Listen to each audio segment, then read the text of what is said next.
So now we are going to start the marathon series ka part 2. In the marathon series ka part 2, we'll be going ahead and starting with input tax credit ka chapter. I hope you guys have gone ahead and seen the part 1. If you have not seen the part 1 of the marathon series, first see the part 1 and then start with the part 2. So now without going ahead and wasting time, let's go ahead and start with the second part of our marathon series. So let's move to the next chapter now. The next chapter is which one, everyone? Input tax credit. Please come to the next chapter, everyone. Input tax credit. Very, very important chapter. Please come to input tax credit.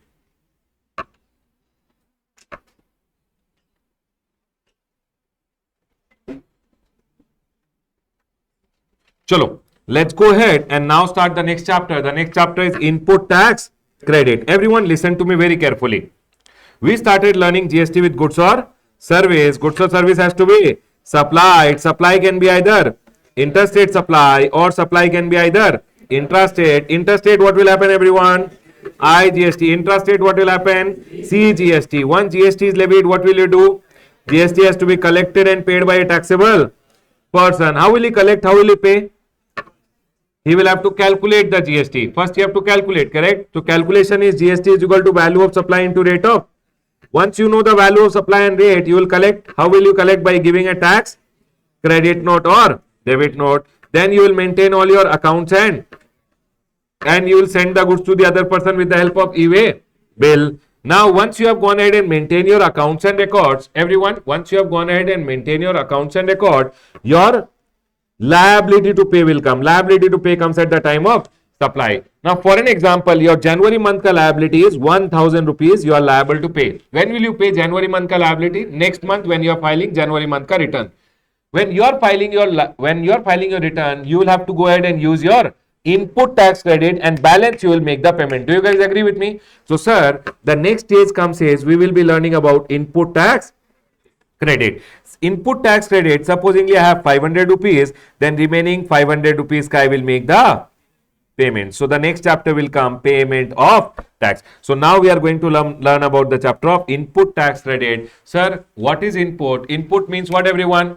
Whatever you buy for using in your business, whatever tax you pay on that, you will get the credit. And this credit can be used against your output tax and balance you have to pay to the government. So now we are going to learn about section number 16, which will tell us who are eligible to take who is eligible, what are the conditions he is eligible.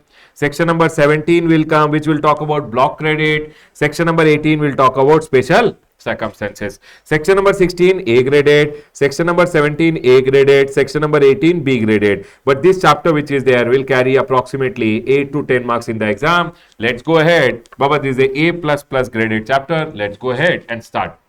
Now, when they go ahead and talk about input tax credit ka chapter, input mein what do you mean by input? Actually talking, input means only those goods which are other than capital goods used or intention is to use in the business. For an example, I went ahead and bought these bottles so that I can use in my business. These are inputs. I went ahead and I am a cloth manufacturer. I bought shirt ka cloth. Those are inputs. Inputs which are to be used in your business. Now, they can't write the chapter name as input service, capital goods tax credit. And hence they made the shortcut and told input tax credit. But actually they mean what? Input ka credit also you will get. Input services ka credit also you will get. For an example, I am going ahead and providing a service. Now to provide the services might be, I am a coaching institute. To provide services, I will take many other services, printing services. Yes or no, everyone? All those services ka credit also I will get. So they are going ahead and telling input services means any services which are used or intended to be used in your business. Either I have used it or intention is to use in the business, you will get the credit. Last one over here is capital goods. Capital goods means AC, fan, projector, iPad, laptop. All this I am going to use in my business. These are capitalized. You have taken it to balance sheet. Yes or no, everyone? So these are capitalized and the intention is to use in your business. Then they are going ahead and telling all the inputs which are there, whether it is input service or capital goods, whatever tax you pay. Sir, what do you mean by tax paid? Tax paid means the GST which is paid either under forward charge or you might have paid under Reverse charge. See, if I pay under forward charge, he will pay to the government and government will give me the credit. I can also pay the GST under reverse charge to the government and then also I will get the credit. Is my point clear to all? For an example, advocate services. I paid the GST under reverse charge. Can I take the credit? Yes. Remember, whether it is central tax, state tax, SGST, CGST, IGST or UTGST, you will get the credit. And when you import the goods, no, import is what everyone, intra or inter? Inter. On importation also you pay IGST, that also you will get the credit. But tell me one thing, composition tax, that 1%, 1% or 5%, will you ever get the credit? No. So remember one thing, whatever inputs you buy in your business, tax you pay. Tax means what everyone? Excise duty. VAT, GST, you will get the credit, and this credit is given in your online e-credit ledger. Are we clear, everyone? Now comes section number 16. Baba, one question of 3 marks. They should go ahead and ask from this section number 16. Section number 16 ka name is eligibility and conditions for taking the input tax credit. Who is eligible? And what are the conditions that person should fulfill? Only then that person will get the credit. People, smile. It is a very easy chapter and we are going to get that 8 marks in the exam. Yes or no, everyone? So everyone, आराम से relax, आराम से sit. Don't sleep. ठीक है? Sit straight, आराम से relax, आराम से listen. Trust me, it is one of the very easiest chapter. Now, section number 16 में we have section number 16(1), section number 16(2), section number 16(3) and section number 16(4). Section number 16 में section number 16(1) goes ahead and says who is eligible. Who is eligible to take the credit? I am an unregistered person. Can I take the credit? Only registered person can take of the goods also, service also, or both, which he have used in his neighbor's business or his business. His business, and the amount will be given in his where? E-credit ledger. Are we clear, everyone? Section number 16(2) goes ahead and talks about what are the conditions you have to fulfill. Only then you will get the credit. Are we clear, everyone? Section number 16(2)(a) goes ahead and says you should have the tax invoice. Baba, one document should be there with you, no? If you are taking a credit, you should have the document. I went ahead and bought some goods. That goods ka document I should have. They are telling only then you will get the credit. So it says tax invoice, debit note or such other document as told in rule number 36. Now we are going to talk about rule number 36. Rule number 36 has 1, 2, 3 and 4, which talks about documentary requirement and condition for taking the credit. Section number 16(3) says what, everyone? What are the documents you need? Only then you will get the credit. Section number 16(3) talks about birds, Baba. You should have birds. Only then you will get the credit. What is birds, everyone? Bill of entry. People, bill of entry we'll discuss in CA final. As of now, you can just remember bill of entry. Bill of entry. Basically, when you import the goods from outside India, you pay IGST, correct? And you have one document which is known as bill of entry. Only if you have bill of entry, you can take the credit. I for ISD invoice. Again, ISD invoice CA final ka discussion. But in the exam, if they ask you, what are the document on the basis of which you can take the credit? Bill of entry. I for input service distributor ka invoice. ISD invoice is what? Input service distributor ka invoice. You remember RCM? Baba, people. B for what? Bill of entry. I for what? ISD invoice.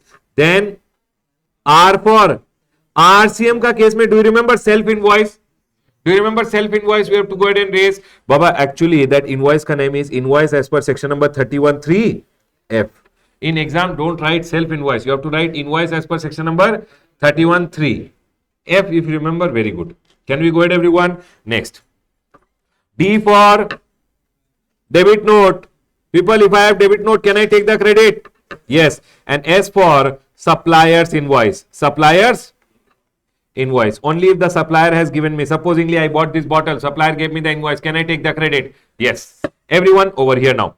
The next one. Sir, what document may, supposingly I have an invoice. In the invoice, what are the details that should be there? Only then I can take the credit of that invoice. So they are going ahead and telling your document should contain at least description, value, tax, GST and number, or both. Both means what, everyone? supplier and recipient, and the place of supply in case it's an interstate supply. Only then you will be able to take the credit. So people tell me one thing, what are the things I told you section number 16.2 mein? Section number 16.2 mein A I have told you as of now that you should have tax invoice, debit note or such other document as told in rule number 36. Now rule number 36 which is there, I told about you should have birds. Correct everyone? What is birds everyone? Louder. Bill of entry, ISD invoice, RCM का case में self invoice, that invoice as per section number 31(3)(f), debit note, and as for supplier's invoice, only then you will get the credit. Sir, what details should be there in the invoice? Only then I will be able to take the credit. Description, value, tax, GST number and place of supply should be there. Only then you will be able to take the credit. Now, third one over here goes ahead and says, supposingly, people listen, I was going ahead and taking the goods and going. I sold the goods to one person. I did not go ahead and raise the invoice. I told, hey, I will not raise the invoice only. No GST payable, no tension. On the way when I was going, no officer caught. Okay? Now tell me one thing. Now this person told, don't raise the invoice. Don't charge me any GST. Aram say, let it come. Officer caught and I landed up 1 lakh rupees pay. I had to pay 18,000 rupees. Correct? Now this 18,000 rupees, what will I tell him? Hey, you told don't raise the invoice. I did not raise the invoice. Now I had to pay 18,000 plus penalty. I will give you a debit note. I want my 18,000 rupees GST. Tell me one thing. Will he get any input tax credit of this 18,000? No. Remember one thing. No ITC of any tax paid in pursuance of a demand. Officer raised a demand on you on account of fraud. Any willful misstatement if you did, any suppression if you were trying to do and you are caught, means you are a fraud and you are caught and you have paid some taxes. That tax ka credit not available. Can I go ahead everyone? The next one over here is, people tell me one thing. This is the supplier. Supplier will show in his GSTR 1. For an example, he sold me goods worth rupees 1 lakh and he showed 18,000. It will come in my GSTR to be this 18,000 rupees. Do you guys agree with me? Only if the amount comes in my GSTR to be, I can go ahead and take this credit. Are we clear everyone? And that is what is told over here. No ITC shall be available with respect to invoice or debit note, the details of which are required to be furnished under section number 37 means GSTR 1 unless the details of such invoice and debit note have been furnished by the supplier in GSTR 1 or using what everyone? Invoice furnishing facility, and the details of such invoice and debit note have been communicated in GSTR 2B. So people, only if it comes in your GSTR 2B, I am the recipient, I am the buyer. It has come in my GSTR 2B. Can I take the credit? Yes. Are we all clear with this? Can I go ahead? I have only told you section number 16 till now. Section number 16(1). Who is eligible everyone? Registered person of the goods, services or both which is used in his business. Can I go ahead everyone? Section number 16(2)(a) I told you till now. I told you will get the credit if you have tax invoice, debit note or such other document which is told in rule number. Now we have learned rule number 36. Rule number 36. What? Birds. You should have birds. Only then you will get the credit. Sir, B. Bird should have what everyone? At least description, value, tax, GST number and place of supply. Only then you will be able to take the credit. Third one everyone. If you have paid any tax because of a fraud etc. you will not get the credit. Can I go ahead everyone? And the last one over here is supplier should show in GSTR 1. It should come in your GSTR 2B. Only then you will be able to take the credit. Is my point clear to all? Can we go ahead everyone? Now, this is told in rule number 36 that you will be able to take the credit only if the amount is appearing in your GSTR 2B. Now, this has to be anything told in the rule. First has to get a confirmation from the act. Act also should allow. So they went ahead and wrote the same thing in the act. Saying, sir, the details of the invoices and debit note referred to in A, which the tax invoice etc. should be shown by the supplier. Okay everyone? And such details have been communicated to the recipient in the manner as told in section number 37. Means what everyone? It should come in your GSTR to be, only then you will be able to take the credit. The same thing which was told in the rules has also been told in the act. The next one, people, first one, are we all clear? AA went ahead and told what? Same thing. Supplier should have shown in his GSTR 1 and it should be communicated to you in your GSTR 2B, only then you will be able to take the credit. Now here AA done, after that AB is there. B is there, then AB is there. Actually B is there. Chalo, B is there. What is B telling everyone? B says you will be able to take the credit only if you have received the goods, services or both. Only if you have received the goods, services or both, you will be able to take the credit. For an example, I went ahead and placed the order for some goods in the month of January.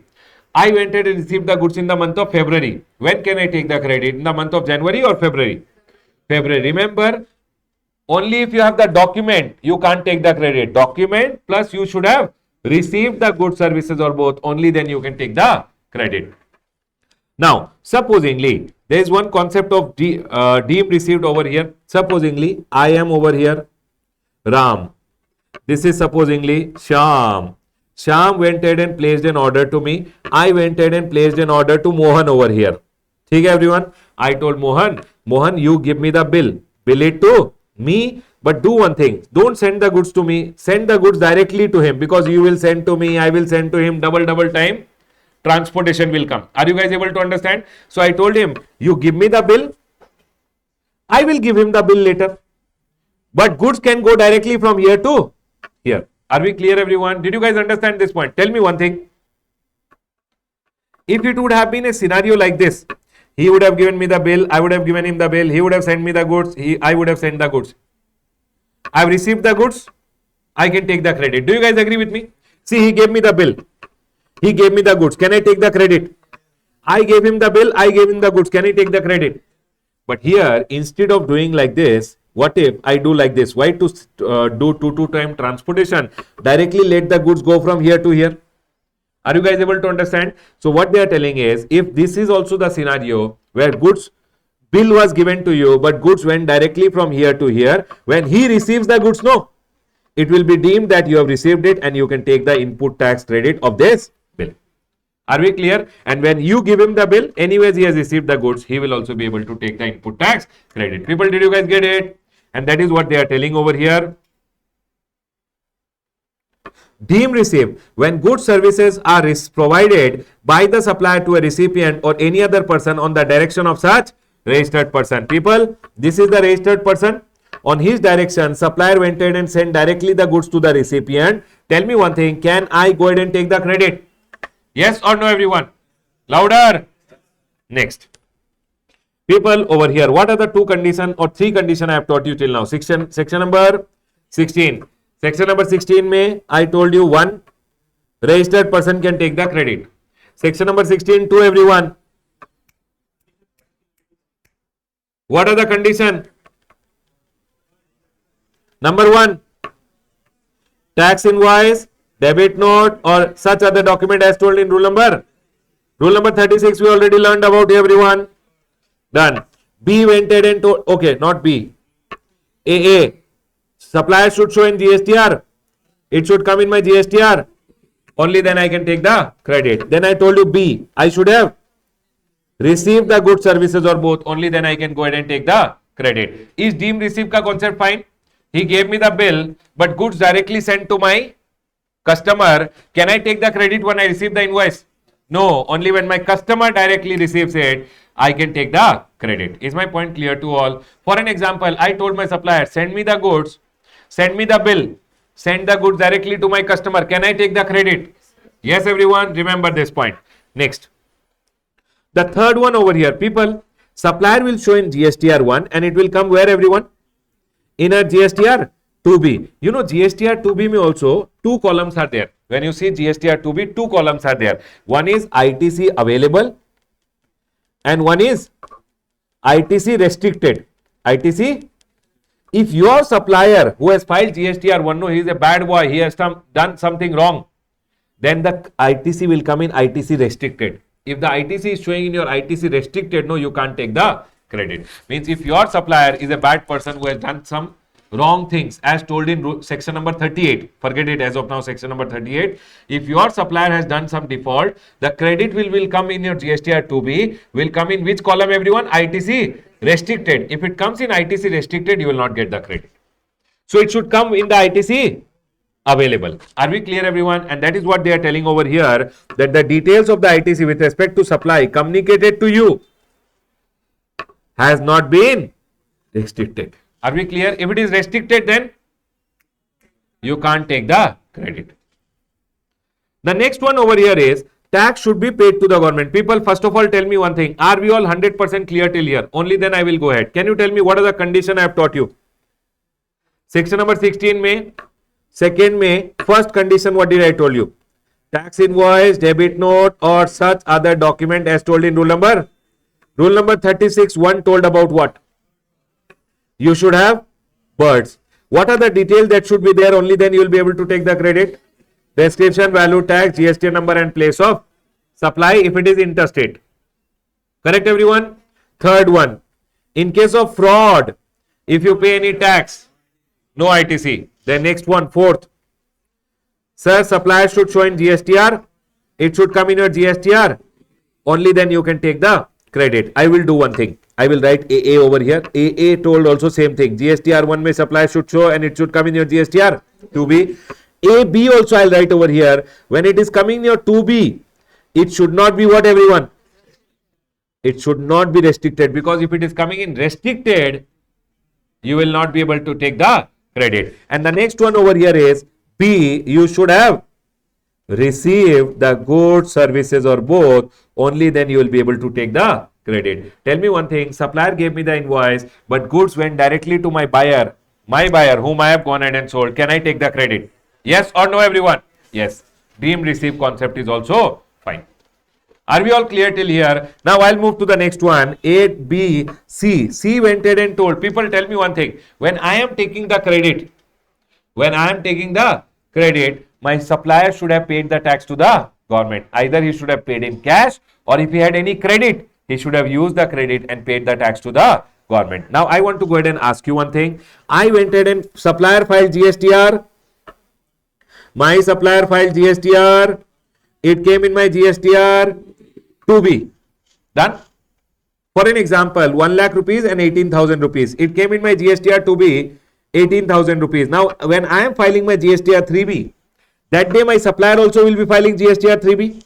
So, supplier should show in his GSTR 3B 18,000 and he should pay. If he has input tax credit, he can use input tax credit. If it does not have input tax credit, total amount to be paid in cash. Are we clear everyone? Can I go ahead? Next. People, here this is not AB, this is BA. Okay. This is BA. Okay, everyone? Next. Now tell me one thing. Supplier should show in GSTR. It should come in my GSTR. Supposingly 18,000 is coming. Now listen to me very carefully. If it is coming in my GSTR 2B, 18,000, how much credit can I take? My output tax liability is supposingly 50,000 rupees. I will use input tax credit how much? 18,000, and remaining 32,000 I will pay in. But when I am taking the ITC, I should make sure that my supplier should also have paid the ITC GST to the government. Either he could have used his credit. If he did not have credit, he should have paid in cash. But tell me one thing. Today I am filing my return. How will I know if my supplier actually files his return and pays the taxes or not? Yes or no everyone? So government went ahead and told over here that supplier should have paid the tax to the government through cash, or it means if I am taking the credit which is appearing in my GSTR 2B, my supplier should have paid to the government. But this is subject to section number, means section number 41 goes ahead and says, see, every registered person will be eligible to take the credit of input tax as self-assessed in his return, and such amount will be given in the e-credit ledger. People, whatever you tell in your GSTR 3B, you will get the credit and you can use it. Okay, everyone? But the ITC availed with respect to such supply, the tax has not been paid by the supplier. If your supplier does not pay the tax, then it shall be reversed along with interest in the manner prescribed. Means People over here, my supplier showed in GSTR 1. It came in my GSTR 2B. When it came in my GSTR 2B, what will I do? I will go ahead and take the credit. You can take the credit and you can use the credit. But if your supplier did not go ahead and pay the tax to the government, you used it already, right everyone? If supplier did not go ahead and pay the tax to the government, the credit which you took, you have to reverse it. It means you have to pay it back to the government. Because your supplier did not pay. Because your supplier did not pay the credit to the government, whatever credit you have taken, you have to give it back to the government. Did you guys understand this point? Sure, everyone, louder. Sure. My supplier did not pay the tax, but I already took the credit. What to do? Reverse. But when? But when? For that, rule number 37A has been introduced. People over here.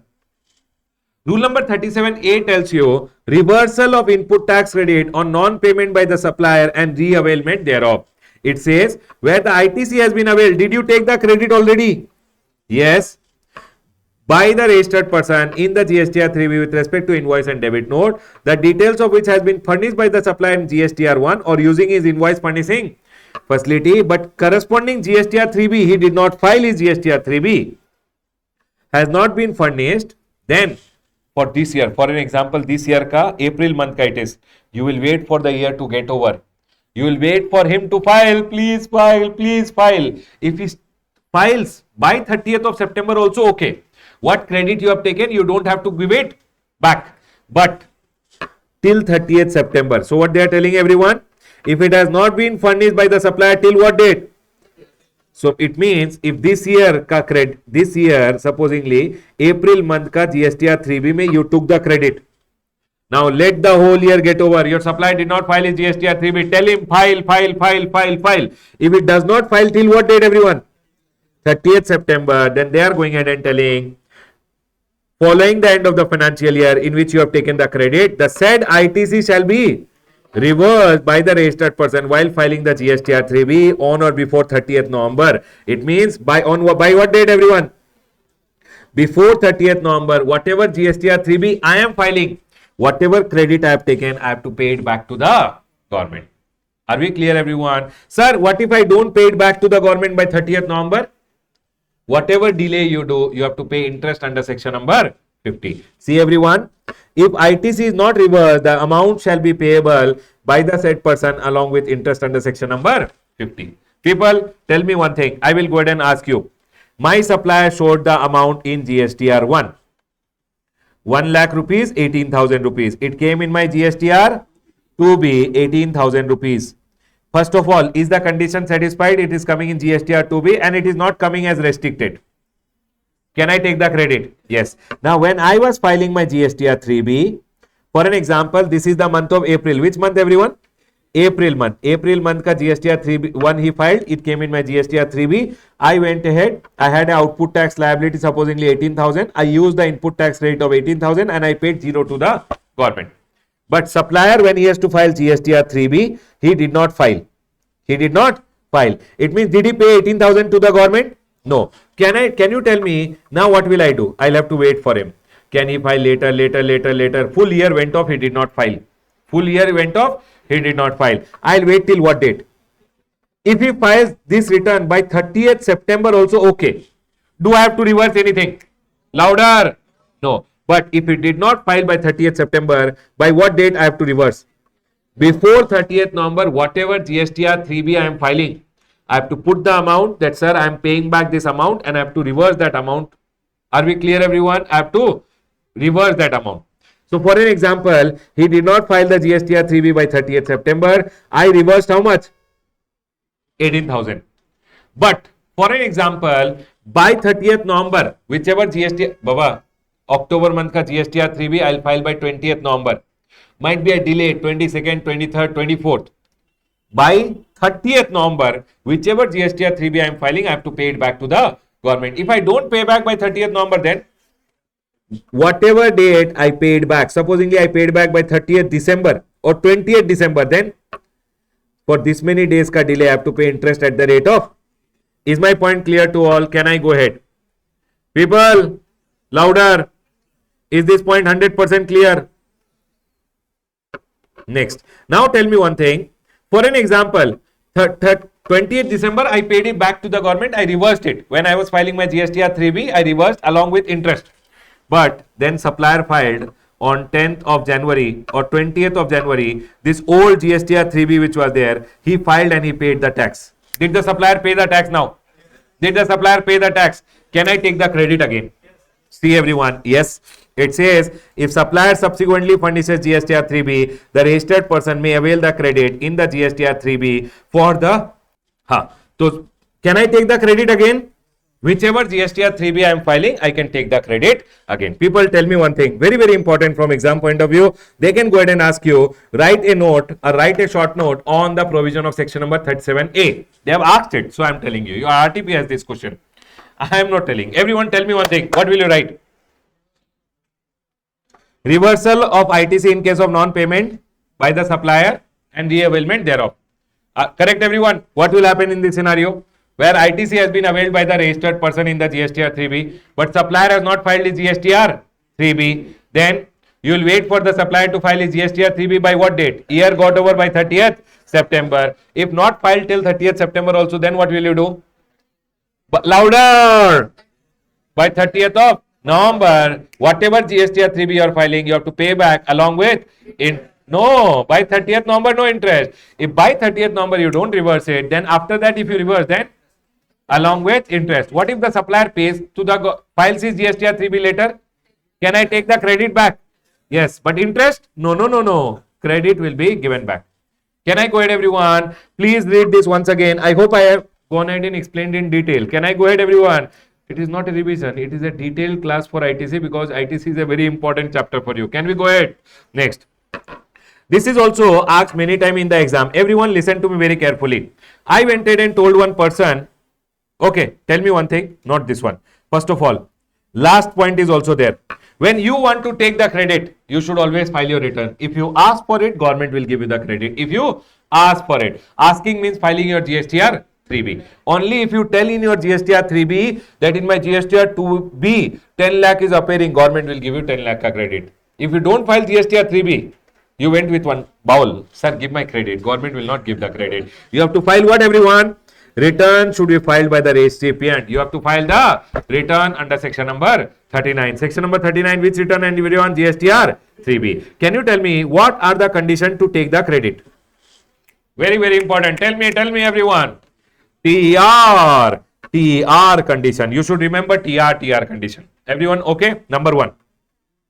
You should have tax invoice, debit note or such other document as told in rule number 36. Now what is rule number 36? Words, louder. 2. Description value, tax, GST number and place of supply. Third one, everyone. Fraud, no credit. Fourth one, everyone. GSTR 1 and it should come in your GSTR. Second, I'll write here only the other two condition, okay? But you have to write it as good condition in the exam and come. Means you don't write in the side and come. You write properly and come. Okay, everyone? That supplier should have gone ahead and shown and it should have come in. It should be communicated to people. Local language, no? One time you practice and go. Okay, everyone? I can explain you. Reading, practicing is your job. And it should come in your GSTR 2B. And B, which was it? BA, no? BA. BA pass. Everyone here. It should come in GST. It should be. It should not be restricted. The amount which is shown should not be restricted. Now tell me. Second one, you should have received the goods, services or both. Only then you will get the credit. Third one, tax should be paid to the government by the supplier. Yes or no, everyone? If he has not paid, you have to reverse. By what date? If he does not file his GSTR 3B by 30th September, then on or before 30th November, whatever return you are filing GSTR 3B, you should reverse. Yes. Next. And R for return filed by the recipient. Are we clear, everyone? Can you tell me TR? Along with this, these two conditions, don't forget. What is TR? Tax paying document, tax invoice, debit note, etc. Then receipt of goods, services or both. Next, tax paid to the government, and next, return filed. Only then you will get the credit. People, next one. I went ahead and sold you some goods. Supposingly, I sold you 10,000 bags of cement. How many bags of cement? I made one invoice, 10,000 bags of cement, 10 lakh rupees plus GST 1 lakh rupees. Everyone listen. I put them in truck. I put them in how many truck, everyone? These are trucks. Okay, everyone, deemed trucks. These are trucks. Now, this first truck came to you in the month of January. Second truck came to you in the month of February. Third truck came to you in the month of March. When can you take the credit with respect to this invoice? March. Remember one thing, whenever goods against an invoice are received in lot or installment, ITC can be taken on the last lot or the last installment. The next one over here is section number 16(2). People always remember, you should make the payment to the supplier within how many days? 180 days. You should make the payment to the supplier within 180 days from the date of invoice. It says payment to the supplier within how many days? From the invoice, that is the value plus the tax, both. If you don't make the payment, then whatever ITC you have taken, it should be reversed along with interest in the manner prescribed in rule number 37. Rule number 37 says reversal of ITC on non-payment of consideration. Registered person shall pay or reverse an amount equal to the ITC in respect of a supply proportionate to the amount not paid to the supplier along with interest while furnishing the return GSTR 3B for the tax period immediately following 180 days from the date of invoice. What do you understand by this? For an example, I received one invoice on 1st of January. Okay, everyone. 6 months gets over on 180 days gets over on 30th of June. First of invoice, I received one invoice of 1 lakh plus 18,000. Can you tell me, January month ka, when I filed my GSTR 3B, I took input tax credit how much? Correct, everyone? Now, I should make the payment of this invoice 1 lakh plus 18,000 to my supplier within how many days? Louder, within 180 days. 180 days got over on 30th June. I did not make the payment to my supplier. Now, government is telling after the month of June, you will be going ahead and filing your GSTR 3B. Yes or no, everyone? June month ka GSTR 3B you will be filing. In the GSTR 3B, this 18,000 should be reversed. Are we clear, everyone? And it should be reversed along with under section number 50. You know, section number 50 says only if you have used the credit, only if you have used the credit from the date of using till the date of reversal, you have to pay interest at the rate of 18%. Are we clear, everyone? Can I go ahead? Now, so that is what is being told over here. Registered person shall reverse the amount equal to the ITC in respect of the supply, proportionate to the amount not paid along with interest while filing the GSTR 3B immediately following 180 days from the date of invoice. Is my point clear to all? People, tell me one thing. This is the month of January. I received one invoice. January month, I went ahead and availed the credit. I never used it. The credit came in my GSTR. I showed in my GSTR 3B and the credit came in my electronic credit ledger. But I never used it because I never had any output tax liability. I reversed it after 180 days. My question is, do I have to pay any interest? No. But supposingly, here I never used it. It just came in my e-credit ledger 18,000 and I reversed 18,000. Do I have to pay any interest? No. But supposingly I had output tax liability of 18,000 and I used this. You understood using, everyone? And did I pay anything to the government? Did I use my credit? The day you use it, from that day till the date of reversal, you have to pay interest. At the rate of? Are we all clear till here? This also becomes very important from exam point of view. Please do one question and go. Everyone, then they are telling you don't have to reverse the credit in 3 scenarios. You don't have to reverse the credit in case of non-payment in 3 scenarios. What are the 3 scenarios? Supplies on which tax is paid under. Only when you have to, supplier supplied you the goods. You have to pay the tax under RCM. You pay the tax, you take the credit. No tension. Are we clear? Even if you don't pay the supplier within 180 days, government is telling Ramesh, you paid me the tax. No. Forget the supplier now. Can I go ahead, everyone? Next. Supplies without consideration. When there is no consideration, only what to pay. The next one, on that part of value of supply which is met by the recipient. People, supplier supplied me the goods, 1 lakh rupees ka goods. On his behalf, I paid 50,000 to 1% and remaining 50,000 I have to pay. Yes or no, everyone? Did I pay on his behalf to someone 50,000 already? How much is the amount I have to still pay him? So can you tell me when I have to reverse, will I reverse for the full 1 lakh or only for 50,000? Only for the remaining 50,000 because that is yet to be paid. Can I go ahead, everyone? The next one over here is, sir, when I make the payment to him later, people, everyone, I reverse the 18,000 over here. Later, I went ahead and made the payment to him. The month I make the payment, that month ka, when I file my GSTR 3B, can I take this 18,000 ka credit again? Louder. Yes, everyone over here now. So it says ITC can be taken again when the payment is made to the supplier. No time limit to take it again. There is no 16.4 also applicable. 16.4 we tell the maximum time limit to take the credit. That is also not applicable. People, tell me one thing. I went ahead and got an invoice. I'll ask you, everyone. I got an invoice on 1st of January. January month ka when will I take the credit? 20th February when I was filing my return, I took the ITC. I did not use it. I just took the credit. Okay, everyone? 18,000 rupees. 6 months got over on 30th June. June month ka when will I file the return? 20th of July. I went ahead and what will I do if I did not make the payment within 6 months? How much? 18,000 I have to reverse. Supposingly here there was a output tax liability of 18,000. I used it also. I have to give along with at the rate of. Done, everyone? Supposingly in the month of August I made the payment to the supplier. Can I take the credit again?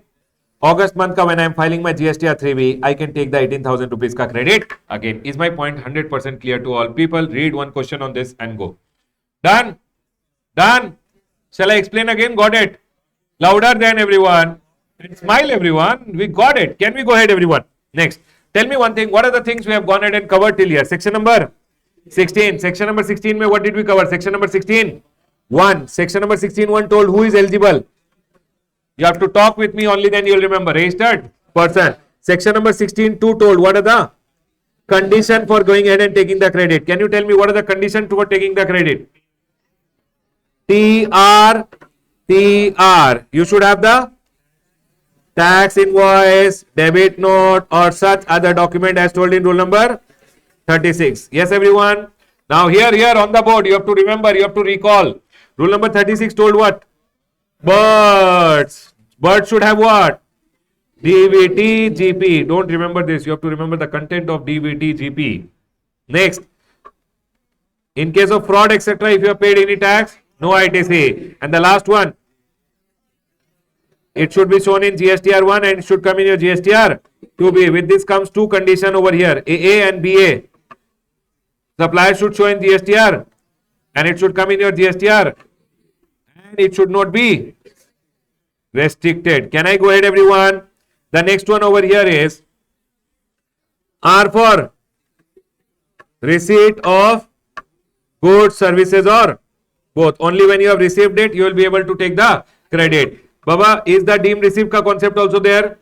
Supplier gave me the bill, received by my customer. Can I take the credit? Yes. Next one, tax should be paid to the government, only then I will be able to take the. Supplier should pay the tax. But sir, if supplier has not paid the tax, till when will I pay? Till when will I wait for him to file the return? 30th September. If he does not file, then by what date should I reverse? 30th November on or before that, whatever GSTR 3B I am filing, I have to reverse. What if supplier files his GSTR 3B after that? I can take the credit again. Here we have learned rule number 37A. Then Baba, last one, return filed by the recipient. Only then you will be able to take the credit. The next one, goods received in lot, ITC on the last lot. Sir, I should make the payment to the supplier within. If I don't make within 180 days, once 180 days gets over, what will I do? I have to go ahead and reverse along with interest. Interest comes only if you have utilized it. And sir, if I have made the payment later after 180 days, then credit can be taken again. The next one over here is section number 16.3. Section number 16.3 says, for an example, you bought a machine of 1 lakh rupees. GST paid 18,000 rupees. Now this 18,000, either you can take the input tax credit of 18,000 rupees or 18,000 you can claim what, everyone? 1 lakh to anyways you will claim depreciation. 18,000 you can add it with the machine and 1 lakh 18 ke liye you can claim the depreciation. But if you are taking depreciation of this 18,000 on this 18,000, you will not get the ITC. Is my point clear to all? Remember, if registered person is claiming depreciation on the tax component of capital goods and plant and machinery, under income tax, then ITC will not be given on that GST portion. Are we clear, everyone? Can you tell me, in the first scenario, when I took 18,000 ka ITC, 1 lakh rupees, I will claim what, everyone? On 1 lakh, I will claim depreciation. But if I don't take ITC, on what total amount can I claim depreciation? 1 lakh, 18,000. Is my point clear to all? Either on the total full amount, you claim depreciation, or tax component take ITC, and on the actual value of the machine claim depreciation. Is my point clear to all? Can I go ahead? Tell me one thing. Ram bought a machine, 1 lakh rupees, and paid GST of 20,000. Ram wants to go ahead and claim depreciation on the full amount. Full amount means 1 point. Can he go ahead and take ITC? No. Why? Because depreciation taken on the tax component, ITC will not be given. Now the next one over here is, supposingly, I have one invoice. Everyone, this is the year of 2018-19. I have one invoice which is there. This invoice was 1 lakh rupees plus 18,000 rupees, or might be I have invoice or debit note. Okay, everyone, with respect to this invoice or debit note I have. Now, this 18,000, I kept the invoice and I sat on it and I forgot to take the credit. What is the maximum time I can take the credit? By 30th November, whatever return you are filing, in that you can take the credit, or annual return ka? Annual return ka furnishing ka date, whichever is, due date is 31st December, but supposingly 15th August, the annual return is filed. Can you tell me what is the last date to take the credit? 15th August. If not filed, then on or before 30th November, whatever GST or 3B you are filing, you can go ahead and take the credit. Are we all clear? 30th November following the end of the financial year, or annual return ka actual date of filing, whichever is later. People, we are done with section number 16. 3 to 5 marks. Section number 16.1, who is eligible? Section number 16.2, what are the condition to take the credit? Section number 16.3, if ITC is taken, don't take on the tax component. If you take depreciation on the tax component, don't take. Section number 16.4, maximum time limit to take the credit with respect to invoice, or might be if there is a debit note. What is the maximum time limit, everyone? 30th November, or annual return ka actual date of filing, whichever is. Is my point 100% clear to all? Can we go ahead, everyone? Chalo, everyone over here now. Now comes section number 17. People listen to me very carefully. Section number 17. Section number 17 has 17.1, section number 17.2, section number 17.3. All the three not applicable for your CA intermediate exam anyways. Section number 17.4 also. This time when I see the study material, it's no more there. So section number 17.1 to 17.4, you guys can ignore it. Please come to section number 17.5 now. Section number 17.5 now. Please come to section number 17.5. Section number 17.5 goes ahead and talks about block credit. Please come to section number 17.5. What are the item? What are break after 17.5? After 17.5, I'll give you break. People, in your exam, section number 16, one individual question generally comes. Section number 17.5 comes as a part of a big question. Very, very important. You have to know on what are the things. People, see, generally if you buy anything, people, 15 minutes, we'll understand 17.5 and then break. Okay, everyone? Louder. Drink some water.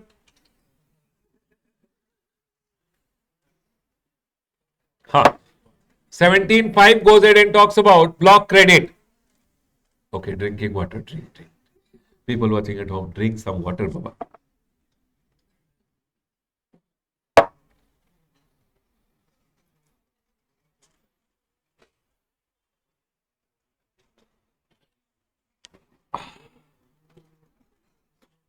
Can we go ahead, everyone? Can we go ahead? Everyone over here now. Now, input tax credit, people listen. I went ahead and bought something which I am going to use in my business. I am going ahead and buying something which I am going to use in my business. Now tell me one thing, I will get the credit. But government went ahead and told some things I know, even if you are buying in your business, you will go ahead and use it for a personal purpose. And hence government went ahead and told, I don't want to give the credit of some things. And those some things are told over here, of which the credit is blocked. The first thing over here is motor vehicle. Government went ahead and told if you are buying a motor vehicle, might be you bought a bike, you bought a car, you bought a bus, you bought a truck, government is going ahead and telling motor vehicle ka credit will be blocked. But which motor vehicle? Which is used for what? Transportation of person, and the approved seating capacity is less than equal to 13 including the driver. I bought a car. People, you have to talk, listen, everyone over here now. Whoever is not active, no, I'll make you stand on the bench now. People watching at home should think I'm very serious. Everyone over here now. Listen. People, everyone over here now. I went ahead and bought a car. The seating capacity is 10. For my directors to go and attend meetings, will I get the input tax credit? No. I bought a bus for transportation of my employees office home. Seating capacity is 15. Will I get the credit? Yes. I bought a truck for transportation of goods. Finished goods from office to factory, factory to office, wherever. Will I get the credit? Truck. People, remember, what is not blocked is always allowed. Whatever is not blocked, if you are buying for your business, credit will always be allowed. Tell me one thing, they are blocked for transportation of person only. They never block motor vehicle for transportation of goods. Can I go ahead, everyone? Next. Now they are telling, but one exception is there. For transportation of person, if you are buying some motor vehicle, you will get the credit if it is used for making taxable supply or further supply of such motor vehicle. People, I bought a car, 10 ka seating capacity. I am selling that car. Will I get the credit? Supply does not mean only sale. Supply can be sale, transfer, barter, exchange, lease, rental. I bought a car to rent out a car. Will I get the credit? Yes, supply. Baba, it is not sale. It is further supply. I bought a car to sell a car. Will I get the credit? Louder. Yes, I bought a car to rent out a car. Will I get the credit? Yes, I bought a car to give a car on lease. Will I get the credit? Yes. Next, if transportation of passenger, people, I am a person who is running cab. I am giving transportation of passenger. I bought a car to do transportation of passenger. Will I get the credit? Yes, government is telling you are making further taxable supply. You will get the credit. Are we clear, everyone? The next one, if I am giving training on driving such motor vehicle, I am a motor driving school. I bought a car, small car to teach driving. Will I get the credit? Yes. Are we all clear till here? The next one over here is vessel and aircraft. Vessel and aircraft. They told vessel and aircraft all credit blocked. But then they went ahead and told if it is used. For an example, Mukesh Ambani went ahead and bought an aircraft for his transportation. Will the company get the credit? Louder? No. Shah Rukh Khan went ahead and bought a ship. Wait, Baba. For parties. Will he get the credit? For office use? No. Remember, vessel and aircraft, no credit. But you will get the credit. You see, if it is further supply, transportation or training, FTT, same here. Further supply, transportation or imparting training. Are we clear, everyone? Listen to me very carefully. I bought a ship to sell a ship. Will I get the credit? Yes. I bought a ship to give training in ship. Will I get the credit? Yes. I bought a ship to do transportation of passengers in ship. Yes. I bought a plane to sell a plane. Yes. I bought a plane to rent out a plane. Yes. I bought a plane to lease out a plane. Yes. I bought a plane. I am Indigo Airline, transportation of passenger. Yes. I bought a plane to give driving in plane. Baba, don't use driving word. It is flying aircraft ka training. Okay, everyone. If I am giving training in flying aircraft, will I get the credit? Yes. Are we clear, everyone? Can I go ahead? I bought a aircraft or ship. See, here they had blocked motor vehicle for transportation of person. Are we clear? Was transportation of goods ka motor vehicle ever blocked? No. But here they blocked everything. Vessel and aircraft, everything blocked. Correct or not, everyone? Then they went ahead and told if it's for transportation of goods, it is an exception. I bought a vessel and aircraft for transportation of goods. Allowed, not allowed? Louder?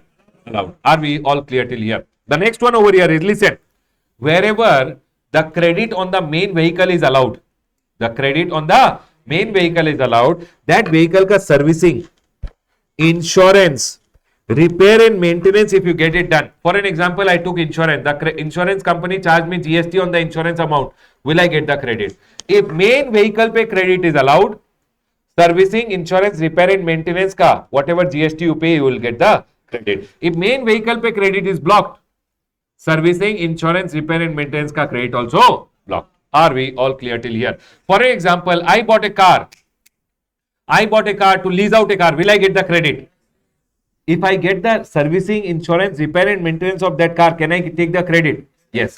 I bought a car for my employees, for my directors to go for meeting. Sitting capacity is 10. Will I get the credit of the car? No. Servicing, insurance, repair and maintenance? No. So they are telling over here, generally, servicing, insurance, repair and maintenance ka credit of A and AA is blocked.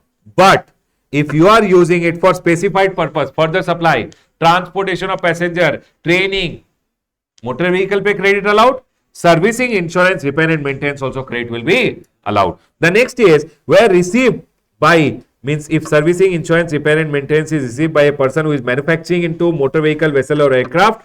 Supposingly I am Tata. Tata is doing what, everyone? Manufacturing motor vehicle. For him motor vehicle is stock. Stock ka insurance. Can he take the credit? Yes, no problem. Then if you are a person who is giving general insurance in respect of a motor vehicle, vessel or aircraft insured by him. People, tell me one thing. I am in insurance company. I have done the insurance of a motor vehicle. That motor vehicle met with an accident. I have to get the repair done for that motor vehicle. When I am getting the repair done of that motor vehicle and I give the bill, I will be able to take the credit. Are we all clear till here? People, over here now. Motor vehicle clear to all? Can I go ahead? Now the next one over here is section number 17.5b. It goes ahead and talks about food and beverages. I told my employee, I'll buy biryani for you because it's Friday. Let's have fun. Correct? Biryani and drinks. Non-alcoholic drinks. Okay? Now I bought biryani and drinks for my employees. I paid the bill. I paid the GST. Will I get the credit? Food and beverage, no credit. I went in and told my employees, today is Women's Day. And only for the women, we will go ahead and take one caterer who will come for the catering and serve food for all the women employees who are there. Catering services taken. Will I get the credit? No. I went to my office. I thought I'll get some denting painting done. I got haircut, some denting painting, beautician. Okay? And I got the bill. Now Shah Rukh Khan ka company gets the bill for what? Beautician. Will they get the credit? Beauty treatment, no credit. One thing I will tell you. Whenever buying motor vehicle, vessel or aircraft, you know when motor vehicle, vessel or aircraft buying pay credit is not there, right? If you take it on lease also, credit will not be there. If you buy it, I bought a motor vehicle for using of my employees, credit is there? No. If I rent it out also or I take it on lease also, I will not get the credit. Means somebody gave it to me on lease, he will charge me GST, I will not get the credit. Are we clear, everyone? Remember, leasing, renting, motor vehicle, vessel or aircraft. But tell me one thing. I am buying motor vehicle to give motor vehicle on lease. Not taking. I am buying to give it on lease. Do I get the credit? If I buy and give it on lease, then also I am getting the credit because it is further supply. If I take it on lease and give it on lease, will I get the credit of the lease? Yes. People, remember one thing. Wherever buying pay credit was blocked, people tell me one thing. I'll ask you once again. Listen. I bought a motor vehicle. I bought a motor vehicle for using of my director. Will I get the credit? When buying pay credit is blocked, if I lease, take it on lease, if I take it on rent, then also credit will be blocked. Okay? I'll ask you one thing. I bought a motor vehicle to rent out a motor vehicle. Do I get the credit? Yes. Now even if I don't buy and I take it on rent and give it on rent, I will get the credit. Got it? If I buy a motor vehicle and give it on lease, do I get the credit? Louder. Yes. If I take it on lease and give it on lease, will I get the credit? Yes. That's what they are telling over here. Leasing, renting, hiring a motor vehicle, which is referred in A and A is blocked. But if it is for further supply, if it is for transportation, if it is for training, then credit will be allowed. Buying pay credit, wherever buying pay credit is allowed, taking it on lease, renting pay credit also will be allowed. The next one over here, health services. I took some health services for my employees, no credit. Cosmetic and plastic surgery. Shah Rukh Khan ka company went ahead and told for Shah Rukh Khan, for a movie, we went to get what, everyone? Cosmetic surgery done. Baba, will you get the credit of the cosmetic surgery? No. Plastic surgery? No. Life insurance, health insurance ka credit also you will not get. Generally, there is no input tax credit. Are we all clear till here? Now, same category means subcontracting. For an example, I am supplying food and beverages. If I buy food and beverages, will I get the credit? Yes. I am giving outdoor catering. I am a caterer. I give catering. When I take catering services, will I get the credit? Yes.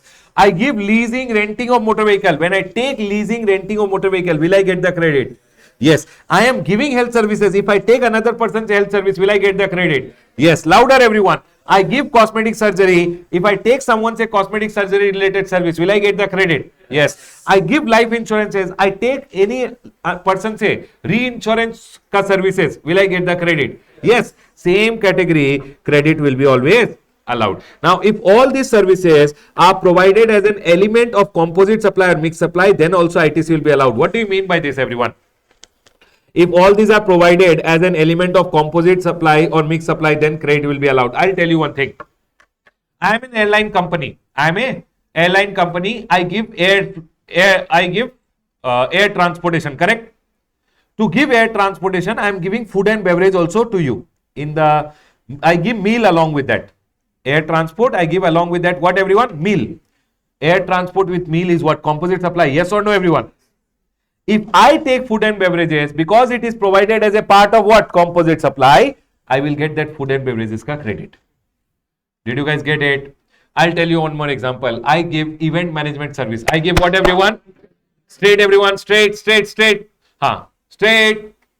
I give event management services. Now, to give event management services, I told one person, sir, I am an event manager. For an example, Sharath was getting married. Sharath told, sir, in my marriage, you only arrange for the food and beverage. I bought food and beverages. My main work was what? Event management. I gave food and beverages also. He told, sir, caterer also you arrange. I took one catering services to provide outdoor catering. He told, sir, in the marriage, I want one motor vehicle also. I took one motor vehicle on rent because he wanted to go in a car. Are you guys able to understand? He told, sir, I am getting married. Take my life insurance also. Are you guys able to understand? Now here, I went ahead and gave him event management, and all these other things was what, everyone? It's a composite supply ka element. Me as an event manager, all the things ka input tax credit I will get because all these were part of a composite supply. Is my point clear to all? That is what is being told over here, that element of a composite supply or mixed supply, then ITC will be allowed. I told my director, go to a club, enjoy, meet people. When you meet people, you will make friends and will get business. Baba, remember one thing, club membership ka ITC will not be given. Now, health and fitness center. I told my directors, you become fat, go to the gym, become fit. When the director will come and give the bill, the gym ka bill mein whatever GST is there, I will not get the ITC. I told my employees to go on vacation, aram se go, enjoy and come. I sent them all in a vacation. Employees went to a vacation. They came back and gave all the bills. Will we get any input tax credit? Remember, travel benefits given to employees on vacation, you will not get the credit. But this and this, if it is provided because it was obligatory under law for employer to provide to the employee, then ITC will be available. I'll give you an example. For an example, it was obligatory for the employer to go ahead and give outdoor catering to the employees because it is under the Factories Act that you have to give food and you have to give catering services to your employees. Now, I took catering services because it was obligatory under the law. Will I get the ITC? Yes. It was obligatory under the law that I should provide my employee cab services. I took rent a cab ka services because it was obligatory under the law. Can I take the credit? Yes. Remember, if these services are obligatory under law, then I will get the credit. What leasing, renting, hiring of motor vehicle, vessel and aircraft is blocked, right? What if I am taking motor vehicle, what if I am taking machinery on rent in the business? Is it blocked anywhere? If it is not blocked, means credit is always allowed. What is not blocked? See, leasing of other item like machinery, etc. ITC will always be available because blocked is what? Motor vehicle, vessel or aircraft. Everyone over here. Now, next one over here is works contract service. If I am taking works contract service, for an example, I wanted to get this building done. I went ahead and told Sharath, you provide me material, you provide me labor and make this building. He gave me works contract services. I will not get the input tax credit. Now I went ahead and told him, Sharat, can you make a machinery for me? He gave me works contract service. He got the machinery, he got the laborer, got the machine constructed. Remember one thing, if machine is attached to the earth, it becomes immovable. For an example, Sharat went ahead. This is my factory, okay, everyone. Sharat fitted one boiler machine over here, attached to the earth. Is it immovable property? Yes. But is it a plant and machinery? He gave me the material, he gave me the labor, and he made the plant and machinery. Remember, if he makes the immovable property, which is this building, etc., then you will not get the credit. See, works contract service for immovable property, you don't get the credit. But if that immovable property is a plant and machinery, then you will get the credit. Are we clear, everyone? I am giving works contract service to someone. I took someone's works contract service. Will I get the credit? Yes. Remember, works contractor taking works contractor service, ITC will be given. Are we all clear till here? The next one over here is, supposingly, I told who will go ahead and give works contract service. I will buy the material, cement, iron rod. I will hire some laborers and get the work done myself. I bought goods also. I bought services also. And I did the building myself. Will I get the credit of those goods and services? Remember, whether you get it done through works contract or you do it through your own, you will never get the no ITC. Sir, for construction of immovable property, supposingly to make this boiler machine, I bought the goods, I took some laborers ka service and got the machine done. I did not get works contract. Wow, what is a works contract? When somebody supplies you material plus labor together. I thought I will buy the material and I'll take some laborers ka help and get the machine done. Will I get the credit? Machinery, plant and machinery. Yes. Remember, plant and machinery ITC will be available. Can I go ahead, everyone? Are we all clear? Remember, works contract, or if it is goods services which you have bought for getting your immovable property on own account, ITC is not there. Only when it is capitalized. For an example, I'll tell you. I took one works contract service.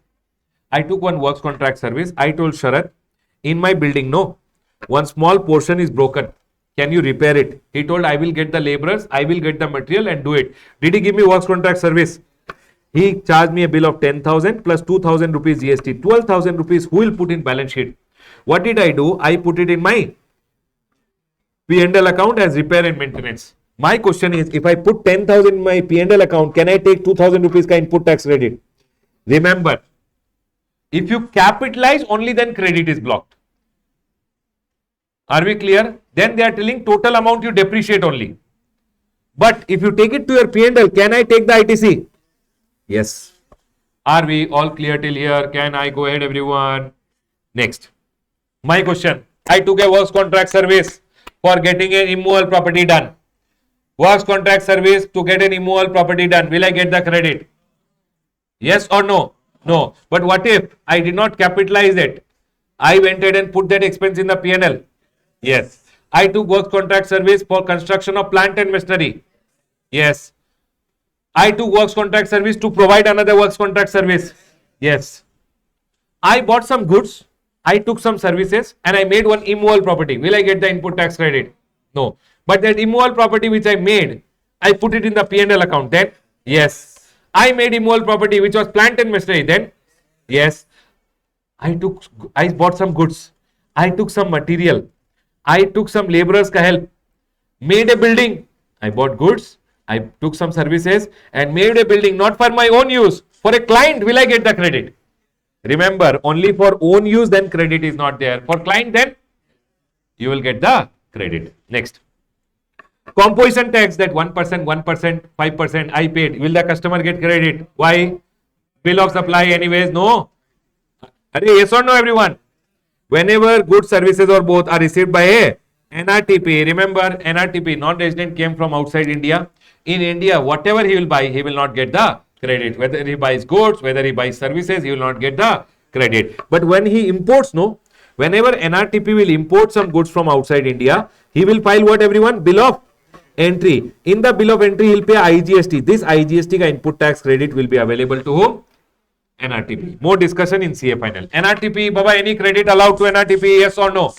No. But NRTP went ahead and imported some goods and paid IGST. Will he get the credit? Only one thing ka credit. Next. This is very, very important. goods services received by a taxable person used or intended to be used for an obligation under CSR. People, I am doing corporate social responsibility. I want to distribute some goods in the flood. I want to distribute some goods to the public. For that, I bought some goods. Will I get input tax credit? No. Remember, if you are buying anything for doing what? CSR activity, government is telling you will not get the credit. Good services. I bought a shirt for my personal purpose. Will I get the credit? No. Remember, anything bought for your personal purpose, you will not get the credit. Next. Sir, goods lost. ITC lost. Sir, goods stolen. ITC stolen. Sir, goods eaten by rat. ITC also eaten by rat. Goods lost, stolen, destroyed, written off or disposed of by way of gift or sample, you will not get the credit. This point which I am teaching you, I have already told you when I was teaching you section number 16. Same point is being repeated over here. I was going on the way. Okay? Do you remember? Tax paid on occasion of fraud. Remember, section number 74 is demand order in case of fraud. 129 is when your truck is being stopped. When your truck is being stopped and you pay the tax, that section number 74, 129, 130 will come in CA final when we will talk about it. As of now, you can remember when you were trying to do an evasion, means fraud, and you are caught and you paid some tax, that ITC will never be allowed. Is my point clear to all? Now, everyone over here. This I have already explained. Plant and machinery ka credit you always get. Yes or no, everyone? If you buy plant and machinery, you will get always the credit. Remember, if supposingly I got one plant and machinery over here. People tell me one thing. This is a boiler machine. I am asking you. This is a boiler machine. I took works contract services to get the boiler machine. 1 lakh rupees paid, 18,000. Can I take the 18,000 ka credit? Now, this boiler machine was attached to a, what is this? Foundation. This is a foundation, or you can call it, supposing there is some support you have built. And to get the foundation done, you took some works contract services. You told one person, please make the foundation. With cement, he made the foundation. He charged you 10,000 rupees plus 2,000 rupees ka GST he charged you. Can you take the credit of the foundation also? Remember, plant and machinery means apparatus, equipment or machinery fixed to the earth by foundation and any structural support, and it should be used for what? Your outward supply. And remember, plant and machinery includes what? Foundation and structural support. It means for foundation and structural support also you will get the credit. Are we all clear till here? Plant and machinery ka credit, is it given? Yes. Structural support? Yes. Foundation? Yes. But tell me one thing. Below this plant and machinery is land and building. Above this plant and machinery, I made one shed. Will I get the credit? Remember, plant and machinery never includes land and building or any other civil structure. Sir, this is my factory. In my factory, I installed one telecommunication tower. Baba, remember, telecommunication tower. If you tell anyone to install it for you or telecommunication tower ke liye any GST is paid, you will never get the credit. Are we clear? Telecommunication tower, there is no credit. Telecommunication tower is never plant and machinery, no credit. Next. Pipeline laid outside the factory also, no credit. For an example, in my factory, this is my factory over here. In my factory, one machine is there. This machine say gas is being prepared and that gas is being transported outside the factory. Or might be the garbage which is there is thrown through a pipeline. Now, whatever pipeline is laid outside the factory, on buying that, for buying that pipeline, whatever GST I would have paid, I will not get the credit. But if pipeline is inside the factory, if I paid any GST to buy that pipeline, will I get the credit? Yes. Remember, pipeline outside the factory is never plant and machinery and you will never get the input tax credit. Are we all clear with this? Can we close this discussion? People, tell me one thing. I went ahead and bought raw material. Will I get the input tax credit? Raw material bought. Will I get the input tax credit? Raw material, will I get the input tax credit? Yes. Capital goods bought. Will I get the input tax credit? Capital goods, yes. Laptop bought, will I get the credit? Yes, ठीक है. Motor vehicle seating capacity 13, will I get the credit? 13, excluding the driver. 13 less than equal to 13, including the driver. Means if it is 14, then if it is 14, credit is allowed. Yes. If it is less than equal to 13, block. Can I go ahead, everyone? Okay, I bought a motor vehicle. Including the driver, 13 is the capacity. Credit? No. 13 is the capacity excluding the driver. It means including driver, it will become 14. 14 pe credit is not blocked. Can I go ahead, everyone? I bought food and beverages for the employee. Credit. Louder. No. I gave travel benefit to my employee who are going on vacation. No. Who are going on business trip. Business trip. Yes. Vacation. No credit. Are we clear? Works contract service for construction of immovable property. No. Works contract service, Baba, in the exam they will not talk about capitalized, not capitalized and all. That is little higher level. At your level, they will just tell works contract. But still, if they tell you also, I have told you. Works contract service taken for construction of plant and machinery. Yes. Are we clear, everyone? Plant and machinery ka foundation. Yes. Are we clear? 100%. I'll close my revision on. Oh, 1 minute. Everyone over here. This drawing is only for classroom purpose. Okay? Just so that you remember. Now this guy, Baba, what are the services he needs? Beauty treatment. He needs little bit of cosmetic surgery also. Credit is blocked. Baba, cigarette, health services. Credit is blocked. So what he did? He took a motor vehicle, vessel or a aircraft. Baba, credit is blocked. Then he went to the fitness center. Fitness center, credit is blocked. Then he went to club to enjoy. Baba, club ka credit is blocked. And then he became a bodybuilder. Bodybuilder he became and he started doing conflict. Remember, conflict means what? C means construction.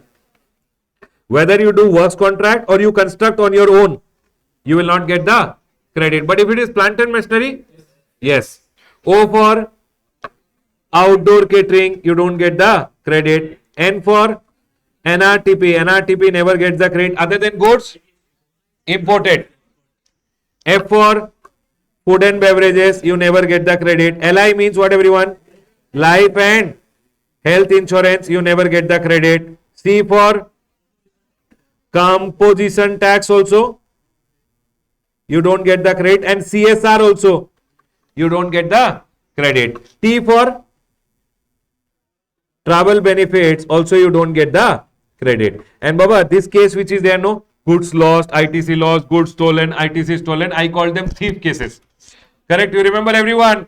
People who are thief, goods stolen. Officer will say ITC also stolen, goods destroyed, ITC also destroyed. These are all thieves who will lie. And who is this, everyone? Who is trying to do evasion and caught? This is total thief, complete thief. He is caught also. So I go ahead and tell them over here that you write total thief and thief. Done, Baba, done. We are done with our discussion on block credit. This will definitely come in your exam. You must do questions and go. Done, everyone? Let's take a small break and then we'll do section number 18. Let's take a small break. Now, let's move to the next section. The next section is section number 18. Everyone listen. We learned which section? Section number input tax credit. We learned section number 16. We learned section number 17. Now we'll learn section number. Section number 18 talks about special circumstances when you will be given credit. Everyone, there are some special circumstances when you will get the credit. That is told by section number 18. Section number 18 has 18.1 to 18.6. 18.6 being the most important one. But we'll start from section number 18.1. Everyone, 18.1 goes ahead and says 18.1 has A, B, C and D. 18.1 has 18.1 A, B, C, D. A goes ahead and says if you are taking new registration, everyone listen to me very carefully. If you are going ahead and taking new registration, for an example, I became liable. Everyone over here, I became liable. Now I have to apply within 30 days. I applied over here, RC granted. RC valid from which date? From the date of becoming. So from this date, I will start charging GST. I told the government from this date, I am a registered person charging GST. Now before this date, if I had gone ahead and bought something, if I had bought some inputs which are lying in my stock, if I had gone ahead and bought some input which I am converted into semi-finished goods, some input might be I would have converted into finished goods. Now I will go ahead and sell them and charge GST. Yes or no, everyone? But when I bought the input, did I take ITC? Because I was an unregistered I did not take the ITC. Now, all these are lying in my stock, and when I will go ahead and sell, I will charge GST. Yes or no, everyone? So, government tells one day before you become liable, whatever stock you have, please go ahead and take the credit. Are we clear, everyone? And that is what is being told over here, that new registration, if you have applied within 30 days, then person shall be entitled to take ITC of what, everyone?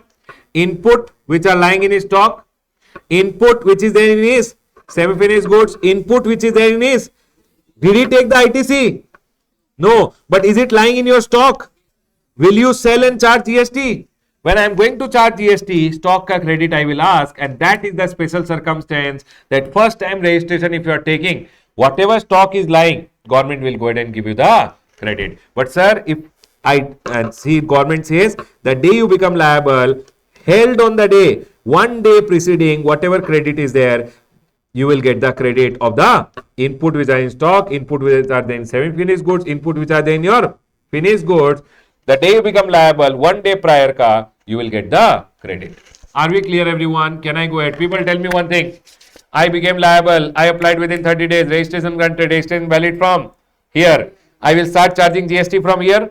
So, one day before, whatever input are there in my stock, input I converted into some into semi-finished goods. Some input I would have converted into finished goods. On this input, I was an unregistered person. Did I take the credit?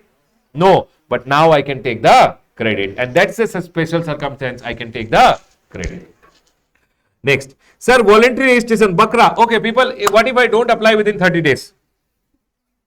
What if I don't apply within 30 days? Stock credit is not given. Stock ka credit is not given. Can I go ahead, everyone? Next. Voluntary registration. Bakra. Applied. Registration granted. From which day registration is valid? From the date of grant. Yes or no, everyone? So, from the date of grant, he will start charging GST one day prior. One day prior to the date of grant of RC, whatever inputs are there in stock, inputs are there in the semi-finished goods, input are there in the finished goods, he can take the credit. See, inputs held in stock, input connect in semi-finished goods, input in finished goods, one day prior to the date of grant, he will be able to take the credit. Can I go ahead, everyone? Next. You were a composition dealer. Were you taking the credit? No. But here, you cross the threshold limit and you became a normal person. When you become a normal person, will you charge GST? Yes. One day prior, whatever inputs are in your stock, semi-finished goods and finished goods, you can take the credit, because from today onwards, whatever you will sell, you will charge the GST. When you are composition, did you take the credit? No. But now you are a normal person, will you charge GST? So whatever stock is there one day prior to the date of becoming normal person, when you start paying taxes under section number 9, one day prior ka stock ka credit you will get. And that is what is told. When composition person becomes what, everyone? Regular taxpayer, whatever person shall be entitled to take ITC of input held in stock, semi-finished goods and finished goods held on the day immediately preceding what? The date from which he becomes liable under section number 9. Remember one thing, here he will get capital goods ka ITC also as per rule number 40. We'll learn about rule number 40 later. People, capital goods ka credit, how it will be given? 5% reduced from the date of invoice. Do you remember, everyone? People, tell me one thing. I was under composition scheme. Did I take any input tax credit? No. From here I came under normal scheme where I will pay section number 9 May, I will go ahead and pay GST. Normal, I will pay GST. My question is, one day before, whatever input is there in my stock, input is there in my semi-finished goods, input is there in my finished goods, can I take the full ITC? Can I take the ITC, everyone? Yes. Now, supposingly, when I was under composition, now I came under normal scheme. From 1st of January 2020, I came under normal scheme. Okay? Or I will say 1st of April 2020, I came under normal scheme.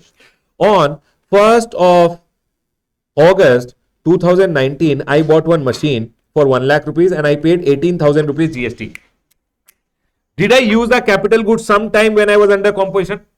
So, can I take the ITC of capital goods fully or reduced?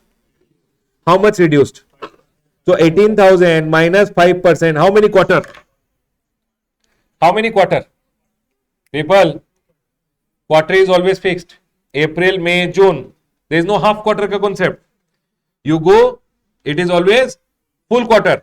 April, May, June. This is what? July, August, September, 1 quarter. October, November, December, 2 quarter. January, February, March, 3 quarter. So, Baba, people, minus 5% into how many quarter? 15% gone. Yes or no? So, how much will you get the credit? Whatever. 18,000 minus 15%, you will be able to take the credit. Is my point clear to all? Can I go ahead? Next. Sir, I was supplying exempt supply. People, I was supplying. Now I started supplying what? My supplies became taxable. So from today I'll start charging tax.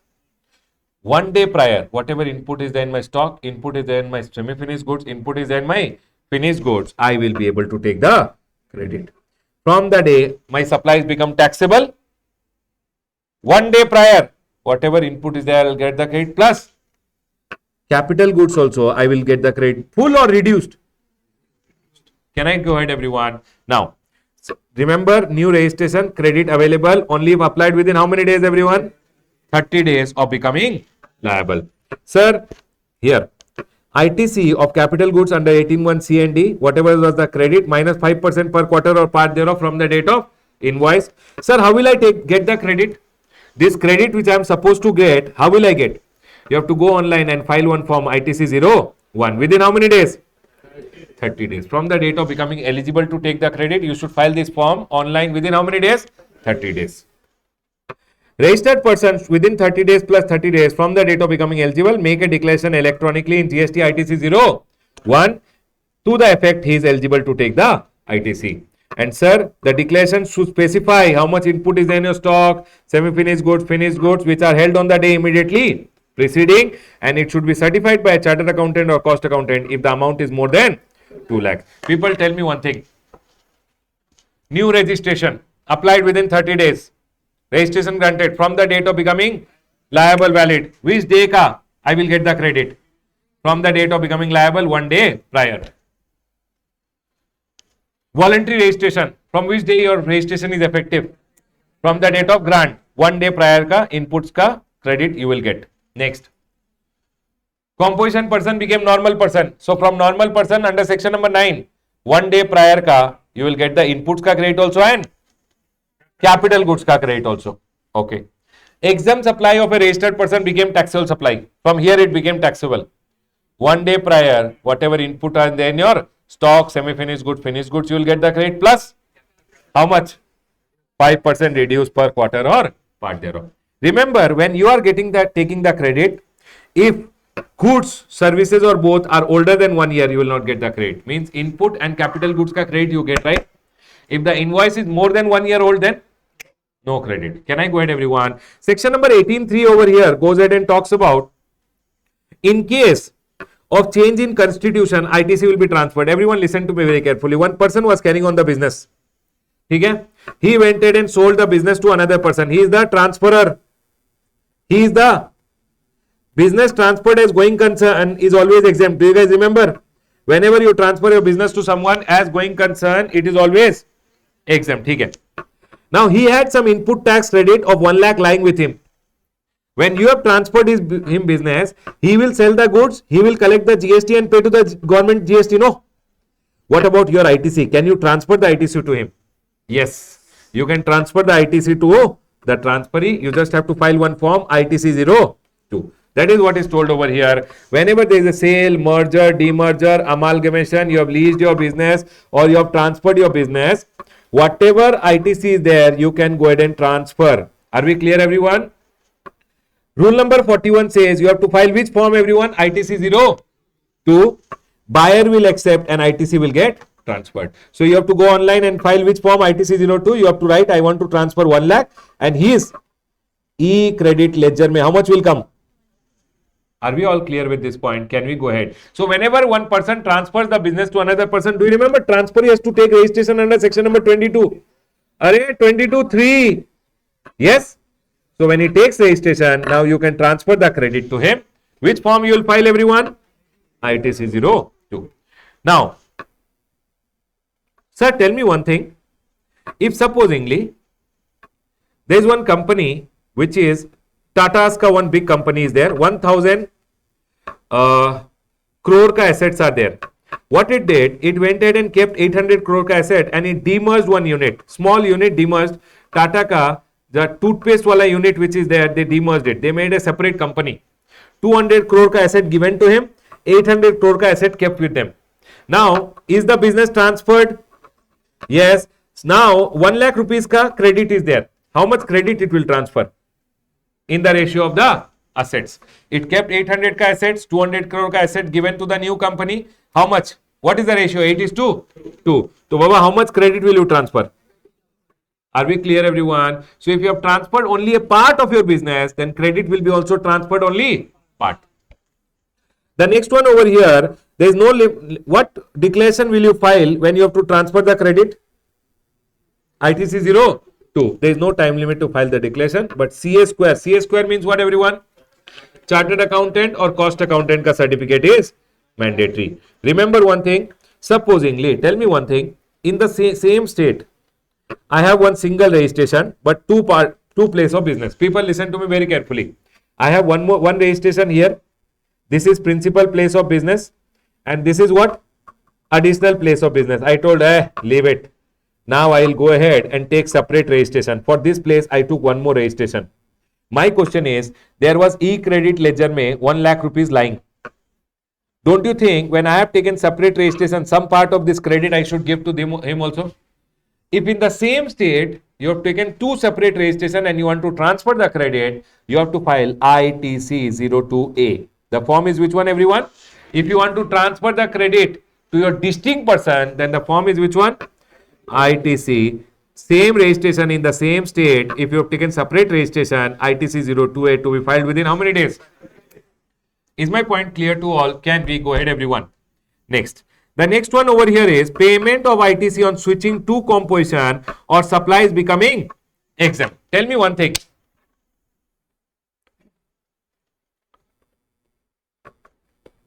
I was under composition scheme. Now I came under normal scheme. Correct? So here I will start charging GST. Was I taking ITC before? So sir, can I take the input ITC in the inputs which are there in stock, semi-finished goods, finished goods? Can I take the input tax credit? Yes. Capital goods, can I take the input tax credit? How much reduced? 5%. Yes. Do you guys agree with me? Tell me one thing. What if it is ulta situation? Reverse. Earlier, I was under normal scheme. So normal scheme, was I taking already the ITC? Now I shifted to composition. When I am under composition, am I eligible to take ITC? Am I going to charge GST? So tell me one thing, whatever inputs are there in my stock, semi-finished goods or finished goods and capital goods which are there, have I already taken the ITC? Yes. But now when I am going to sell them, am I going to charge GST? So tell me one thing, whatever ITC I have already taken should be reversed. Is my point clear to all?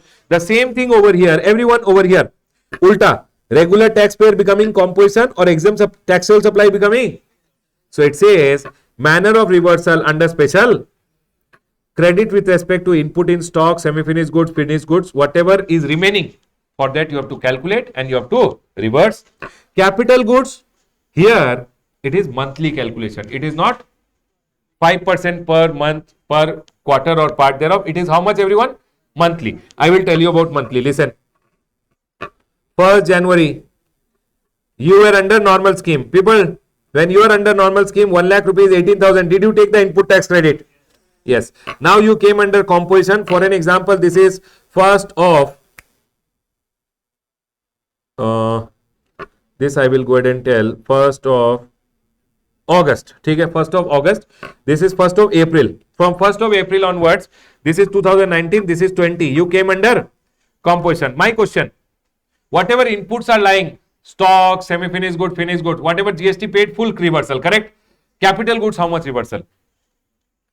Okay, we'll do like this. So 5 lakh rupees, GST paid 60,000. Did you already take the credit? Now, how much will you pay back to the government?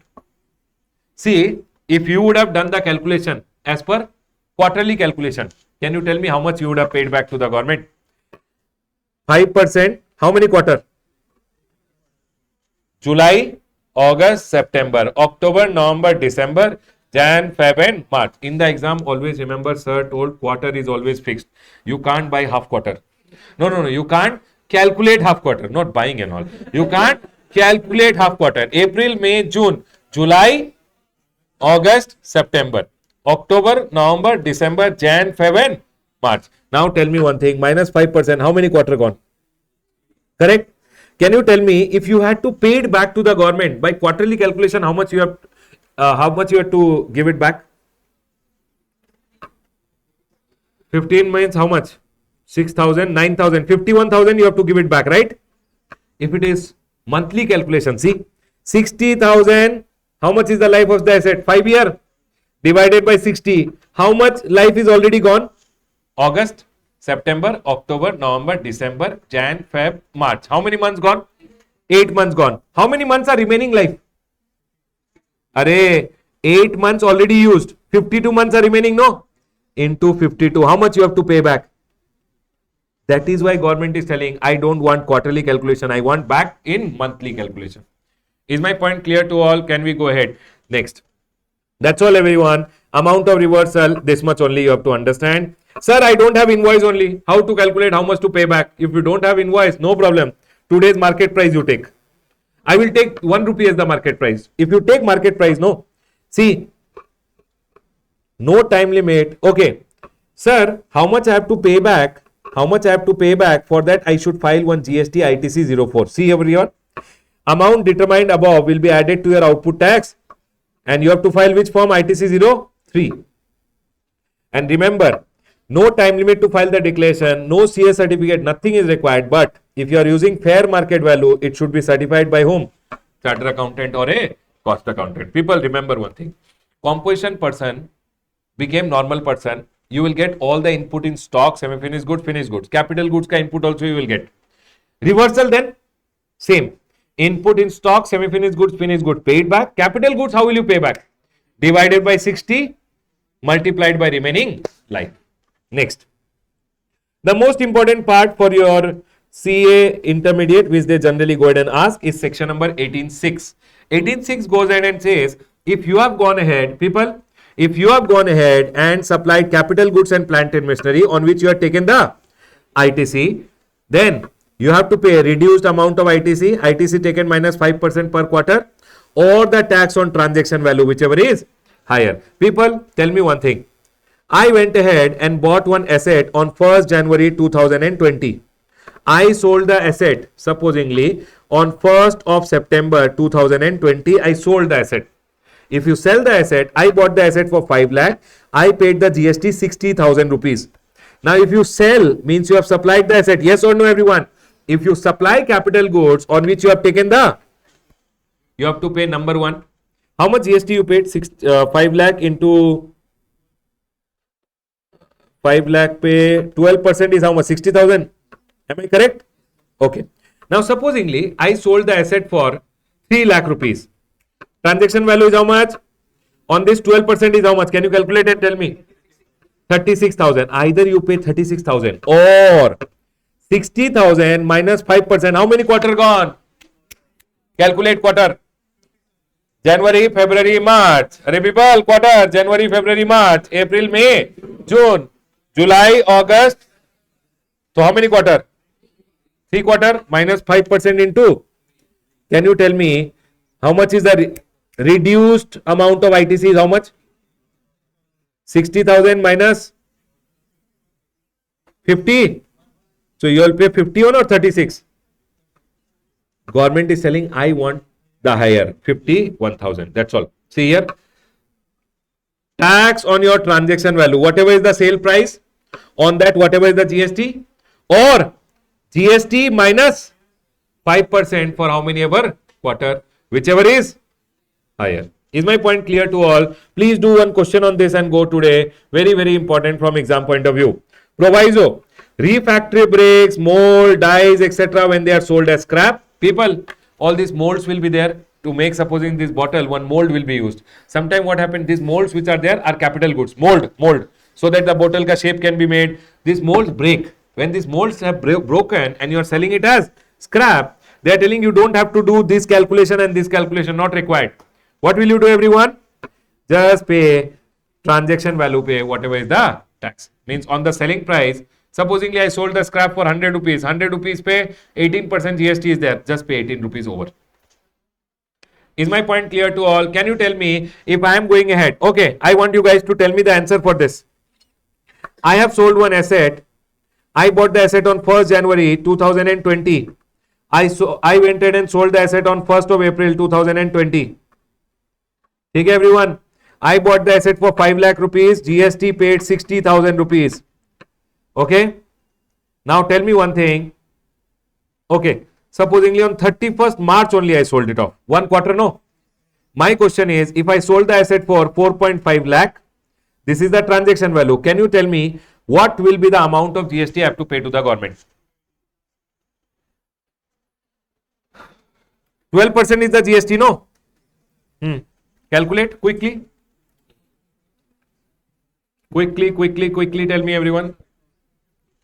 4.5 lakh into 12% is how much? 54,000. 60,000 minus how many quarter? 1 quarter. 5% is how much? 57. How much will you pay?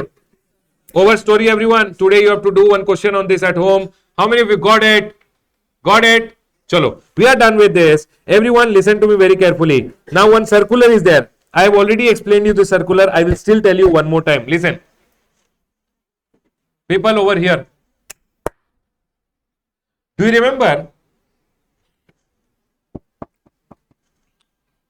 I bought thermometer. I gave thermometer free. Thermometer bought, thermometer given free. 1 minute. Is it permanent transfer of business asset on which ITC was taken? Yes. Is it supply? 71C supply? No. Bought thermometer, given thermometer, supply. I will get the ITC, no problem. Okay? Bought powder, made medicine, gave medicine free. Is it supply? No. Because bought was powder, given free was what? Medicine. So it is not supply, ITC will be blocked. That is what is told. Free sample and gift. If activity is a supply under 7.1, see, ITC will be allowed. But if such activity is not falling in supply, no ITC with respect to input services and capital goods. Can I go ahead, everyone? I'll ask you one more thing. 1 soap plus 1 soap free. 1 soap plus 1 soap free. 1 soap which I sold, I will get the ITC. 1 more soap which I gave free. Officer told, I will not give ITC. Government told, hey officer, open your eyes and see. He is just fooling the customer. 2 supplied at the price of 1. It is 2 supplied at the price of 1. I will get all the input tax credit. It is not that what I sold, I will get the ITC. I gave 1 ke saath 1 free. For the free one, because it is not supply, I will not get ITC. No. I bought chemical, everything. I made soap. People, what did I make? Soap. I gave 1 soap ke saath 1 soap free. Is the soap, second soap actually free, or it is 2 supplied at the price of 1? Will I get all the input tax credit? Yes. No problem. Can I go ahead, everyone? So that is what, buy one get one or buy more save more, ITC will always be allowed. Do you remember? I went ahead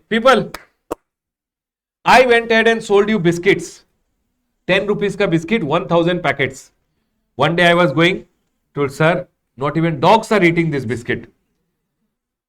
I told, okay, fine, I will give you 2 rupees back. 2 rupees into 1000, I gave 2000 rupees back. Did we have a prior agreement? Will government give my GST back? Will I give you your GST back? My question in this scenario is, will there be any impact on the ITC which you have taken? Whatever ITC you have taken will remain with you. Any problem, anyone? They are telling, if there is a secondary discount which was not known, no impact on the ITC availment in the hands of the people. Whatever ITC I have taken, it will remain with me. There is no impact on the ITC. What I have given back to you, everyone? 2000 rupees. I have never gone ahead and given you your GST back. So what will be my value of supply? My question, 10 rupees ka biscuit.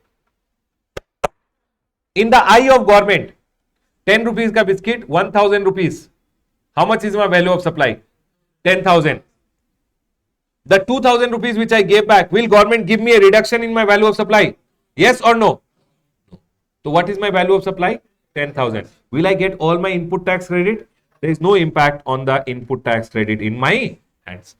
Are we all clear till here, everyone? One thing which I want you always to remember, what you buy, if you give it for free, what you buy, if you give the same item for free, it is a supply or not?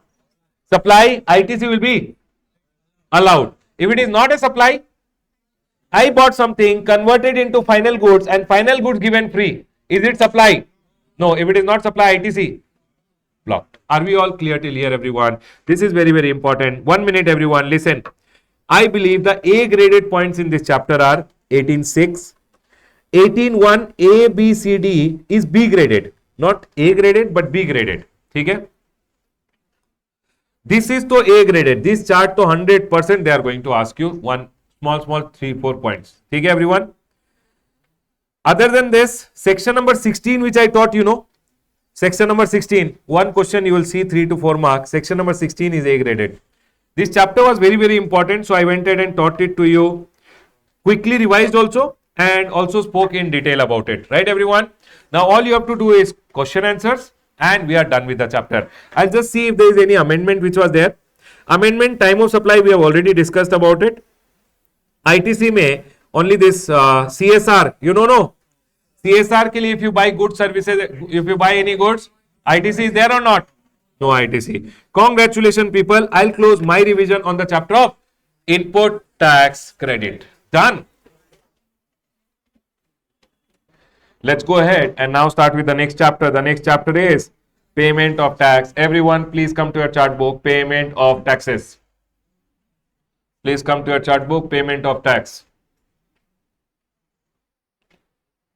Chalo, let's take a quick linking and then we'll go ahead. We started learning GST with what, everyone? Goods or service. Goods or service has to be supplied. Supply can be either interstate supply or it can be intrastate. Interstate, what will be levied? IGST. Intra, what will be levied? Once GST is levied, GST has to be collected and paid by a taxable person. How will he collect? How will he pay? He will calculate. And GST is equal to what, everyone? Value of supply into rate of tax. Once you know the GST amount, you will go ahead and ask to the person and the person will tell you, please give me a tax invoice. So the next step will come tax invoice, credit note and debit note. And then, sir, all this I will maintain in my accounts and records and I'll send the goods to the other person with the help of e-way bill. Now, once you send the goods, your liability will come. Your liability to pay the GST will come. And liability comes at the time of supply. For an example, your liability is 1000 rupees. You will go ahead and use your input tax credit. Yes, everyone. For an example, I have input tax credit which is appearing in my GSTR to be 500 rupees. Then remaining amount, I will have to go ahead and make the payment. Sir, how much will I make the payment? 500 rupees is the remaining amount which I'll have to go ahead and pay. Are we clear, everyone? So today we are going to talk about payment of tax. Please come to your chart book. Payment of tax. Everyone over here now. Payment of tax, people, it starts with that whenever a person takes registration, either you become liable. Where do you become liable, everyone? Section number 22 or section number 24, or you voluntarily take registration on the gst.gov.in. Portal opens 3 accounts for you. What are the 3 accounts, everyone? E liability ledger, E credit ledger and E cash ledger. So if I go ahead and tell you what are the 3 accounts being opened for a person, one is known as E liability ledger, one is E credit ledger and one is E cash ledger. What happens in the liability ledger? Listen to me very carefully. You went ahead and told people over here, you went ahead and told in your GSTR 3B, when you are filing your GSTR 3B, you went ahead and told in your GSTR 3B that my liability is 10,000 rupees which I have collected. My output liability is how much? 10,000. That will come and sit in your E liability ledger. Are we clear, everyone? Now, when you are filing your GSTR 3B, you can also go ahead and claim the credit which is appearing in your GSTR 2B. Do you remember, everyone? If you go ahead and say that my credit which is there, when you are filing your GSTR 3B, if you go ahead and say, supposingly, that in my GSTR 2B, the credit appearing is 5,000, that 5,000 which you self-assess will come and sit in your E credit ledger. So when you are filing your GSTR 3B, you told your liability is 10,000, it will come in your liability ledger. You told my credit which is appearing in GSTR 2B, which I am eligible to take, is 5,000, it will come in your credit ledger. Now you will go ahead and use it to make the payment. Yes, everyone? You set off remaining amount is how much, everyone? 5,000. You have to deposit in your e-cash ledger 5,000 rupees and use this 5,000 to pay your balance liability. Are we clear, everyone? So whatever is your liability comes in the liability ledger. Whatever is the credit, that will come in the e-credit ledger. From the e-credit ledger, you will use it to make the payment of your output tax liability, and remaining amount, what will you do? You will deposit in your e-cash ledger, use it to pay your liability, and now you will go ahead and file your GSTR 3B. Are we clear, everyone? Can we go ahead? So people over here. So what is the e-liability ledger? E-liability ledger over here is, what? First of all, whatever amount you are liable to pay against TILO. What is TILO? People, you remember like this. One is TIPLO over here. TIPLO. T means what, everyone?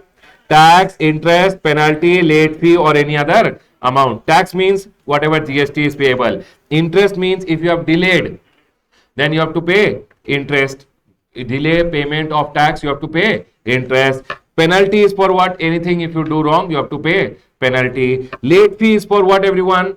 Late filing of return. And then any other amount if you have to pay, that is known as other amounts. Okay, everyone? So here what they are telling is, if you are going ahead and you have any amount which is payable to a tax, interest, late fee, or any other amount, as per your return, which return? GSTR 3B, that will be debited in the e-liability ledger. Any amount of tax, interest, penalty, or any other amount payable as determined by the proper officer in any proceeding. Might be officer went ahead and found out that you have not paid some taxes. An officer gave you one demand order, one love letter saying this much is the amount to be paid by you. That amount will also come and sit over here. Might be in the last month you missed paying something. Are we clear? And that amount you want to pay now, that is also, if you have ascertained any amount, that will also come and sit over here. So what? First of all, tell me one thing. In your liability ledger, what are the amounts that will come? One is whatever you have assessed in your return. Secondly, whatever officer have gone ahead and found out that you have not paid, that also will come and sit in your e-liability ledger. Are we clear, everyone? One is you are only telling this much I have to pay. One is the officer has given the demand order. Now, or people, if you don't go ahead and pay your amount on time, then there will be interest also. That interest also will come in your e-liability ledger. People, tell me one thing. What are the three ledgers that the portal opens for you immediately? E-liability ledger, E-credit ledger, and E-cash ledger. Liability ledger will have one debit, one credit, debit, ledger, no, everyone. So one debit, one credit. Now, whenever you say self-assess, you told in your return, I am liable to pay 10,000, that will come here.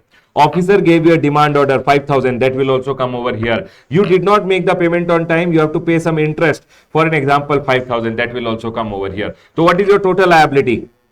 20,000. Now you filed your GSTR 3B. When you were filing, you told my input tax credit, which is appearing in my GSTR 2B, is supposingly 10,000. So that will, whatever you self-assess and ask in your GSTR 3B, that will also come over here. What will you do with this? You will use it. So you will write over here, I am transferring to e-liability ledger. How much?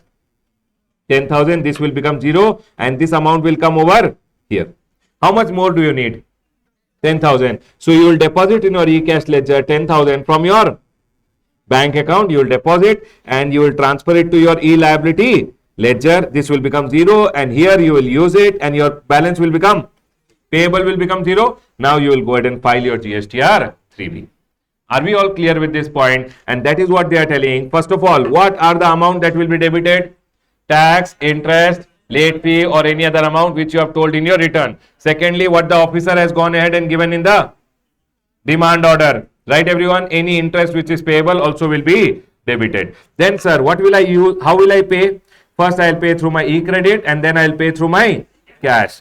Remember always, these are some things which you will have to use always cash only. See, tell me one thing. When I buy something, what will I pay one person? Tax. That person will pay tax to the government. I will get credit of what? Tax. So tax can be used to pay tax only. Remember, In the e-credit ledger, whatever amount I have, I can use to pay what everyone? Output tax. Input tax can be used only to pay output tax. Now, remember, if you have any TDS which is there payable, any TCS which is there payable, people, TDS and TCS will discuss in the next chapter. Okay, everyone? Any TDS and TCS if you have to pay, any tax which is payable under RCM, reverse charge me if you have to pay any tax. Composition tax under section number 10. Interest, penalty, late fee or any other amount. TDS, TCS, then RCM liability, composition tax, interest, penalty, late fee or any other amount. Always this has to be paid in cash. Remember, this amount always has to be paid in cash. What is it, everyone? TTRC, IPLO. T means TDS, T means TCS, R means RCM ka liability, composition tax, interest, penalty, late fee or any other amount always has to be paid in cash. Next. Now, whenever you have to go ahead and make the payment, what will you go ahead and make the payment for? Always. People, whenever you have to go ahead and make the payment, always remember you have to make the payment of the previous month ka dues first. For an example, you have a liability of the last month, tax, interest, penalty. Can you pay first this month ka liability and then last month ka liability? They are going ahead and telling what will be the manner of discharge. First, you have to pay self-assessed tax and dues. Dues means what, everyone? Dues means any interest, penalty, if you have to interest, penalty, late fee, anything if you have to pay of the previous return. Means as per the last month, if you have a tax, interest, late fee which is payable, that has to be paid first. Then self-assessed tax and dues relating to the return of the current tax period. Then if the officer has gone ahead and given you any demand order, that has to be paid. In the exam, they will go ahead and give you some serial orders mein, and they will tell you which is to be paid first. Remember, last month ka tax, interest, late fee, any other amount which is there has to be paid first. Then which will you pay? Current month ka. Then what will you pay? Any amount as per the demand order.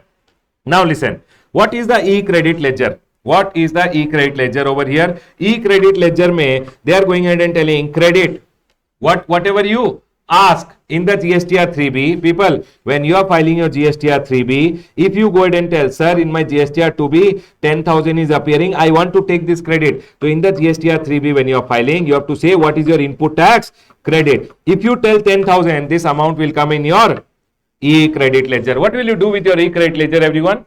Use to pay your output tax liability. E-credit ledger you will always use to pay your output tax liability. Amount will be used for making the payment of your output tax. Amount will be used for making the payment of what, everyone? Output tax. Now, sir, e-credit ledger mein whatever amount is there, e-credit ledger mein what amount is there, how do I utilize it? Can I use IGST to pay CGST? So that is what they are telling. If I have input tax, how do I use it? Are you guys able to understand? So first they have gone ahead and told, always you should, if you have input tax and output tax, can I use my IGST input tax credit to pay my IGST output tax, everyone? Yes. Always remember, first you have to use your IGST to pay what, everyone? IGST. Then you will use your IGST to pay CGST or SGST. Any manner, any proportion, 50-50, 40-60, how much ever IGST is remaining, you have to use. Are we clear? Then, Baba, remember, IGST should be always exhausted. It means you should have always used your IGST completely. So, whenever you have any liability, which is the first input tax you will go ahead and use? IGST. IGST you will use to pay what? IGST. After you have used your IGST to pay IGST, what will you use your IGST for? CGST or SGST. Can I go ahead, everyone? Then once your IGST is exhausted, now which credit you will use? You will pick up your CGST. CGST should be used for first what, everyone? CGST. Then CGST should be used for what, everyone? Are we clear? Can CGST be used for SGST? No. Third one over here is, then we'll pick our SGST and use it to pay what, everyone? SGST. SGST then I will use for IGST. Are we clear, everyone? Remember, CGST can never be used to pay SGST or SGST can be never used to pay CGST. People, very, very important from exam point of view. This is how you should use your input to pay your output. Are we clear, everyone? Will you be able to do it in the exam? Very, very important from exam point of view. You must practice those big questions which are there no behind. You will see input, output at the end. You have to set off. Please use this method, set off and do some questions and then go for exam. Done, everyone? Can you tell me what will you use first? IGST should be used for IGST. Then IGST will be used for CGST or SGST in how? 50-50, 40-60. However you want to use, you use it. Then Baba, IGST should be completely used. Then you will use CGST for CGST and then CGST for IGST. Then SGST for SGST and then SGST for IGST. C to S and S to C? Never possible. The same thing I have told over here, that use IGST for IGST, then IGST for CGST or SGST. If I am a person registered in a UT, I will not have SGST, I will have UTGST. So instead of S, you can replace with what? Wherever S is there, you can replace with UTGST. Can I go ahead, everyone? Next. Sir, IGST should be exhausted. Then Baba, CGST to CGST, CGST to IGST, SGST to SGST and then SGST to IGST. C to S or S to C is never possible. Is my point clear to all? Can we go ahead? Very, very important from exam point of view. Remember, you must know how to use your input to pay your output. The next one over here is e-cash ledger. People, listen to me very carefully. I have an output of 20,000. What will I first use? Input tax credit. I have 10,000 ka input. I will use it. How much is the remaining amount payable? 10,000 is payable in cash. Correct, everyone? So first I have to, can you throw cash? Government take cash? No, Baba. You have to first deposit in your e-cash ledger and then use your e-cash ledger. Are we clear, everyone? So it is going ahead and telling you over here how to make the deposit. So whenever a person wants to make the deposit, he will generate one challan. That challan is known as what, everyone? GST PMT06. Where will you generate the challan? On the common portal, and the challan is always valid for how many days? Once you generate the challan, what is generated, everyone? C pin. C pin is what, everyone? Common portal identification number. One mark MCQ they can ask. Common portal identification number. Then once C pin is generated, you have to make the payment. In the exam they can ask you what are the different modes of payment. Number one, net banking. Can I use UPI, IMPS, credit card, debit card, NEFT, RTGS? Over the counter means I can go ahead and generate the challan, go to the bank and deposit in cash. How much? 10,000 can be deposited by cash, check or DD. Means per challan, per tax period. Means if I am going ahead with monthly return, then per month I can deposit how much in cash? 10,000. Are we all clear with this? Now once I make the payment, remember, once you make the payment, the amount will go to the government account. That date will be date of the deposit of tax. For an example, I gave a check today. Check got credited to the government account tomorrow. What is the date of deposit of tax? Today or tomorrow? Tomorrow. Are we clear, everyone? Now once you make the payment, SIN gets generated. What gets generated, everyone? SIN. Remember, 1 mark, 1 MCQ had come once, I think. What is SIN? Challan identification number. 14 digit is already there.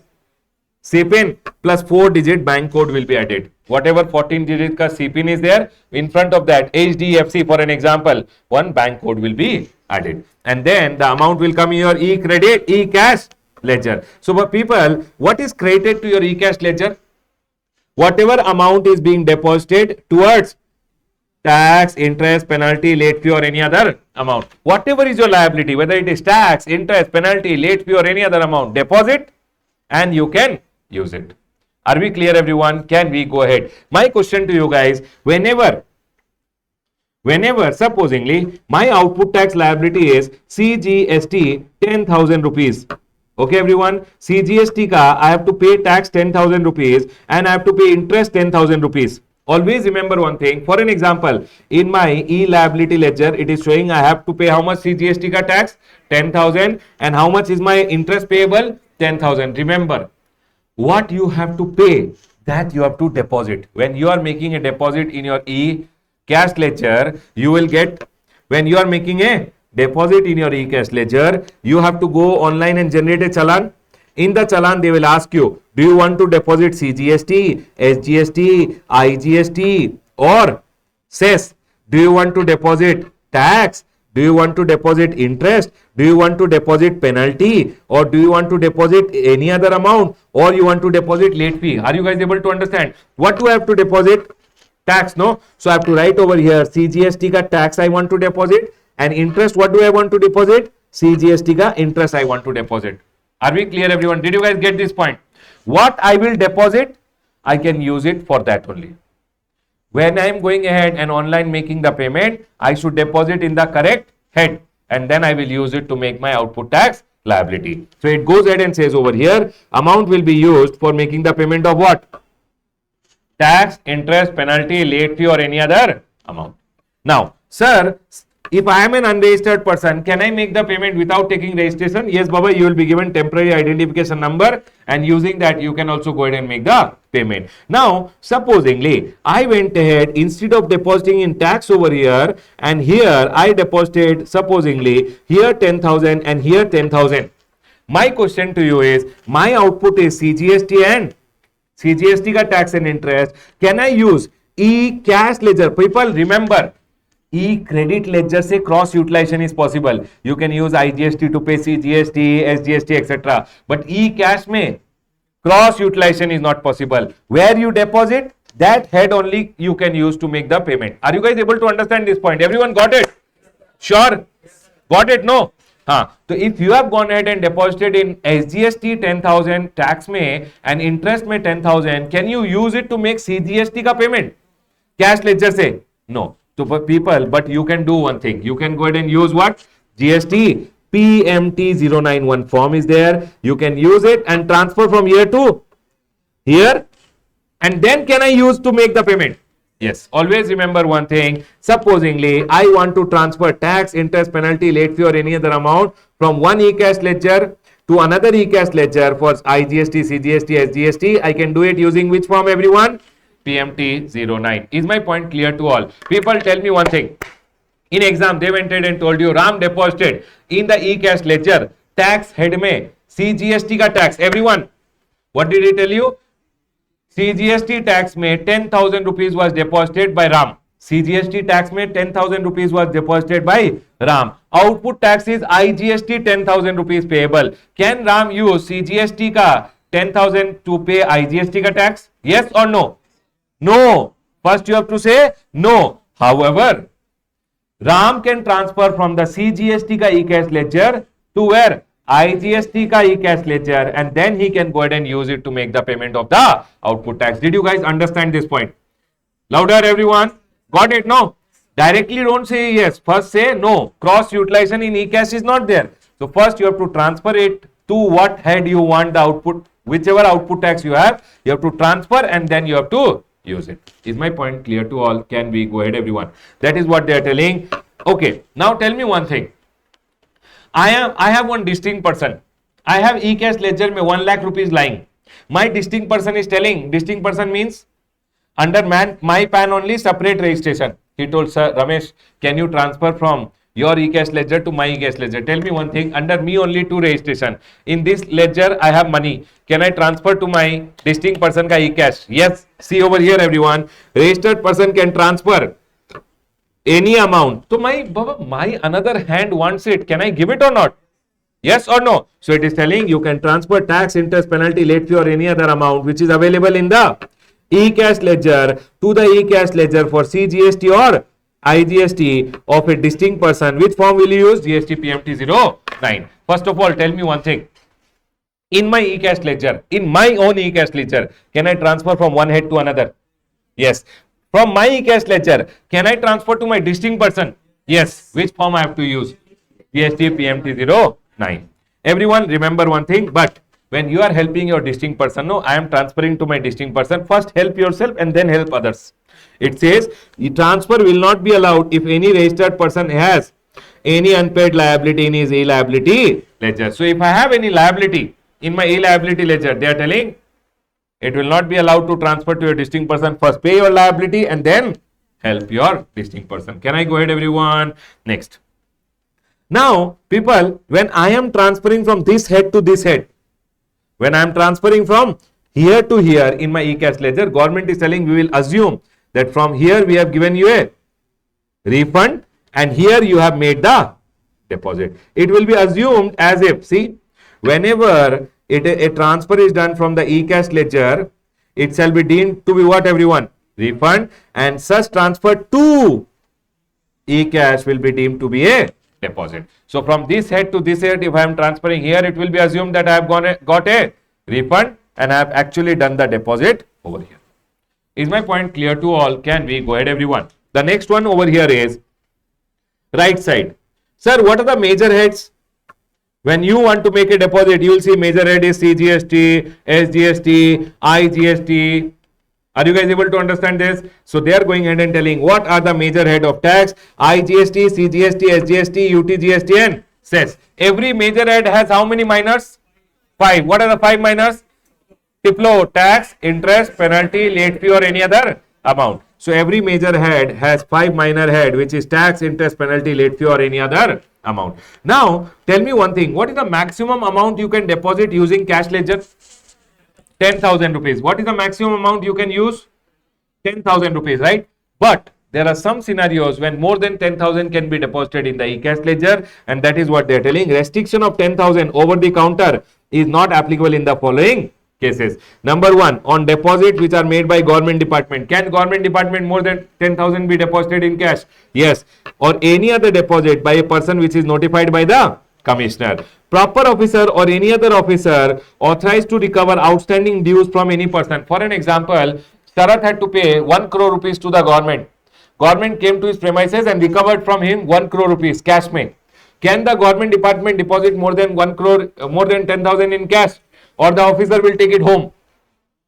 More than 10,000 can be deposited in cash, including recovery made through attachment or sale of movable and immovable property. Might be Sharath ka movable property sold, car sold, property sold, and they recovered the amount. Can they deposit more than 10,000 in cash? Yes.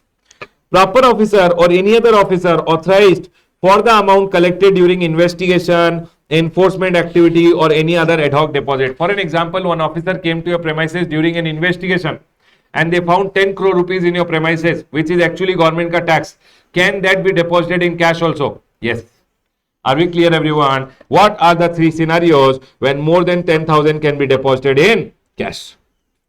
Now, over here, everyone, people, tell me one thing. E-liability, e-credit ledger, e-liability ledger, e-credit ledger and e-cash ledger. We learned 3 ledgers. E-liability ledger.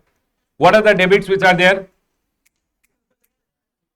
Whatever is the self-assessed tax, interest, penalty, late fee or any other amount, whatever demand order is being raised, any interest which is there. How will you make the payment? First through your credit, then through your cash. What will you always go ahead and pay in cash? TTRC, IPLO. T for TDS, T for TCS, IR for RCM liability, C for composition tax, interest, penalty, late fee or any other amount. What is the serial order in which you have to pay your liability? Self-assessed tax, interest, late fee of the previous tax period, then current tax period, then any other amount which is demanded. Are we clear? E-credit ledger, I have already told you how to utilize. Utilization, you have to remember, very, very important. E-cash ledger, I have told you what you deposit, you can use it for that only. Can I cross-utilize? Yes or no? No. But can I transfer from one head to another head? One major to another major? One major to another major ka another minor also? Anywhere you can transfer. Using which form? GST PMT 09. Can I transfer to my distinct person? Which form? PMT 09. But first of all, my liability should be paid. Now everyone over here. The next one is, it says 86A. They have asked in the exam, rule number 86A, important from exam point of view. Condition of use of amount available in the e-credit ledger. Now they are going ahead and telling, the commissioner can actually block the amount which is available in your e-credit ledger. Now, commissioner, who can block? Commissioner or any officer authorized by him, if he has reason to believe that the ITC available in the e-credit ledger has been taken by you, what everyone? Fraudulently, or you are ineligible. Might be you did not have invoice only and you took it.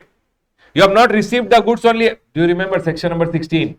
You should have the invoice. You should have the tax paying document. Correct, everyone? Then you should have received the goods. He should have paid the tax to the government. I have to file the return. Only then I can take the credit. They are going ahead and telling, might be you took fraudulently. it is ineligible. Block credit also you went ahead and took. So they are going ahead and telling, then commissioner may not allow the debit of such amount equal to the credit in the e-credit ledger for discharge of your liability or for claiming a refund of the unutilized amount. Means you can't use it also, or you want to take a refund of your e-credit ledger, refund also will not be given. So sir, reason, what are the reason they can go ahead and block your credit? Number one, who can block your credit, everyone? Commissioner or a person authorized by him if they have reason to believe that the credit was taken fraudulently or you are ineligible, the credit can be blocked. Can I go ahead, everyone? Now, what are the reason when they can go ahead and block? Reason. Number one, ITC has been availed. You have taken the ITC on the basis of invoice or debit note issued by non-existent supplier or who is not conducting business from the declared place of business. For an example, I took credit on the basis of an invoice of Sharath and Co. When the officer went to Sharath and Co., officer is telling there is no Sharath and Co. He's closed his business and ran off. It means he just gave me an invoice and I took the credit on the basis of that. He never gave the tax to the government. Government is telling, Ramesh, if you have taken the credit on the basis of such person supplier who is basically not existing only or who is not conducting business from the declared place of business, then whatever credit I have taken, it will be blocked. Can I go ahead, everyone? The next one, ITC without receipt of goods, services or both. Do you remember? I should take credit only when I have received. If I have not received and I have taken the credit, officer comes to know, what will he do? He will block the credit. ITC on the basis of document, the tax with respect to which has not been paid to the government. Supplier did not pay the tax only to the government. Officer is telling, Ramesh, your credit I will block. Next, recipient availing ITC is not found existing or not conducting business from declared place of business. Officer went online and he is saying that Ramesh Soni online is available. He is taking input, he is filing his output. But when we went to his place of business, no, it is empty ground. What address he has given, it's an empty ground. What will he do? He'll block my ITC. When he blocks my ITC, I'll go running. Sir, I changed my place of business. Now this is my new place of business. Are you guys able to understand? He will tell, if this is the new place of business, why didn't you change your business address? Amendment. Are you guys able to understand? So what they are telling, if you are not found, then also they can go ahead and block the credit. And then ITC without any invoice, debit note or other valid. Can you tell me what are the other valid document, everyone? But if you don't have the document, then also your credit can be blocked. And then, sir, the restriction will be maximum for how much time, everyone? 1 year. People, tell me one thing. Who can block your credit? Who can block your credit? Commissioner or a person authorized by the commissioner? If they have reason to believe that your credit which was taken what? Fraudulently, or you are ineligible. What are the reasons for blocking? Supplier is not existing or not doing business from declared place of business. Recipient is not existing or not doing business from declared place of business. You have taken the credit without receipt of goods. You have taken the credit without document. Are we clear, everyone? Then your credit can be blocked. And what is the maximum time limit for blocking, everyone? 1 year. Next. So people remember this rule number 86A, very important from exam point of view. They can ask you a question, who can block your credit? What are the reasons subject to which credit can be blocked? What is the maximum period for which they can block your credit? 1 year. Remember. Now, please come to rule number 86B. Rule number 86B is telling that, sir, whenever restriction on use of amount in the e-credit ledger, government is going ahead and telling, Ramesh, of your e-credit ledger, means whatever is your liability, no? Whatever is your liability, you can't go ahead and use completely your e-credit ledger. Of your liability, 1% has to be paid in cash. Means only 99% you can use your credit, remaining 1% has to be paid in cash. So for an example, my liability is 1 crore rupees. How much I can use my credit? Louder. 99,000. 1,000 has to be paid in cash. So that's what they are telling. Registered person whose taxable supply, excluding exempt and zero rated supply, in a month is more than how much, everyone? 50 lakhs. Remember, first of all, you should be a registered person whose supply is more than how much, everyone? 50 lakh rupees. Then he shall not use credit to discharge his liability in excess of 99%, means 1% has to be paid in cash. Are we clear? I went to the, sir, why will I use? I am not a bad person, sir. Please allow me to use 100% of my liability. Allow me to use my credit. Sir, why are you not allowing? Okay, everyone. So government went ahead and told, if you are a person restriction will not be applicable if you are a registered person, or you are a proprietor, or you are the Karta, managing director, any two partner, whole time director, member of managing committee of association or board of trustees have paid more than how much? 1 lakh income tax in the last 2 financial year. Government is telling if you have paid in the last 2 financial year more than how much, everyone? 1 lakh rupees as income tax. Either you are the registered person or you are the Karta in case of HUF. Then proprietor in case of proprietorship firm, managing director, partnership firm ka any two partner, whole time directors, members of a managing committee of association or board of trustee, and you have paid more than how much, everyone? 1 lakh rupees income tax. Then government is telling this restriction is not applicable on you. The next one, if you have received refund more than how much, everyone? 1 lakh in a financial year of your unutilized ITC, whatever was the input tax rate lying with you, if you have taken refund how much, everyone? More than 1 lakh, then also this restriction is not applicable. Or if you have discharged output tax liability through the e-cash more than how much, everyone? 1% of the output tax applied cumulatively up to the said month, then also this is not applicable. Sir, what do you mean by this? For an example, I'll say April, May, June. Now I'm talking about July. Okay, everyone. April ka your output tax liability was 1 lakh, 1 lakh, 1 lakh. ठीक है? How much should be paid in cash at least? 1,000, 1,000, 1,000. Correct, everyone? Might be here you did not have any much input tax credit, so you had paid 5,000 in cash. How much did you pay in cash, everyone, till now? For an example, your output tax liability in July also is 1 lakh. What is your total output tax liability? 4 lakh. 4 lakh ka 1% is how much? 4,000. But have I already paid 7,000 in cash? So this month I don't have to pay 1% in cash. Is my point clear to all? They will see cumulatively are you fulfilling the condition or not. Cumulatively means 1 month if you have supposedly paid more than 1% in cash, might be you paid 10,000 rupees in cash, you should have paid only 1,000. So they are telling we'll see the application cumulatively. Did you guys get this point, everyone? 4 lakh ka 1% is how much? 4,000. But till now you have already paid how much in cash? 7,000. So this restriction will not be applicable in this month. Is my point clear to all? The next one over here is restriction is not applicable if you are a government department, public sector undertaking, local authority or a statutory body. People, if I am a registered person, rule number 86B, if I am a registered person but my, plus my turnover is more than 50 lakh, excluding with supply, exempt supply and zero rated supply, my turnover is more than 50 lakh, then in the current year, means if my turnover is more than, in a month is more than 50 lakh, then I have to go ahead and pay 1% in what, everyone? Cash, through my cash. And this restriction is not applicable if I paid income tax more than 1 lakh in the last 2 years, if I have received a refund more than 1 lakh, or if cumulatively up to the current month I have already paid 1% in cash, then in the current month this will not be applicable to me. If I am a government department, public sector undertaking, local authority or a statutory body, then also this restriction is not applicable on me. There are some questions in your book which you will see on rule number 86B. Important, please do it and go. Next. People, I went ahead and told the government, sir, can I pay my self-assessed liability, whatever is my output tax liability, using my credit? Can I pay, everyone? Yes or no? Louder. Yes. Officer gave me a love letter, demand order. Can I pay demand order using my credit ledger? So that is the clarification came. Yes. They are telling output tax which you self-assess in your return or because of your proceeding, means officer gave you a demand order and you have to now make the payment. You can pay through your e-credit ledger. Next. Can I use e-credit ledger to pay IPLO? Can I use e-credit ledger to pay IPLO? IPLO should always be paid in.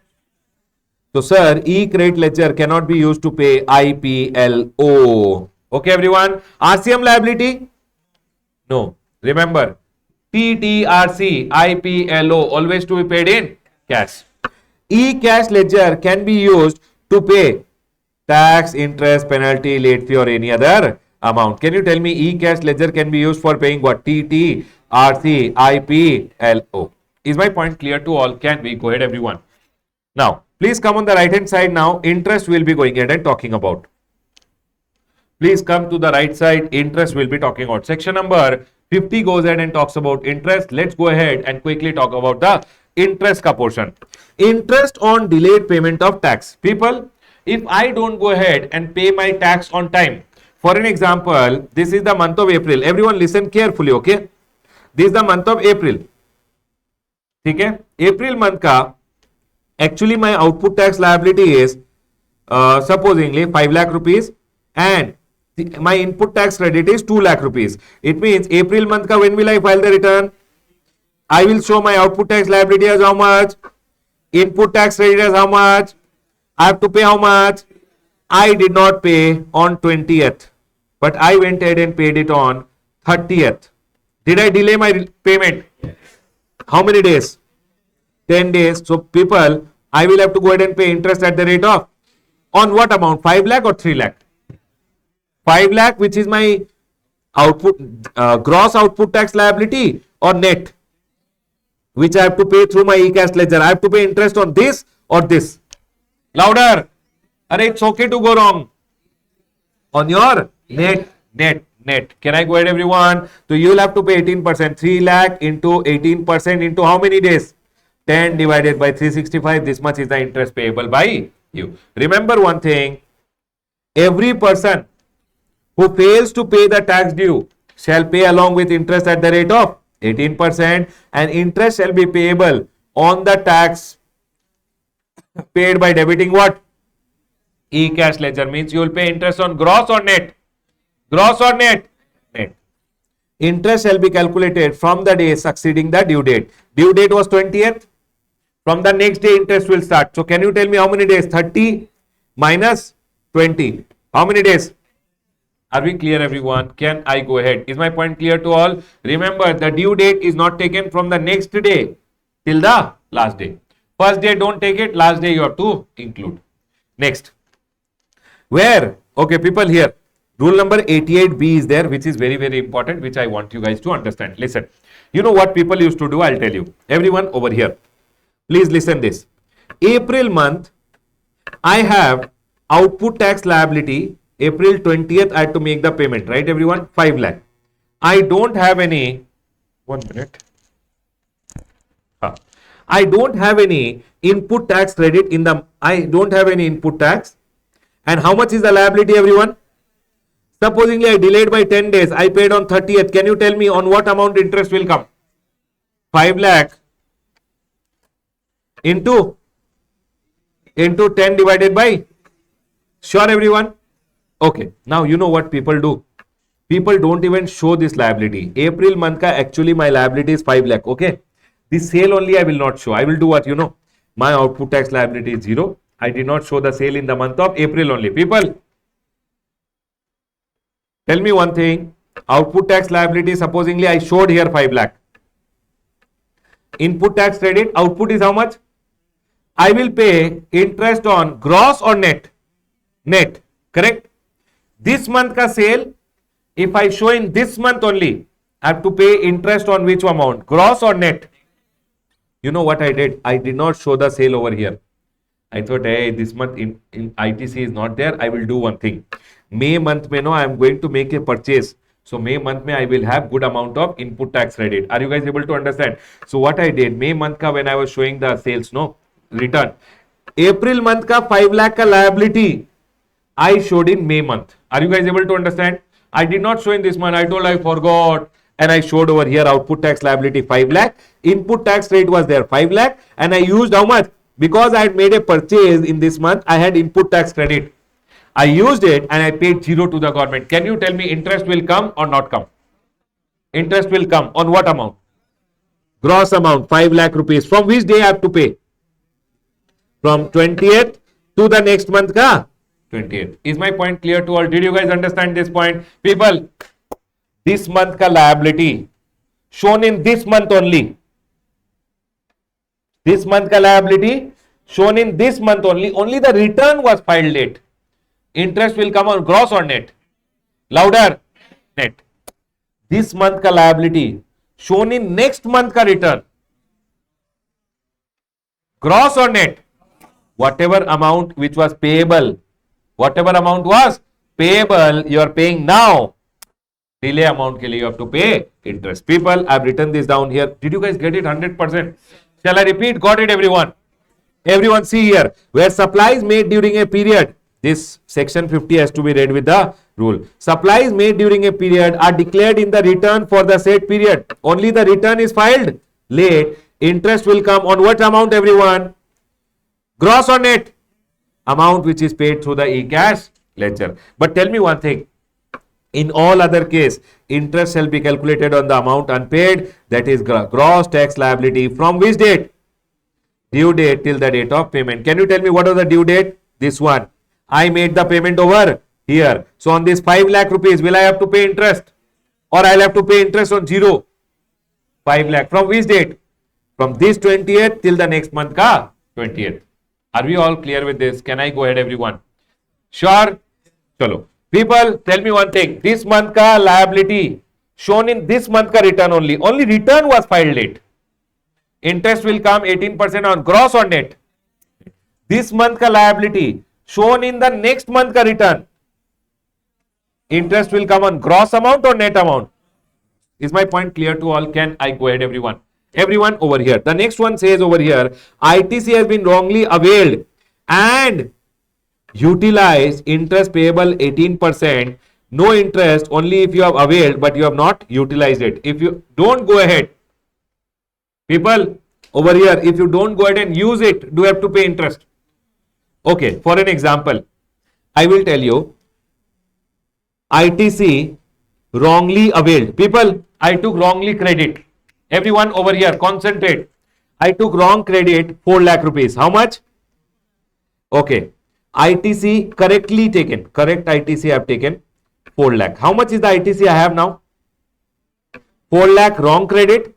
4 lakh correct credit. How much credit I have total? 8 lakh. My output tax liability, for an example, my output tax liability which is there is only 2 lakh rupees. How much is my output tax liability? 2 lakh. This 2 lakh I will pay through this correct availed 2 lakh. How much is my e-credit ledger mein balance? First, this 4 lakh say 2 lakh I used. How much is the correct credit remaining? This 4 lakh which is there is the wrong credit. But did I ever use it? How much did I use? This 2 lakh I used out of. My question is, everyone, my question over here. Did I use the wrongly availed credit? Did I use it? Do I have to pay any interest? Is my point sure, everyone? Did you guys get it? Louder. Okay, I'll ask you one more question, okay? This is my wrongly availed credit. This is my correct credit. How much credit I have? My output tax liability is 12 lakh. What will I do? First, I'll use this for, correct? What is the wrong credit? Actually, it was block credit, 4 lakh. I took it. Wrongly availed, no? Should not have taken, no? I used it 4 lakh here, correct? How much did I pay balance in cash ledger? Did I use the wrongly availed credit? The day I used it, from that day, I have to pay interest at the rate of 18%. Did you guys get it, everyone? Sure. Shall I explain again? Got it. Not a class now, it is a revision, everyone. ITC wrongly availed and utilized. Interest shall be calculated from the date of utilization till the date of reversal or till you pay it back to the government. My question, everyone. My question to you guys, everyone over here. Now, we are done with the chapter, okay? Congratulations. Listen now. I wait. What are the amounts? People, very important. What are the amounts you will always pay in cash? TTRC, IPLO. Tell me the how are you going to pay off your liability? E-liability, how are you going to pay your liability? Always self-assessed tax and dues of the previous tax period, then current and then demand. Are we clear, everyone? You remember e-credit ka utilization? IGST should be first used for IGST. You remember? Very important. Please mark it, okay, everyone? Whatever I am telling, please mark it. This one you marked it. Manner of utilization, you marked it. Manner of utilization, this one you mark it. GST PMT 09, which I have told you, very, very important. PMT 09, which I have told you, very, very important. 86A and 86B, they go ahead and ask question. Please be very careful. 86A and 86B. Other than that, interest also they can ask you a small question. I have already explained it to you, right, everyone? Now, And sir, what are the ways you can go ahead and make the payment? What are the ways you can go ahead and make the payment? Chalo, I'll ask you one thing, everyone. Can I ask you one question? Everyone over here. See, when you come to your chapter of payment of tax related amendment, one circular is there. Let me go ahead and quickly read out this circular with you guys so that the amendment is also done. It says clarification on charging of interest in case of wrongly availment of IGST and reversal thereof. In case of wrongly availment of IGST credit by a registered person and reversal thereof for the calculation of interest, whether the balance of ITC available in the e-credit ledger under the IGST only needs to be considered, or the total ITC available in the e-credit ledger under the IGST, CGST, SGST has to be taken together. People, tell me one thing. ITC wrongly availed. For an example, I took IGST ka wrongly credit 1 lakh rupees. Okay, everyone. People, how much I took IGST ka wrongly availed credit? 1 lakh. And my e-credit ledger mein, no, always there is a balance of CGST 50,000, SGST 50,000 rupees. My question to you guys, I already have a balance of what? CGST and SGST. Always. This IGST credit might be I had an output tax liability 1 lakh rupees and I used it. Okay, everyone. I had output tax liability how much? IGST 1 lakh and I used this 1 lakh rupees. But in my e-credit ledger, always there is a balance of CGST and SGST.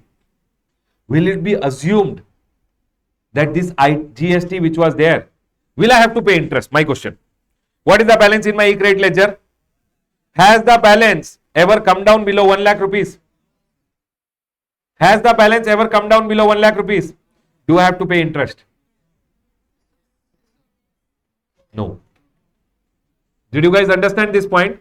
Sir, although I might have used although I would have used this IGST, but you know what? Even if you see, can I use CGST to pay IGST? Can I use SGST to pay IGST? It means government went ahead and told, no problem, Baba. Even if the IGST which was there, you have wrongly availed and you utilized it. But if you had always balance in your e-credit ledger of the CGST, SGST, etc., then you don't have to pay any interest. See over here, everyone. Since the amount available in the e-credit ledger under the head IGST, CGST, SGST can be utilized for payment of what? IGST. It is the total available e-credit ledger balance under the head IGST, CGST and SGST together that has to be considered for calculation of interest. My question over here, if I already have total of 1 lakh, do I ever have to pay any interest? Yes or no? No. It says over here, under rule number 88B, and for determining as to whether the balance of e-credit ledger has fallen below the wrongly availed IGST. So people, I've written the circular ka crux over here. In case where the IGST has been wrongly availed and subsequently reversed, you took wrongly IGST and now you are paying back to the government saying, sorry sir, I am paying 1 lakh rupees back to you. You don't have to pay any interest. When?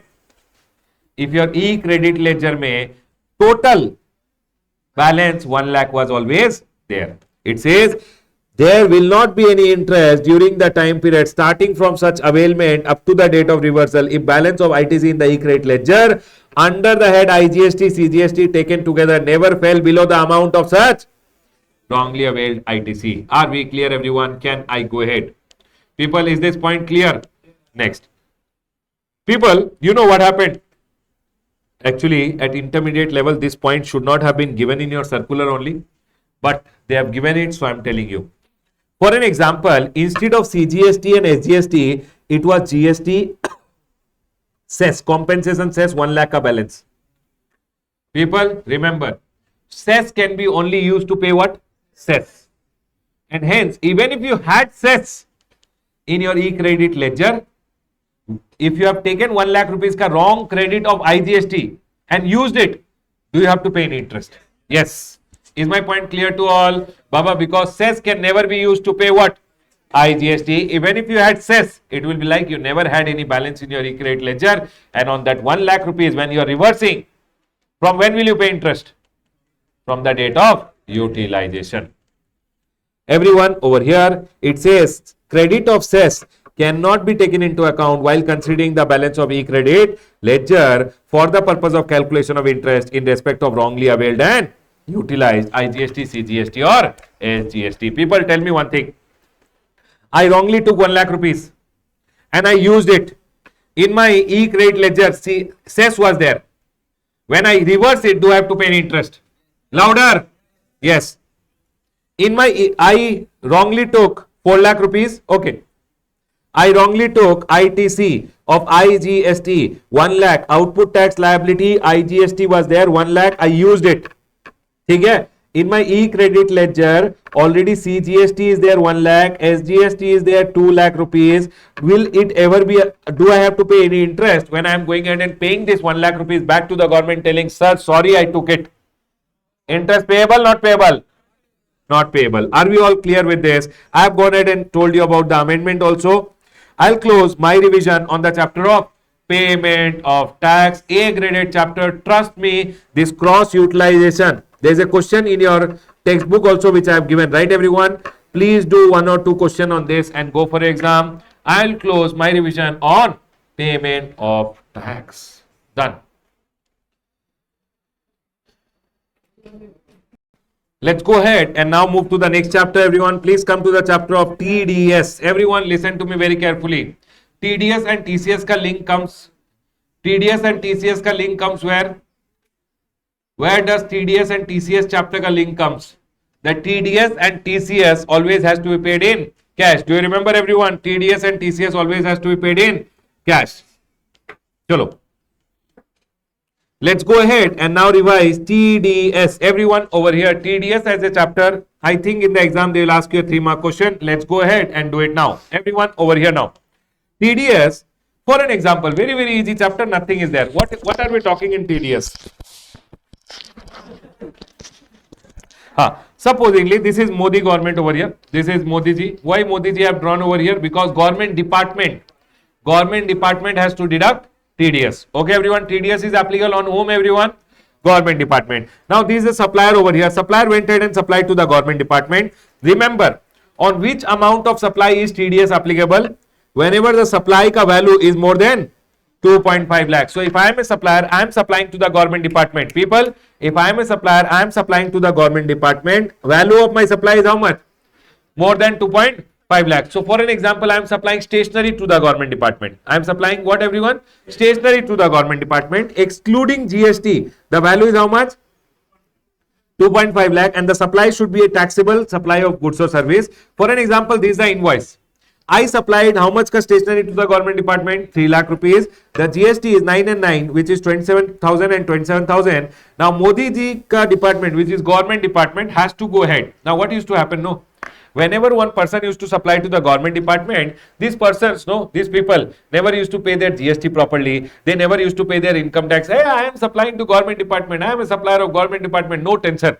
Now here government went ahead and told, whenever one person is supplying to the government department, that government department being the recipient of the goods or service, first of all will take what registration, everyone? And it's a separate registration to be taken as a TDS deductor. Government department has to register as what, everyone? TDS deductor, and it has to deduct TDS on what value? This 3 lakh rupees. Whatever is the value of the supply, not on the GST amount, on the value of supply, 3 lakh rupees. So for an example, you and the government department are within the same state. So people, what will he deduct? Government department will deduct 1% CGST and 1% SGST. Might be if you charge in the bill IGST, then government department will deduct what? 2% IGST. Can you tell me 3 lakh rupees ka 2% is how much? So government department will deduct 6,000 rupees, and remaining amount, what is the remaining amount to everyone? 2 lakh 94, and the GST was how much? 54,000. 3 lakh 48, the government department will give it to you. Is my point clear to all? I went ahead and supplied to the government department. Everyone here, I supplied to the government department 3 lakh rupees plus GST. Government department deducted how much GST from that? Tax deducted. How much deducted? 2%, which is 6,000, and remaining amount government department gave it to me. How much government department gave me? 3 lakh. How much was the bill amount? I will tell, I give remaining 6,000 rupees. Correct or not? What will government department say? Government department will say, see this 6,000 rupees, no, I am told by the government. Government department will say what? Government department means what? Ministry of Baba, which is the ministries of the government? Ministry of louder. Ministry of Commerce is there, Agriculture is there, correct? Finance is there, Railways is there, all this education is there, all these ministries which are there, government ka departments which are there, local authorities which are there. Whenever they are making the payment to supplier, they will deduct what? TDS, and they will give to whom? They will give it to the government by challan. Are we clear? Once they make the payment to the government and they file their which return? TDS return. This month, whatever is deducted, they have to pay by what date, everyone? Next month ka 10th. Are we clear? Now once they make the payment, no, this 6,000 rupees, government will give it back to them in their e-cash ledger. Where will government give it back to them? E-cash ledger. Once they validate saying, 6,000 is correct, then the amount will come in their e-cash ledger. Tell me one thing. I got my 3,48,000 from government. He gave it, government department gave me how much, everyone? 3,48,000. Government department gave 6,000 to whom? Government. And government gave me that 6,000 rupees. You know what government will do? 6,000 is 2%. How much is 100%? Will government department will government immediately come to know that I am a supplier, I have supplied to the government department how much? 3 lakh rupees ka supply. People, tell me one thing. If this 6,000 rupees is paid to the government, government does 6,000 rupees divided by 2% into 100. Will government come to know 3 lakh rupees immediately? It means if I don't show a sale of 3 lakh rupees, can government catch me and say, hey Ramesh, why are you not showing a sale of 3 lakh rupees? Is my point clear to all? That is why the concept of TDS came. Are we all clear to all? My question to you guys, first of all, who are the people who are required to deduct TDS? Government department. They have told over here. See, who are the person who are liable to deduct TDS? Number one, if you are a department or establishment of whom? Central government or state government. You are a local authority. Local authority means what, everyone? Panchayat, municipality, etc. If you are any governmental or you are a person or category of person notified by the government on recommendation of council. There are 4 people. People, can you tell me who are the people required to deduct TDS? Department of central government, state government, then local authority, then governmental agencies, then person notified by the government. Now, you know who are notified? Any authority, any board, any body which is being set up by whom? Act of Parliament or state legislature, and or it can be established by the, and it should have at least control of whom? 51% control of the government. Then they are telling that authority, board or any other body will also go ahead and deduct what, everyone? TDS. How much TDS is there? 2%. 1% CGST, 1% SGST, but if it's an interest rate supply, 2%.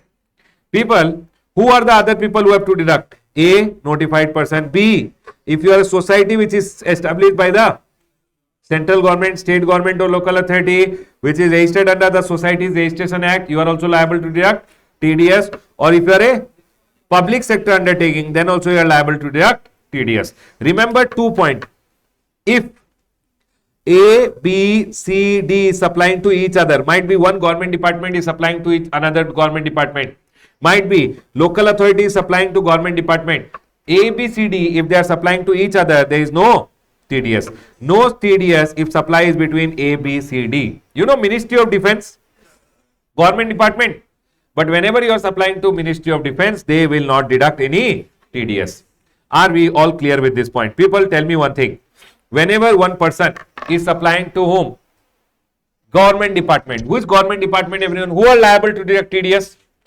Department of central government, state government. Number 2, local authority. Number 3, governmental agency. Number 4, person notified by government. Who are notified? Authority, board, any other body which is set up under an act of Parliament or state legislature, or which is set up by the government, and control should be with whom? More than 51% is with the government, then they are also liable. If I am a society which is set up by the government, then also I am liable. Then if I am a PSU, I am also liable to deduct TDS. What will I do? Whenever I receive a supply, more than what value? 2.5 lakh. I should deduct how much TDS? 1% CGST, 1% SGST or 2%? And I should pay it to whom? Government. And government will give it back to you. But in between, did government come to know about you? Yes, that is the whole purpose. Can I go ahead, everyone? Next. Sir, remember, TDS certificate shall be made available to the deductee on the common portal in GSTR 7 on the basis of the return. People listen. Government department will file this return. Government will give you a certificate also. Take certificate, Baba. You have given TDS. Your TDS was deducted, certificate take. Who will give it to you? Government will automatically give it to you on the portal. Sir, I did not deposit the TDS. You know, government department who is there, they deducted your TDS and the 6,000 should be paid by what date? By next month ka 10th. If they don't pay, they are telling any late deposit, if they delay by 5 days, interest at the rate of 18%. Sir, if they don't file their return, what is the time to file the return? If they file by 15th, remember, per day the late fee is how much? And it can be maximum how much? People remember, late payment of tax, you pay interest at the rate of 18%. Late payment of tax, you pay interest. Late filing of return, you pay what? Late fee. And late fee is also how much, everyone? 25 rupees per day, same amount payable under CGST Act also. My question to you guys, I was liable to pay on 10th, suppose in this month of April. When should I pay? April month ka government department should pay by what date? 10th of next month. 6,000 rupees. Government department paid on 15th. 6,000 rupees was paid on what date, everyone? Plus return is also filed late. Can you tell me how much will be the interest and how much will be the late fee? Interest will be 6,000 into 18% into 5 divided by, and late fee will be how much? 25 under CGST, 25 under SGST multiplied by how many days? Are we clear, everyone? 50 into 5, 250 rupees. Is my point clear to all? Can I go ahead? In the exam, you have to see the question will ask you under CGST Act only. So you can write 25 rupees into 5 days, 125 rupees, chapter over. Are we clear, everyone? Can we go ahead? But if they ask you under CGST and SGST both, then it will be double. But they will not ask you. They will ask you under CGST, you can write this and come. Next. Sir, when should I deduct? When the government department should deduct? When they are passing an entry saying stationery purchased to Ram, when they make an entry, or when they actually make the payment, whichever is earlier. Payment or credit, whichever is earlier. So if they pay me advance also, should they deduct TDS? Yes. Remember one thing, TDS on advance also, whether supply of goods or service. Government department will deduct on what, everyone? Advance also. Please come on the left hand side, everyone. What are the scenarios? Number one, I have already told you about two scenarios when TDS is not there. When one TDS deductor is applying to another TDS deductor. Don't write like this in the exam and come. When you say government department, all these people who are there, they are supplying to each other, then TDS is not there. The next one over here, Ministry of Defence also is not liable to deduct TDS. The next one over here is no TDS in the following cases. Number one, supplier and place of supply in different state from the principal. People, supplier is in Karnataka, recipient is in Tamil Nadu, and supposedly I was told to make a building ka repair in the state of Karnataka. Can you tell me where is the repair done? Tamil Nadu government ka one building is there. They told me to do the repair of that building. Building is located in Karnataka. I did the repair in Karnataka. What is the place of supply? Karnataka. What will I charge? I will give them a bill. I will charge CGST and Karnataka SGST. Correct or not, everyone? If you are located in Tamil Nadu, you can deposit only Tamil Nadu SGST. Yes or no, everyone? So in this scenario, the Tamil Nadu government will never go ahead and deduct any TDS. Is my point clear to all? Next. But tell me one thing, everyone. I went ahead and gave. So remember one thing. If I am in Karnataka, place of supply where I gave the service is also in, but recipient is in different state, then no TDS. I am in Karnataka. I did repair of a building which is in Tamil Nadu. What will I charge? Can Tamil Nadu government deduct 1% IGST? No problem. They can go ahead and deduct 1% IGST and they will deposit to the government. You know when there is no TDS? People, I am in Karnataka. I am in recipient also in Karnataka. Place of supply is also in Karnataka. What will I charge? CGST and SGST. Will he deduct TDS? He is in Karnataka only. He will deduct. I am in Karnataka. Place of supply is also in Karnataka. Recipient is in Tamil Nadu. TDS will come or not? Supplier and place of supply in one state, recipient in another, then TDS will not come. Next. Transaction is out of scope of supply. People, section number 72, Camel G. You remember Camel G? Supposingly I supplied to the government department any supply on which there is no GST only, why TDS will come. Next. I supplied nil rated supply, wholly exempt supply, non-taxable. I supplied alcohol to the government department. I supplied petrol. Government ka jeep is there. I am a petrol pump. I supplied government department ko petrol. Will TDS come? When there is no GST only, when there is no GST only, there will be no TDS. Next, transaction on which tax is payable under. I supplied some supply to the government department. Government department has to pay GST under RCM, no TDS. And whenever a payment is made to an unregistered supplier, if I am going ahead, if government department is making the payment to me and I am unregistered, if government pays the GST, TDS to the government department pays the TDS to the government, will I get the credit if I am unregistered? So in that scenario, they will not go ahead and deduct TDS. People, are we all clear with this point? Now, one thing you have to remember. Supposingly, people listen, I went ahead and this is the government department. This is the department of government. They went ahead and gave me a tender. You know, tender will be there. Saying full year you only supply stationery, 5 lakh rupees government ka tender is there. Okay everyone, can I go ahead? Now tell me one thing, 5 lakh rupees is the contract between me and the government. Is the contract value more than 2.5 lakh? Now if government department pays me 10,000 rupees, next month 20,000 rupees, third month 30,000 rupees, will TDS be deducted? Remember, everyone listen, I am supplying monthly, but is the tender value more than 2.5 lakh? People, is the tender value more than 2.5 lakh? Whenever government department will pay me, government department will go ahead and deduct TDS. How much everyone? 1%. See, I have told over here, see, if I supply to the government department more than 2.5 lakh, government department will deduct what everyone? TDS. Now, sometime what happens? Government department does a contract with you that you keep supplying and will keep making the payment to you. So, whenever they are making the payment to you, they will keep deducting the TDS. But the contract value should be more than. See, in case of supply under a contract, check for what? Total contract value. If contract value is more than 2.5 lakh, then single invoice shall not matter now. Might be you gave an invoice for 10,000, they are making a payment of 10,000. You gave an invoice for 20, they are making a payment for 20. Next month you gave 50, they are making 50. It doesn't matter. Is the total contract value more than 2.5? They are telling, always see contract value for determining TDS or, but deduct only on the invoice amount. Whenever government department is making the payment to you, they will deduct. Is my point clear to all? Can we go ahead, everyone? Everyone over here, tell me one thing. What are the cases? Who are the TDS deductor? First of all, my question to you guys, who are the TDS deductor? Louder.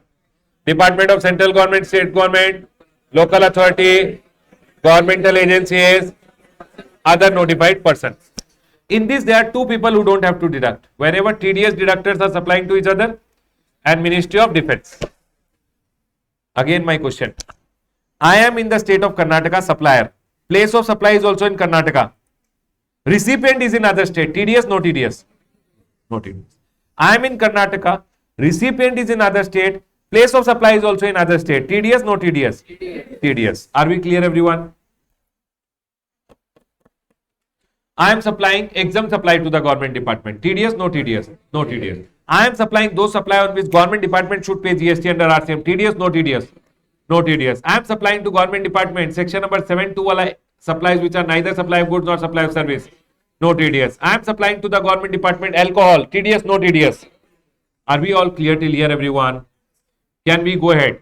If I am supplying to the government department and I have charged CGST and SGST, how much TDS will be done?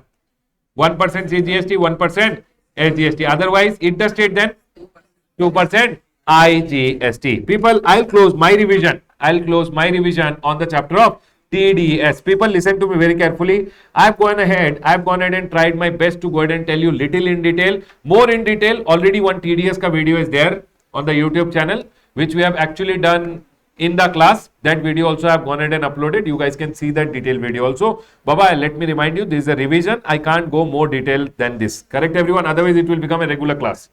Right, everyone? I'll go ahead, close my revision on the chapter of TDS. Done.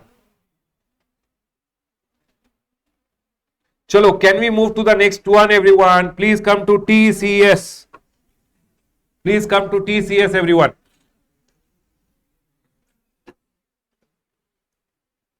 Everyone over here now. TDS done. TDS done. Now we are going to talk about TCS. Remember, TCS which is there is basically collected by whom, everyone? Tax collected at source. TCS again is a tracking mechanism. I'll tell you what used to happen. I am a person, I am selling goods through Flipkart. People will place the order. Order will come to me. I will pack and send it to the government. I'll send it to, not government. People place an order. Order comes to me. I send it to the buyer. Yes or no, everyone? I am the supplier. These suppliers were sitting at home. I am supposedly sitting at home and doing business.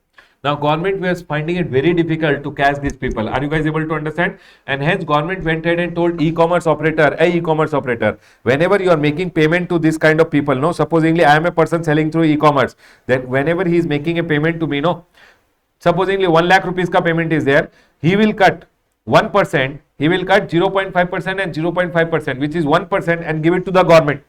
Government will do a ulta calculation. 1000 is 1%. How much is 100%? 1 lakh. Now, if I don't show a sale of 1 lakh rupees, government will catch my neck and say, hey, you are selling through e-commerce. Why are you not showing a sale? Are you guys able to understand? Again, TCS is what, everyone? It's a tracking mechanism. Government tracks you with the help of TCS. Chalo, I'll go ahead and explain you. For an example, this is an online buyer.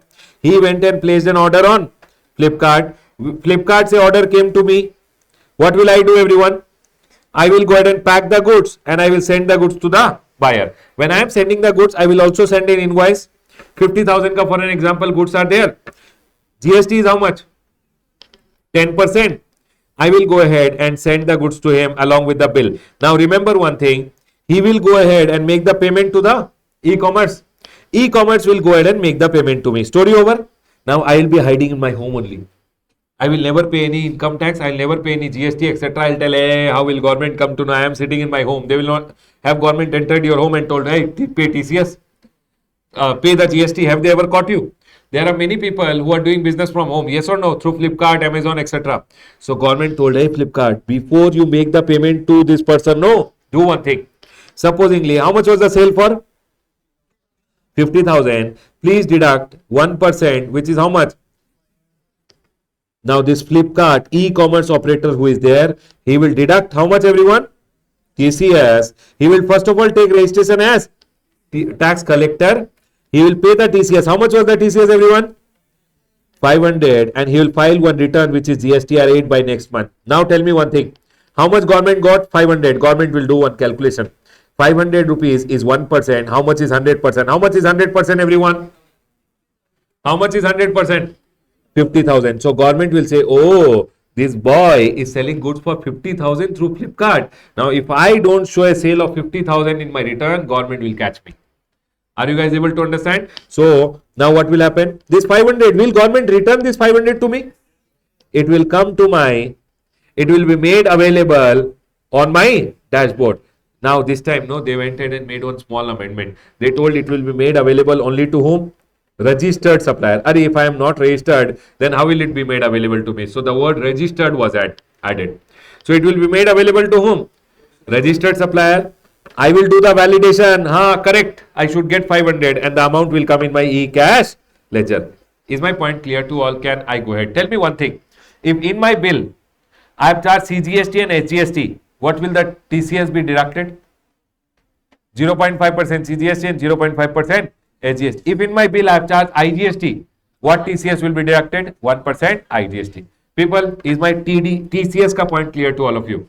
One person places an order, order will come to me. People, One person places an order. Order will come to me. I will pack the goods and send, and then I will send the invoice. I will pack the goods and send, and then I will send the invoice. If in the invoice, Baba, here 2.5 lakh ka limit is not there. In TDS 2.5 lakh ka limit is there. TCS mein there is no limit. Are we clear? Even if I have sold 1 rupee ka sale through e-commerce, e-commerce will deduct TCS or not deduct? Yeah. Now listen. I will go ahead. People, what will happen now? I will go ahead and send the invoice. That guy will make the payment to the e-commerce. E-commerce will go ahead and deduct what, everyone? TCS, how much? 0.5, 0.5 or 1% and give it to the government, and government will give the credit to me. Is my point clear to all? Now, everyone over here. TCS collector, when they have to collect TCS, don't they have to take registration, everyone? Yes. So it says they have to take separate registration, which is based on what, everyone? PAN number. No TCS if the amount is directly received by the supplier. I'll tell you one example. You know OLX? OLX? I put my bike on OLX. One person saw the bike. I sold the bike. He made the payment to me. Did OLX ever collect the payment? I sold, I collected. When OLX never collected the payment, they will never deduct TCS. Remember, whenever you have sold directly and you have collected the amount, e-commerce never came in between. When e-commerce never came in between in collecting the amount, they will never deduct TCS. Is my point clear to all? TCS will be deducted when the payment is collected by the e-commerce. Is my point clear to all? Can I go ahead, everyone? Next. Now, for an example, see here, everyone. I went ahead and supplied aggregate. Supposingly, in a month, I supplied through e-commerce 10 lakh rupees. I am a supplier. I supplied how much? 10 lakh. Out of this, there are 5 lakh rupees ka goods which have come back. You know, in e-commerce, lot of people return the goods set. Yes or no, everyone? People buy, then return. People buy and return. For an example, I sold through Flipkart 10 lakh. 5 lakh rupees ka goods have come back. How much is the remaining? So, on what amount will TCS be deducted? On 5 lakh, TCS will be deducted. Are we clear, everyone? Next. TCS may always you have to exclude section number 9.5 wala supplies. What is section number 9.5? Do you remember? Thar wala services. On Thar wala services, who pays the GST? E-commerce pays the GST. Correct or not? And hence, on Thar services, never TCS will be deducted. Remember one thing, on Thar wala services, what will not be deducted? TCS. Because they are telling, see, TCS deduct, but don't exclude what? Notified supplies, which are under section number 9.5. THA. Can you tell me what is THR? Transportation of passengers. Do you remember, everyone? Housekeeping, accommodation, and R for restaurant. People, I'll tell you one small thing now. Is my point clear till here, everyone? Now tell me one thing. E-commerce operator, it has to deduct TCS. It has to take registration as a TCS collector. Yes or no, everyone? Next. Now, my TCS will be deducted, right, everyone? People, now if I am a supplier,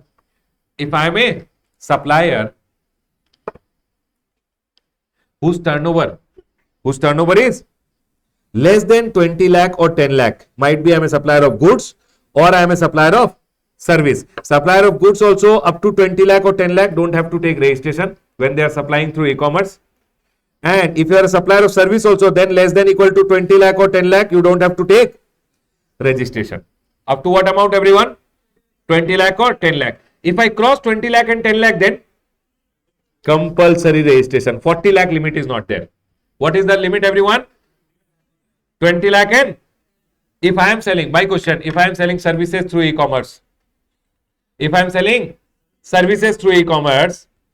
will I take registration? When I cross 20 lakh or 10 lakh. If I am selling goods through e-commerce, 20 lakh or 10 lakh. People, please come to your registration ka chapter. I want to talk about this. And tell me one thing, is e-commerce also required compulsory registration? Please come to your registration ka chapter. I told you 2 points, which I told you I'll tell you later. You remember, everyone? You did not remember. Everyone over here now. First of all, if I am a government department TDS deductor, do I have to take compulsory registration? Yes. People, second here. If I am an e-commerce operator who has to collect TCS, do I have to take compulsory registration? Yes. Over now. Next. If I am, people listen, if you are a person who is supplying, other than 9.5, leave 9.5 wala supply, because 9.5 ke liye we have already understood. Through e-commerce, who is going to deduct TCS, then you have to take compulsory. But you are exempted if you are a supplier of service. Up to what limit? Tell me one thing. I am a supplier of service through e-commerce. People go to Urban Clap. Urban Clap ke through order comes to me. I am a beautician. Is it coming under THAR? Is THAR mein beautician service coming? No. When will I take registration? When I cross 20 lakh or 10 lakh. Okay. I am selling mobile phone through e-commerce. When will I take registration? Here. Supplier of goods also. Who's agree? This is the amendment. You have to remember. See everyone. Supplier of goods having aggregate turnover in last year or current year not exceeding the registration limit. People, can you tell me what is the registration limit for supplier of goods? 20 lakh, 10 lakh and 40 is also there. So people, remember, if you are a supplier of goods and you have not crossed your registration limit, which is how much? 40, 20 or 10. You are exempted from what, everyone? Compulsory registration, but you have to fulfill some condition. People, remember this point. Tell me one thing. First they told, if you are selling through e-commerce, compulsory. But then they told, if you are a supplier of service, up to what limit exempted? 20 lakh or 10 lakh. If you are a supplier of goods, up to what limit exempted? 40, 20 or 10. But for supplier of goods, they get some condition. If you are selling through e-commerce, such person shall not be making any interstate supply of goods. It means you can't sell from one state to another. Are we clear? Okay, what if I sell from one state to another? Compulsory registration. Did you guys get this point, everyone? Next. Such person is common, shall not make supply of goods through e-commerce in more than one state. What if I am selling in more than one state? I am there in Karnataka also, I am there in Delhi also. Compulsory. Next.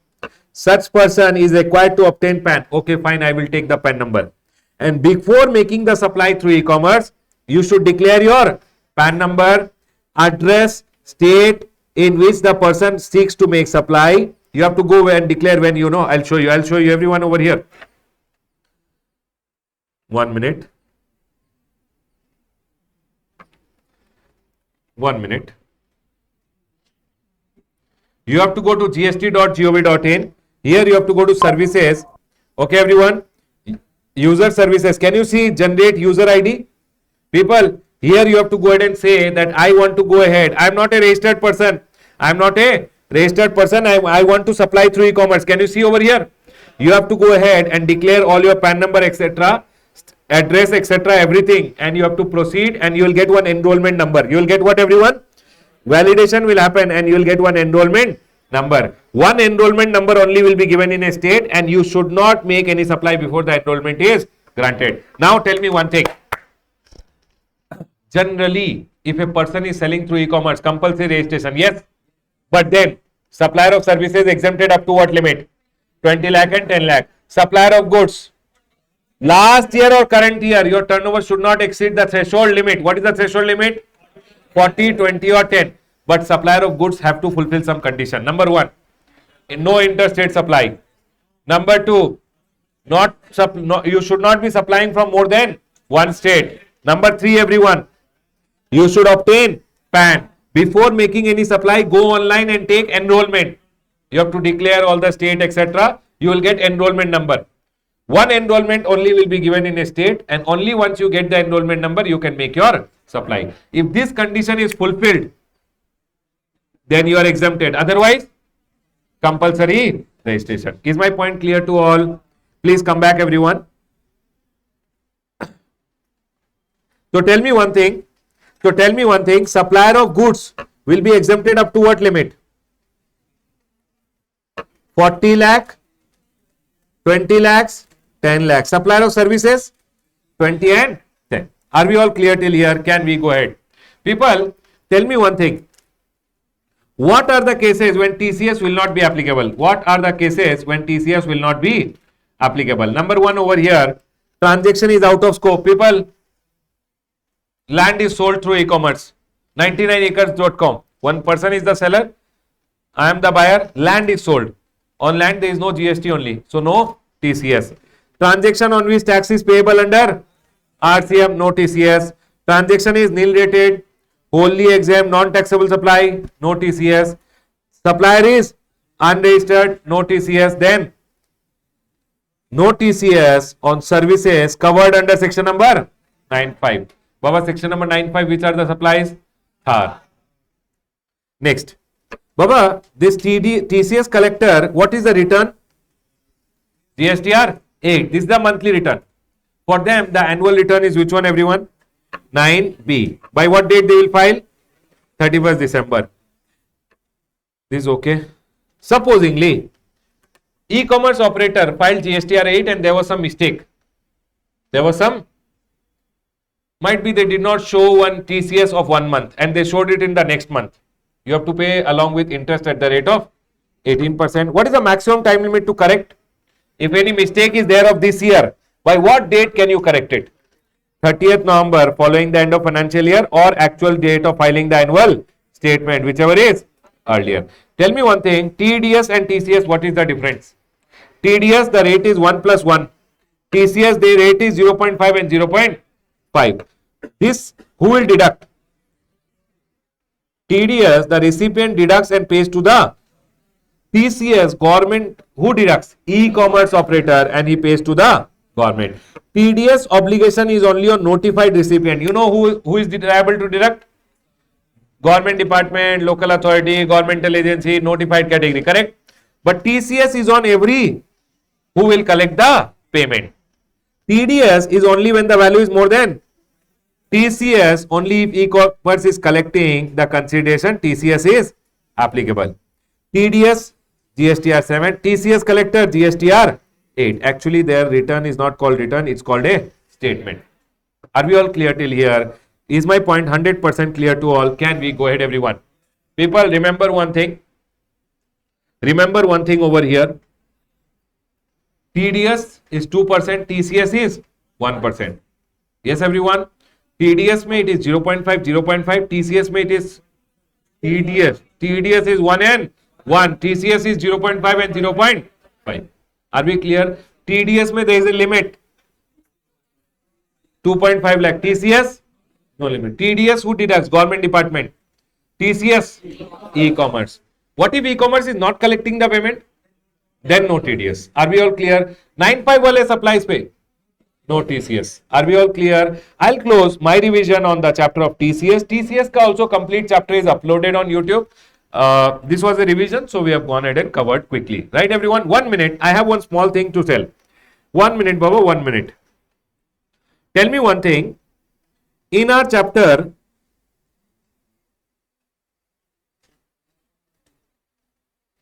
just a minute, everyone. Here. In our chapter of 9.3, I told you one circular is there. Do you guys remember this circular? I told I will do this after we have gone ahead and done the TCS ka chapter. We'll go ahead and read this circular quickly and then close. I told you, no? Huh?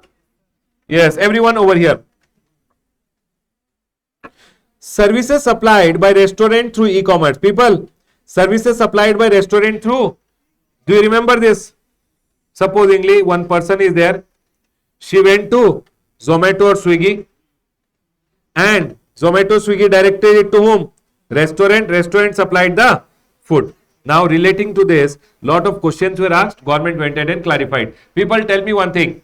On which services is these services are coming under section number 9.5. This service is coming under section number. This is Zomato. This is one person. She ordered. Order came to one restaurant. Restaurant packed the food and sent. Who will collect the TCS?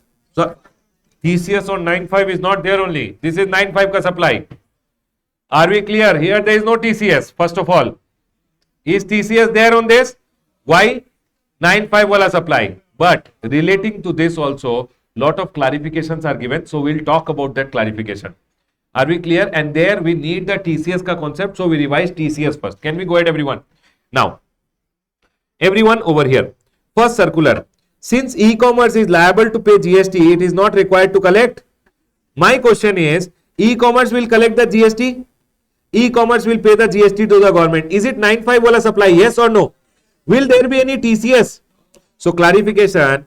But supposingly, if there is any other goods and service other than 95, then is TCS applicable? E-commerce will have to collect TCS. But on restaurant service, no. Take it. Tell me one thing. Zomato is already registered because Zomato charges commission to its restaurant. People, what does Zomato do? Zomato charges commission to its restaurant. So for that, it is already raising a bill to the restaurant. It is taking input, charging GST to the people. Charging GST to whom? Restaurant wala. For that, it is already having output tax. Might be it is going ahead. Might be it is going ahead and buying something. So it already has input tax. Now Zomato went ahead and asked the government, we have to collect the TCS on the restaurant ka services also, correct? Sorry. We have to collect the GST and pay the GST to the government for the restaurant also. Array, whatever food was sold by the restaurant, we have to collect the GST, no? Do we have to take one more registration? Government told not required. If you are already registered, you can use that registration only. Government told over here, e-commerce is not required to take a separate registration to pay the tax on the restaurant services. Next, people ask, sir, this restaurant is registered. Then who will pay the GST? E-commerce. Zomato only will pay. People ask, sir, what if this restaurant is unregistered person? Then also who will pay? Government told e-commerce operator only will pay. People, did you guys get this point? If restaurant services are supplied, I am a restaurant registered. Who will pay? Who will pay? Zomato, e-commerce. If I am a restaurant not registered, still who will pay? It says e-commerce will be liable to pay the GST on supplies made by unregistered restaurant through it. Means whether the restaurant is registered or unregistered, who will pay? E-commerce. Who will pay the GST, everyone? So it means from the customer, GST will be collected by e-commerce and paid to the government. Next, tell me one thing, everyone. I am a restaurant. I am going ahead and selling through Zomato, 50,000 ka sale I have done. I am selling to my other customer also and 10 lakh ka sale I have done. Can you tell me my aggregate turnover? Only 10 lakh or 10 lakh plus 50,000? Baba, tell me one thing. Whether selling through e-commerce or selling directly, is this also not my turnover? Yes or no? So whether I sell through Swiggy, Zomato, or I sell directly to customer, what is my turnover? Both or only what I am selling directly? Both. It clarified, aggregate turnover restaurant shall include the value of supply made through e-commerce.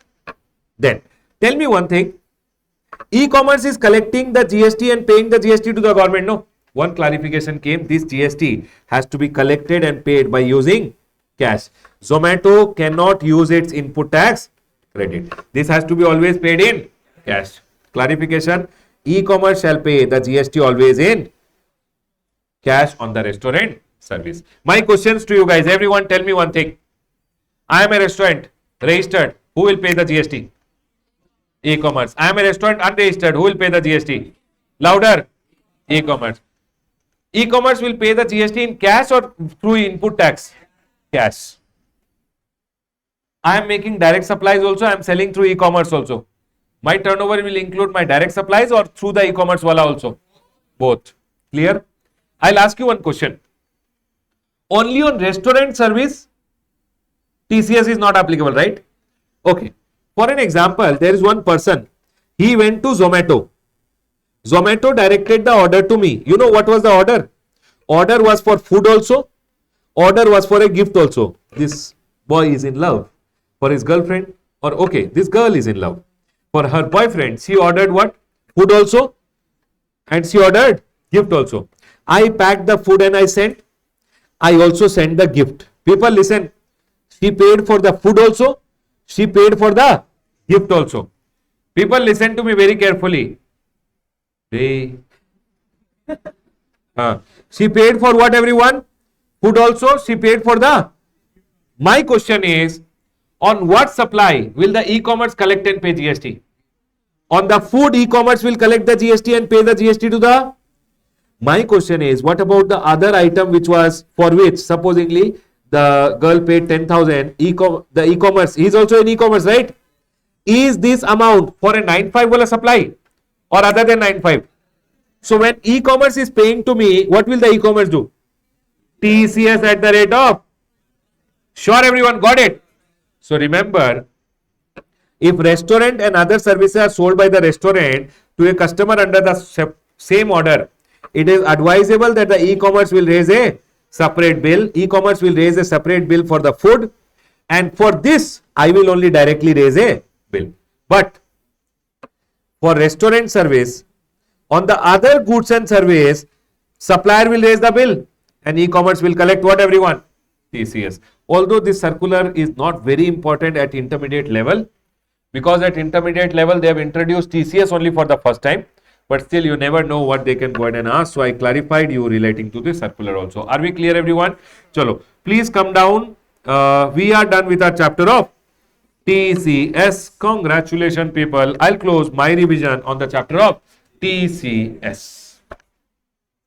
Now all you have to do is some question answers and we are done. Let's move to the next chapter now. The next chapter is returns everyone. Please come to the chapter of returns. The last chapter. After this we have place of supply also. Yes. Chalo, please come to returns everyone.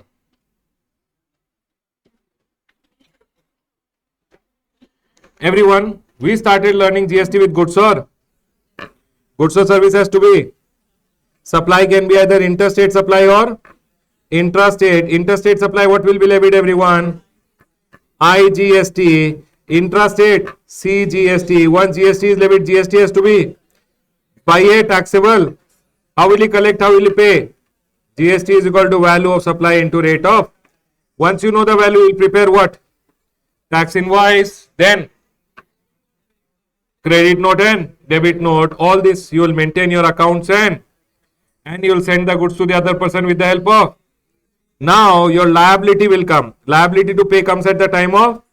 Once your liability has come, you will use your input tax credit. For an example, my liability which is there is 1,000 rupees. I use my remaining amount 100 rupees. For an example, I had input. Remaining what is there everyone?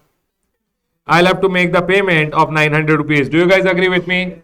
Now after this, I will go ahead and say, sir, this was my liability, this is my input, this much I went ahead and made the payment. This much you don't have to call to the government and say, you have to go ahead and tell to the government by filing a return. And here comes the chapter of returns everyone. Let's go ahead. Now, returns ka chapter starts with, supposingly you are a supplier. You became liable. People, you started your business. One day you will become liable. Can you tell me you become liable under which section everyone? You become liable under which section? Section number 22 or section number? One question, 3 to 4 mark, they will go ahead and ask. So please carefully see everyone. Everyone over here now. Once you become liable for registration, you should apply within how many days? Supposingly you applied within 30 days and registration is granted. Registration is valid from which date? From the date of becoming liable. Now people, from here to here, whatever supplies you have done, you will be able to issue what everyone? Revised tax invoice. All the revised tax invoice you should show in your return, which is known as the first return. Are we clear everyone? Next. Now you will start filing your regular returns. What are regular returns? Means normally what are the returns a person goes ahead and files? A person will go ahead and file GSTR1, which is the details of his outward supply. Means whatever sales I have done during a month, I will go ahead and show in my GSTR1. So people, what happens in the return? A person files his GSTR1. It goes in another person ka GSTR2B. He would have also filed his GSTR1. Yes or no everyone? And this goes in another person ka GSTR2B. Now what happens? You file your GSTR1. In your GSTR2B, your input is there. In your GSTR1, your outward supply and output tax liability is there. Correct everyone? In your GSTR2B, whatever is your input tax rate, those details are there. So you will file your GSTR3B saying, sir, this is my output tax liability, this is my input tax credit, and remaining amount you make the payment, and you file which return everyone? GSTR3B. So first of all, a person files GSTR1, then he will see what is his input tax credit, and then he will go ahead and file GSTR3B, where output minus input net amount he will make the payment and file the return. Are we all clear with this? Clear everyone? Now, earlier there was something called GSTR 2 which is no more there. GSTR 3B we have already done. Composition dealer file GSTR 4 and we have GSTR 5 also which we'll talk about it. NRTP के लिए GSTR 5 is there. Now every month you will file GSTR 1 and then GSTR 3B. GSTR 1 and GSTR 3B. Now, once the year gets over, for an example, this is the whole year. Once the whole year gets over, what is the return you will file at the year end? Once the year gets over, by the year end, you have to file by 31st December, you have to file annual return. GSTR 9 is the annual return for normal person and composition dealer, it is GSTR 9A. For TCS collector, I have told you GSTR 9B. You remember everyone? Yes. Now, along with the annual return, there is a document which is self-certified reconciliation statement. If your aggregate turnover is more than 5 crore, you have to give one reconciliation statement also, which has to be given along with annual return. Now, for the year 17-18, see, generally every registered person is required to file what everyone?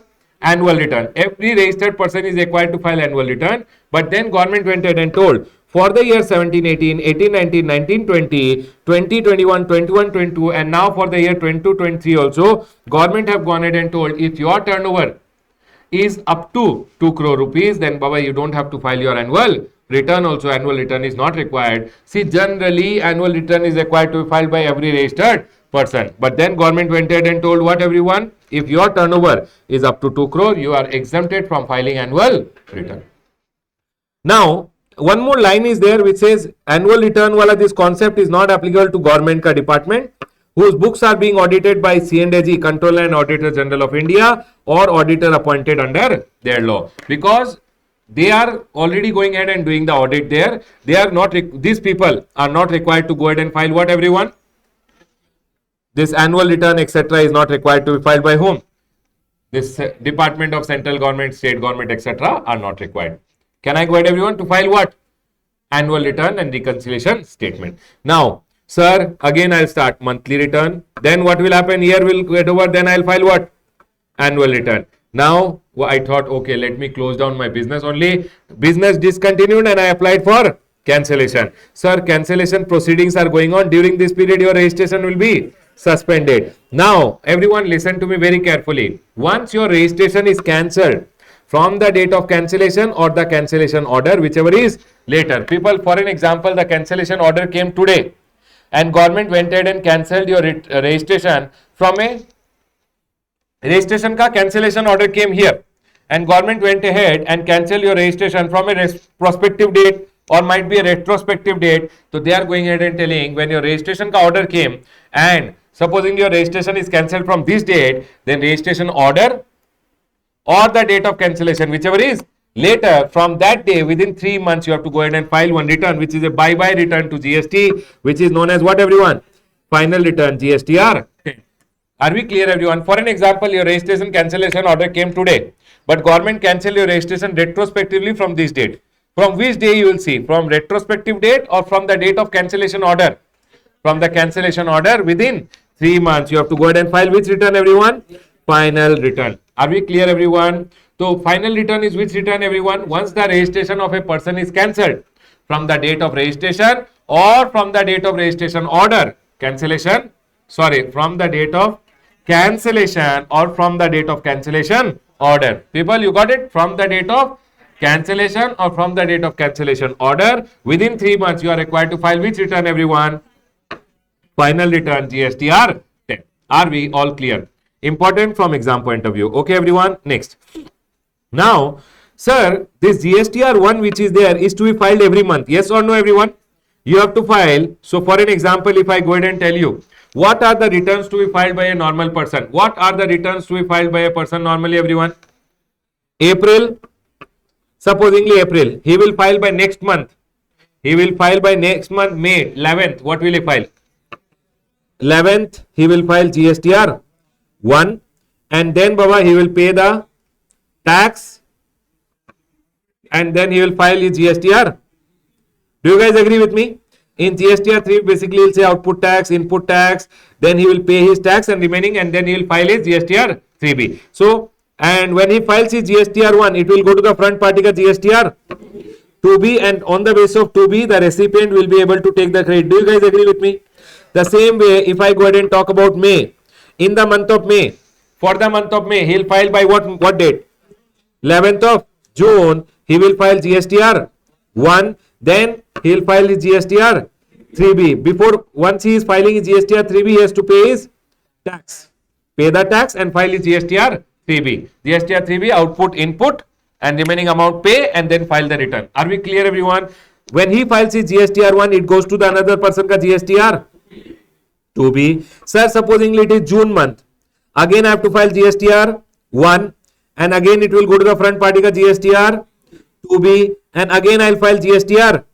Yes or no? Pay the tax and file GSTR 3B. Now people went ahead and told the government, sir, every month, what do I have to do? GSTR 1, then it will go to the front person ka GSTR 2B, then I have to file GSTR 3B. GSTR 1, GSTR 3B, GSTR 1, GSTR 3B. Sir, please give me a simple one. I don't want to go ahead and file the return. Every month, two returns are not required. One is your GSTR 1, one is your, actually GSTR 1 is a statement. GSTR 1, GSTR 3B, GSTR 1, GSTR 3B. So people went ahead and told the government, we don't want this every month wala tension. You give us something quarterly.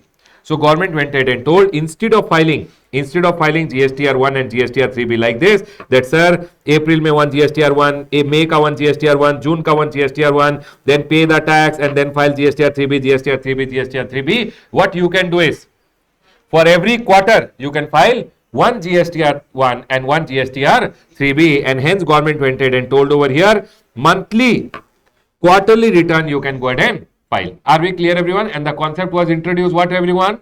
Quarterly return. But government told, I want my taxes monthly. I want my tax monthly. Okay, for the whole quarter you can file one GSTR 1. For the whole quarter you can file one GSTR 3B. Quarterly return. But this payment which is there, I want every month. Are we clear, everyone? And that is why one concept came which is known as quarterly return, monthly payment. So now in the exam they will go ahead and ask you, who are the people who are eligible for quarterly return, monthly payment? Sir, for an example 2021, I'll go ahead and say, if in the year 2021, first we'll learn about this quarterly return, okay, everyone? If in the year 2021 your aggregate turnover was less than equal to 5 crore, how much, everyone? Less than equal to? Then in the year 21-22, if I go ahead and tell this the year 21-22, you will be eligible for QRMP scheme. What is QRMP scheme, everyone? Quarterly one GSTR 1, quarterly one GSTR 3B. Are we clear? And hence, you don't have to file GSTR 1, GSTR 1. You can file only one GSTR 1. You don't have to file two GSTR 3B. Only last one GSTR 3B for the whole quarter is required to be filed. But payment of tax? Monthly. Can I go ahead, everyone? Who are the people who are eligible for this scheme? Whose last year turnover is up to how much, everyone? 5 crore. In the current financial year, till the time you cross how much, everyone? 5 crore, you will be eligible. But sir, this option is available GST and wise. Matlab, if I have two registration, can I be under QRMP scheme in one registration and one non-QRMP scheme? Yes. Remember, this option is available GST and wise. So under one registration can be normal scheme, monthly return, monthly payment. Yes. Under one registration, can I be under QRMP? Yes. So it says over here, an option shall continue unless you go ahead and revise. So once you go ahead and go for QRMP scheme, then you will always be under QRMP scheme unless you go ahead and revise the option. Can I go ahead, everyone? Now tell me one thing. For the first quarter, can I be under QRMP scheme? Yes. How many returns will I file? One GSTR 1 and one GSTR 3B. Can I be under QRMP scheme in the second quarter? Yes. Third quarter, what happened? No. I went ahead and crossed my aggregate turnover of 5 crore over here. Third quarter mein.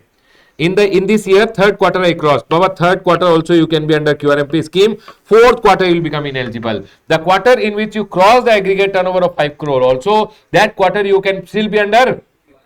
Next quarter, can I be out of QRMP? Yes. Next quarter you will be out of QRMP. My question to you guys, this year my turnover, which year? 21-22, my turnover has already crossed 5 crore. 22-23, can I take QRMP scheme? Yes or no? No, because your last year turnover is already more than 5 crore. Are we all clear till here? So people, tell me one thing. If I go under QRMP scheme, how many GSTR 1 I have to file? 1. How many GSTR 3B I have to file? 1.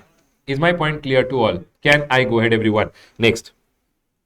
Sir, if I am under monthly scheme, people over here, people who are not QRMP means who is monthly payment, monthly return wala scheme mein, they file their GSTR1 by what date everyone?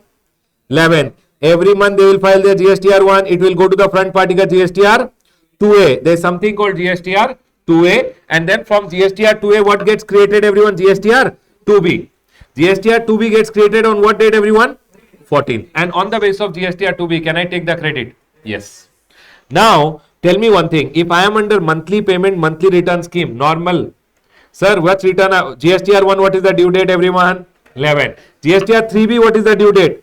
20th. But sir, if you are under QRMP scheme, what is QRMP everyone? Quarterly return, monthly payment. I'll ask you once again, everyone over here. I will write over here April, May and June. What are the returns if I am under monthly return scheme? First I will file GSTR 1 by 11th of next month. Correct everyone? Again GSTR 1, again GSTR. When I file GSTR 1, front party gets the credit through GSTR 2B. Front party will get the credit in GSTR 2B. Correct everyone? Then I will pay and file which one? 3B. Pay and file 3B. Pay and file 3B. What is the due date for 3B everyone? 20th of the next month. Are we clear everyone? But sir, if I go under QRMP scheme, I will not file GSTR1, I will file only one GSTR1. Yes or no everyone? I will not file GSTR3B. For the whole quarter, I will file only one GSTR3B. Are we clear till here everyone? My question to you guys is, if I don't file GSTR1, how will the front person, if he wants the credit in the same month, might be that front person recipient, he is under monthly return, I want the credit, what to do? So government introduced invoice furnishing facility, so that I can show the invoices for which the front party wants the credit and he will be able to take the credit. So instead of GSTR1, what will I use everyone? Invoice furnishing facility. So April I'll use invoice furnishing, May I'll use invoice furnishing, and for June, for the whole quarter I'll file GSTR1. Sir, here instead of GSTR3B, I'll file only one GSTR3B. Is my point clear to all? Remember one thing, for invoice furnishing facility or GSTR1, the due date is 13th. What is the due date everyone? 13. And for GSTR3B, if you are under QRMP scheme, the due date is what? 22nd and 24th. For some state it is 22nd and for some state it is 24th. Everyone over here, listen to me very carefully. Who are the people who want credit? Who are registered person? Yes or no everyone? So only those invoices you will show in your invoice furnishing facility which are B2B invoices. B2B means what everyone? B2B means what? Which are business to business, means whoever is a registered person. So might be if I would have gone ahead and shown in April, May, June. Can you tell me in April I will show B2B invoices? In May I will show B2B invoices. In June also I will show B2B. But June when I will file GSTR1, no. I will show B2B means registered person ko whatever I have sold. April and May, whatever B2C sales I have done. B2C means to unregistered person what I have sold, and June month ka whatever B2C sale. So can you tell me in the invoice furnishing facility I'll show B2B invoices or B2C invoices? B2B. Second again B2B. Last wala mein B2B, and all the remaining invoices which I have not shown I'll show in the GSTR1 of the full quarter. Are we clear everyone? Can I go ahead? Did you guys understand this point? So it is telling over here, people see, QRMP scheme, aggregate turnover is up to how much everyone? 5 crore. Then you can file GSTR3B quarterly by what date? 22nd and 24th. April, May and June if I tell you, you will do IFF and GSTR1. What is the due date now? 13, 13 and 13. Do you guys agree with me? In the first two IFF, you will show only B2B invoices, but in the last one GSTR1 you will show B2B and B2C, and April and May ka which one? B2C. And if B2B any invoice you did not show that also. Are we clear everyone? Is my point clear to all people? Now it will go in the GSTR 2A, and from 2A what will get created? 2B gets created on 14th, and the front party will be able to take the credit. My question to you guys everyone, I am under monthly return, monthly payment. How many GSTR1 I will file? Monthly return, monthly payment. 3 GSTR1 and 3 GSTR3B. But if I am under quarterly return, monthly payment, how many GST are 1? 1. How many GST are 3B? 1. But for the first 2 months, I want to pass on the credit. How to pass on the credit? You have to use invoice furnishing facility. Under quarterly return, what are the due dates, everyone? 13th and 22nd or 24th. Are we 100% clear? The next one over here, listen, I will file now. Okay, you understood about GSTR1, everyone? Instead of GSTR1, IFF and GSTR1. But what about this payment? If I am not going ahead and filing my GSTR 3B, how will I know what is my output, what is my input, how much do I have to go ahead and pay? Yes or no, everyone? You will do your you will tell the government, I will do calculation quarterly. When I'll file my GSTR 3B, that time I will do the calculation and I'll make the payment. But government wants the payment monthly. So over here, everyone, it goes ahead and says that procedure post opting. Once you have opted for QRMP scheme, quarterly return, but payment is what, everyone? Quarterly return, but payment has to be done monthly. So for an example, this is the month of April, this is the month of May, and this is the month of June. People, for this quarter, April, May, June, I have to make the payment every month. Yes or no? April ka payment I'll do by, you know what is the payment date? 25th of the next month. May month ka when will I do the payment? 25th of June. And June month ka payment when will I do, everyone? July 25th, nahi, July 22nd or 24th when I am filing the GSTR 3B. Is my point clear to all? People, tell me one thing. April month ka when will I make the payment? 25th May. May month ka when will I make the payment? 25th June. June month ka when will I make the payment? 25th of July or 22nd or 24th of July when I am filing 3B? 22nd or 24th. Now when I have to make the payment, it says you have two options. One is fixed sum method and one is self-assessment method. What is fixed sum method going ahead and telling? Fixed sum method goes ahead and says, Ramesh, listen, April, May and June, if you have come under quarterly return monthly payment scheme first time you have come under quarterly return, so last month, March month ka, how much payment did you do? For the month of March, how much payment you did? By using your e-cash ledger. Output, input, how much you paid? I told I paid 50. So they are telling 50,000 if you have paid in the month of March. April ke liye also pay 50. May ke liye also pay 50. And June May, when you are going ahead, June month ka, for the whole quarter you will file your GSTR 3B, no? You do the actual calculation. So they are telling over here, if return was furnished monthly and you are new to QRMP scheme, just people over here, April, May and June, right? Last month, March month ka, how much payment did I do? Because March month ka when I would have filed GSTR 3B, I would have made the payment. How much payment I did? I told 50,000. They are telling pay that 100% of the amount. 50,000 you pay for the month of April also. 50,000 pay for the month of May also. And June May, what will you do? June ka return. You will file GSTR 3B in July. Then do the actual calculation. If anything is refundable, we'll give the refund. If anything is payable, you pay. Because when you are filing GSTR 3B for the whole quarter, you will do the calculation. At the time of calculation, either you will get a refund or you will have to pay the difference. Is my point clear to all? That is what is told. But supposingly, see here everyone, make the differential payment when you are filing the GSTR 3B and you don't have to pay any interest. Are you guys able to understand? But if you don't make the payment on time, which is 22nd or 24th, then you have to pay interest at the rate of 18%. Now tell me one thing. I was already under QRMP scheme, January, February, March. January, February and now also I am under QRMP scheme. How much should I pay? If I had paid 1 lakh rupees for the month of January, February and March, for the whole quarter, when I filed the GSTR 3B, I paid 1 lakh. They are telling 33.33%, 33.33% and 33.33. Yes or no, everyone? Whole quarter ka, if I had paid 1 lakh, I should pay how much for April? 33, 33 and 33. So they told just pay where last quarter GSTR 3B is furnished quarterly, just pay 35% of the 33 ke jagah they have told how much, everyone? 35% of the GST paid in the previous quarter, 35% of the GST paid in the previous quarter and remaining when you are filing GSTR 3B. Can you tell me, everyone, how will you make monthly payment? Last quarter, I was under quarterly return and I paid 1 lakh rupees.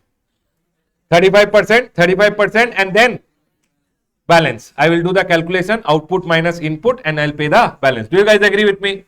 If last quarter I had not taken QRMP scheme, monthly payment, I was under there and I paid 20,000. How much will I pay for April? 20. May how much? 20. And June, differential, output minus input and balance. Are we clear, everyone? I told the government, hey government, I don't want this method of yours. I will go with my method, self-assessment. I will assess every month how much is my output tax liability, how much is my input tax credit, and I'll make the actual payment. Government is telling if you want to do that, you can do that also. This was what everyone deemed method. Last month ka 100%, 100% and balance. What is last quarter ka 35%, 35% and balance. This is deemed method. Government gave you a simple solution. But if you want to make actual payment, can you do that? Government told yes. Actual liability, and actual liability also you can pay. Are we clear, everyone? But here, if by chance you land up paying anything short, might be actual liability was 1 lakh, but here you paid only 80, then this 20,000 pay interest will be payable. Are we clear, everyone? Is my point clear to all? See, for an example, January to March, I had paid, in the quarter, I paid 100, 100, 550. Can you tell me, in the month of April and May, how much will I pay? Of this 35%, 35%, 35% and 35%. May, how much will I pay? Same. Is my point clear to all? But supposingly, I was under monthly return. In the month of March, I filed monthly return. And for the month of March, I paid this much. Can you tell me April and May, how much will I pay? Same amount. Is my point 100% clear to all? Can I go ahead, everyone? Sure? People clear? Everyone 100% clear? Quickly give me a heads up. People watching at home, are we all clear? Can I go ahead? Next. Everyone over here. Now, people ask, sir, supposingly, I want to go ahead and this last year, my turnover was less than equal to 5 crore. Now, I was under monthly return only. This quarter, I want to take quarterly return. For a single quarter, can I opt for quarterly return? Government told yes. What is the manner of opting for quarterly return? Whenever you want, you can come under quarterly return and this is the option. See over here, everyone. For an example, April, May, June, I want quarterly return. Okay, everyone. When can I go online and exercise the option that I want quarterly return? 2 months prior and 1 month later. How many months prior, everyone?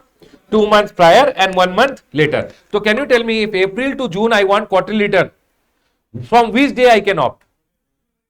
1st of February till what date? 30th of April. Is my point clear to all? Can you tell me, everyone? See here, 1st of February to 30th of April, I can opt for quarterly return for the quarter April to June. People tell me one thing. July, August, September, I want QRMP scheme. Do I have to opt again or it will continue? It will continue. Okay. But still, if I want to opt, supposingly, I have not opted till now. July, August, September, I want to opt. What is the date? 1st of May to what date? 31st of July. That time I can opt for the QRMP scheme for which quarter? July to September. Is my point 100% clear to all? People come back.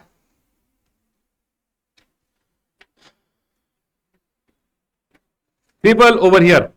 See, GSTR1 is to be filed by whom? Every registered person, including casual taxable person. But who will not file GSTR1? Remember, NRTP, composition dealer, TDS deductor, TCS collector and OIDRs who are there. Those people don't file what, everyone?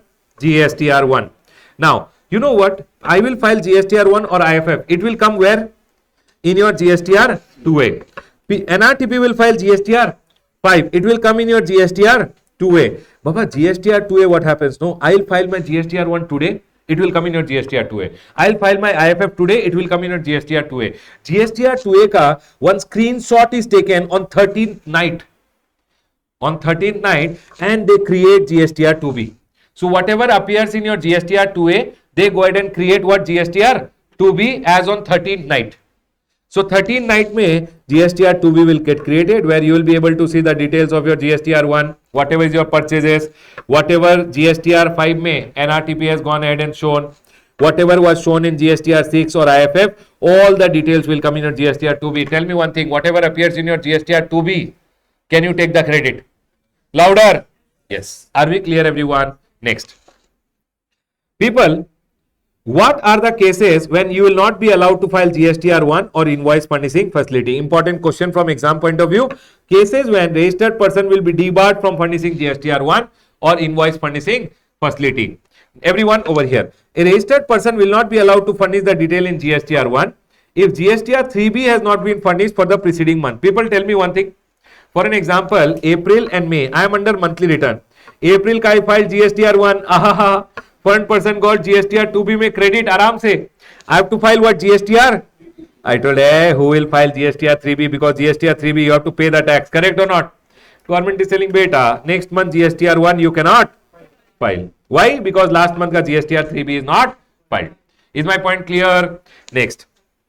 A registered person with aggregate turnover up to 5 crore and who has opted for quarterly return, means a person who is under QRMP scheme, he will tell, government April, May and June. April I'll do invoice furnishing, person will get the credit. May I will do invoice furnishing, person will get the credit. June month, for full quarter I'll file GSTR.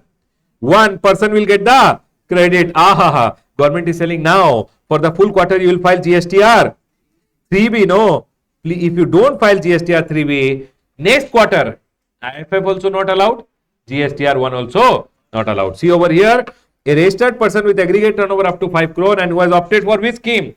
Quarterly return, not allowed to furnish GSTR 1 or use IFF if he has not furnished GSTR 3B for the preceding tax period, means preceding quarter. If you did not go ahead and file your which return, everyone? GSTR 3B, next GSTR 1 and IFF also not allowed. If I am not allowed IFF or GSTR 1, what is the problem?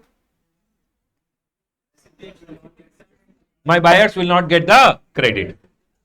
Next. People, now I want to go ahead and talk about rule number 88C and 88D. Can you see 88C and 88D? If you don't know this rule, you will not understand, correct? So you have to come to the next page where I have told about rule number 88C and rule number 88D. I'll talk about rule number 88C and 88D and then we'll go ahead. What is rule number 88C telling? People, what is rule number 88C telling? People, rule number 88C is telling, listen, you filed your GSTR1, manner of dealing with difference in GSTR1 and GSTR3B. Rule number 88C says what? When there is a difference between your GSTR1 and GSTR3B. For an example, you are a bad boy. What did you do? In GSTR1, you told I have made a sale of 1 crore. How much is your liability? It went to the front person GSTR2B. Did the front person take the credit? Aram se. He's done maja. And what you did? When you have to file GSTR3B, you showed my output tax liability. My sale is 1 lakh. And my liability is only 18,000. Government is telling cheating. You should have paid me how much? 18 lakh. You paid me how much? 18,000. If you do such thing, if there is a difference between your sales in GSTR1 and GSTR3B, they will send you a love letter. See everyone. Where the tax payable in GSTR1 or IFF exceeds the tax payable in GSTR3B, where the tax payable in GSTR1 exceeds what? GSTR3B, by such amount and percentage as may be recommended by council. As of now, council has not told, but there will be a percentage if it exceeds by that much percent. The registered person shall be intimated of such difference. You will be sent one love letter on the portal and a copy will also be sent on your mail, highlighting the difference, and it will be told to you, hey, pay the difference beta along with interest, or explain why there is a reason, why there is such a difference. Then you have to say, sir, by mistake I added one more zero in GSTR1. Whatever is the mistake, you have to say. Are we clear, everyone? Either you pay the differential or you have to explain the difference. Within how many days? The registered person shall either pay or he will give a reply within how many days? If you don't pay or explanation is not given or your explanation is total bakwas, it is not acceptable, then they will go ahead and recover the amount from you under section number 79. 79 in CA final you will learn, they will hang you upside down and take out all the money. Movable property, immovable property, everything will be sold and they will recover the money. Everyone, what is rule number 88C? Whenever there is a difference, they will ask you in the exam, write a note on the provision of rule number 88C. What will you say? Whenever there is a difference between GSTR1 and the liability which you have shown in your GSTR3B, with me everyone, you will be intimated of the difference, you will be intimated of the difference on the portal. Also, you will be sent, also intimation will be sent on the mail. Either you have to go ahead and pay the difference within how many days? 7 days, or give a reply. If you don't do both, or your reply is not satisfactory, the amount will be recoverable. And you know what, everyone? If rule number 88C comes, wherein you have been given one intimation, they are telling over here, come to the first page. A registered person to whom an intimation has been issued under rule number 88C in respect of a tax period shall not be allowed GSTR1 or IFF for a subsequent tax period. See Baba, if this month there was a difference and you were sent an intimation, next month ka GSTR1 not allowed unless you deposit the amount. Whatever the difference was there, that you go ahead and deposit, or you have given a reply explaining the reason for an amount unpaid. For the differential amount, either you have to give the reply or you have to go ahead and make the payment. Otherwise, what will happen, everyone? Your GSTR1 will be blocked. Is my point clear to all? The next one over here is rule number 88D. Please come to rule number 88D. Tell me one thing, everyone. When you are filing your GSTR 3B, you take output tax liability. Input tax credit is taken as per which one? As per GSTR. In your GSTR 2B, it was 1 lakh rupees. You took 10 lakh rupees ka input tax credit. Bad boy or not? Bad boy or bad girl? Correct. You have done wrong. Yes or no, everyone? They are going ahead and telling manner of dealing with difference in the ITC in the GSTR 2B and the ITC which you have taken in your GSTR 3B. They are telling where the ITC availed by a registered person in the return furnished by him exceeds the ITC available in the auto-generated GSTR 2B by such amount and percentage as will be told by the council. As of now, council has not told how much percentage you are taking more, then we will send you a love letter. As of now, what they are telling, if your GSTR 2B mein what credit was coming and GSTR 3B mein what credit you are asking, if there is a difference, the registered person will be intimated of the difference on the portal and mail, highlighting the difference, and he will be directed to pay the excess ITC along with, can you tell me how much you have to pay? 9 lakh along with, the difference is 9 lakh, no? Along with interest, or you will have to go ahead and explain the reason within how many days? Either within 7 days you pay or explain the reason in respect of the excess ITC that has remained unpaid within how many days, everyone? Where any amount remains unpaid or where the explanation, no explanation or reason is furnished or explanation is total bakwas, not found acceptable, the said amount will be demanded. You will be sent one love letter and they will hang you upside down and recover the amount. Are we clear, everyone? Now tell me one thing. In this scenario, if GSTR 2B and GSTR 3B mein what ITC you have taken and there is a difference and you have been given one love letter under rule number 88D, unless you reply to that love letter, your GSTR 1 for the subsequent period will be blocked. Everyone, let's read this. See over here now. A registered person to whom an intimation has been issued under 88D in respect of a tax period shall not be allowed to do GSTR 1 or IFF for a subsequent. So this month ke liye, if you are given rule number 88D mein one intimation, then for the subsequent period you will not be allowed to do GSTR 1 or IFF unless the amount is either paid or you give a reply explaining the reason in respect of the amount of excess ITC that is unpaid. Are we clear, everyone? Either you give a reply or you pay the differential. If you don't do that, what will happen? Next month ka GSTR 1 or invoice furnishing facility will be blocked.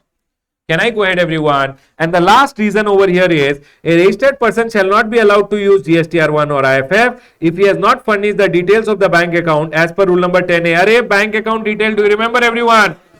This you remember. Everyone, okay. People, very, very important from exam point of view. Let's go ahead. Can you tell me composition dealer? I think you guys already know. Composition dealer, what is the return to be filed, everyone? GMP 08 quarterly till what date? 18. GSTR 4 by 30th of April and annual return GSTR 9A by what date? 31st of December. NRTP ka return is GSTR 5 within how many days? 13 days after the end of the month or within how many days? 7 days after the validity of the return, last day of the validity of the registration, whichever is and they don't have any annual return. Sir, can I file my GSTR 3B, nil GSTR 3B, GSTR 1 or CMP 08 by SMS also? Yes, Baba, remember one thing, you can file your GSTR 1, GSTR 3B or nil CMP 08 through what? SMS using the registered mobile number, and it will verify through OTP. Are we all clear till here? Next, everyone over here. Call your neighbor. You want to sit down? Stop disturbing the whole class. Everyone over here now. People, are we done with this? Can I file nil GSTR 1, GSTR 3B and CMP 08 through SMS? Yes. Are we clear, everyone? Remember this point, very, very important. Next. Sir, if you don't go ahead and give your return, if you don't submit your return, supposingly this month ka GSTR 3B I did not file, this month ka GSTR 3B I did not file, then remember you will get a love letter. GSTR 3A mein one notice will come and they will tell you to furnish your return within how many days? 15 days. Everyone over here, tell me one thing. Tell me one thing. Do you remember about late fee?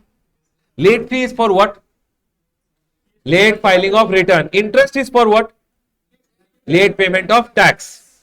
Now, late fee mein monthly return, the late fee was per day of delay. How much, everyone? 100, and maximum will be how much? 5,000. Annual return 9.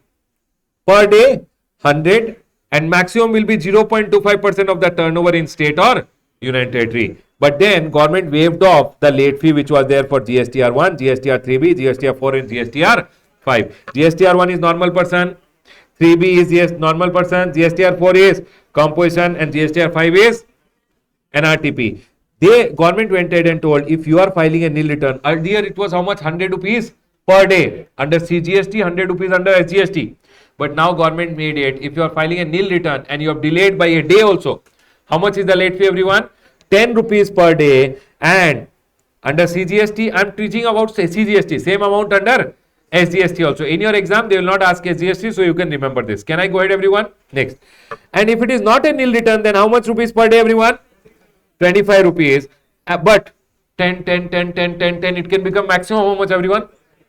But then people told, sir, please reduce this 5,000 also, because 10, I did not file for so many days. You are telling 5,000 late fee. So government reduced this amount also, and hence I have written the final thing over here, which you have to remember, how much is the late fee for late filing of return. Normal person, what return he filed, everyone? GSTR 1 and GSTR 3B. If it's a nil return, remember it is 10 rupees per day. Maximum can be how much? Not 5,000 rupees. It is 250 rupees now. Normal person other than nil return means in which every column of your return, everything is nil, 0. Are we clear? If by chance you are filing a return in which input tax credit you have claimed, no output tax, but input credit you have claimed, is it a nil return? No. Can I go ahead, everyone? Other than nil return, if your aggregate turnover in the last year was up to 1.5 crore, then in the current year, for any delay, how much you have to file, everyone? GSTR 1 के लिए और 3B के लिए 25 rupees per day maximum is. If your turnover in the last year was more than 1.5 up to 5 crore, then 25 per day maximum will become how much? 2,500. If your turnover was more than 5 crore in the last year, then how much is the current year में GSTR 1 or 3B का late fee? 25, but maximum will become how much? You know, nil return 10, other than nil return 25. But this will vary. Nil return is 250. Turnover less than 1.5 crore up to 1.1000. Up to 5 crore, 2,500. More than 5 crore, 5,000. Can I go ahead, everyone? Composition dealer, nil return or other than nil return. He will file GSTR 4, right? Nil return, then 10 rupees. Other than nil return mein maximum can be 250, and Baba, other than nil return means which is not a nil return, in that maximum can be 1,000. Everyone over here, NRTP के लिए GSTR 5, nil return how much? 10, other than nil return how much? So nil के लिए it is 10, other than nil it is 25, and maximum there is no change, it is 5,000 only for NRTP. Can I go ahead, everyone? Non-resident, no, take out everything. 5,000. Can I go ahead, everyone? Next. Annual return is GSTR 9. Now annual return ke liye, what is the late fee? It is told everyone 0.25% of the turnover. Correct everyone? And per day it was how much? 100. But then they went ahead and told, if your aggregate turnover is up to 5 crore, 25 rupees per day, maximum will be at 0.02% of the turnover in state or union territory. If your turnover is more than 5 up to 20, then it will be 50 everyone. Please make it 50. 50 rupees per day. Maximum will be what? 0.2% of the 0.02%. 25. The second one is how much everyone? 50.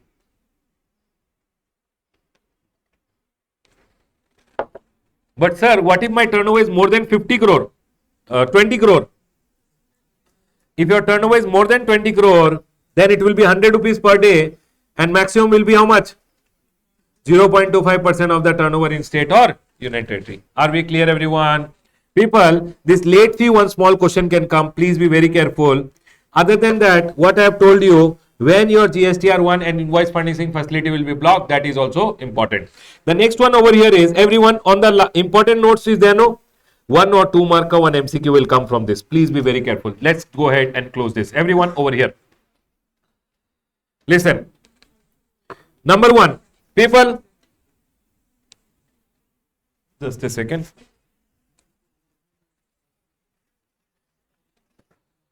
Here, a registered person shall not be allowed to furnish the details of outward supply. A registered person shall not be allowed to furnish the details of outward supply. GSTR1, if details of outward supply of previous tax period have not been furnished. People, tell me one thing. This is April, this is the month of May. Here I have not filed GSTR1. Can I file next GSTR1? Remember, last GSTR1 not filed, next GSTR1 not allowed. Can I go ahead everyone? Remember, last GSTR1 not filed, next GSTR1 not allowed. Next, a registered person shall not be allowed to furnish a return. Return is which one? GSTR 3B, monthly or quarterly, if return of any previous tax period or GSTR1 has not been furnished. Okay, tell me one thing. April, May, I have not filed GSTR 3B. Can I file next GSTR 3B? Done. Okay, April and May, I have not filed GSTR 3B.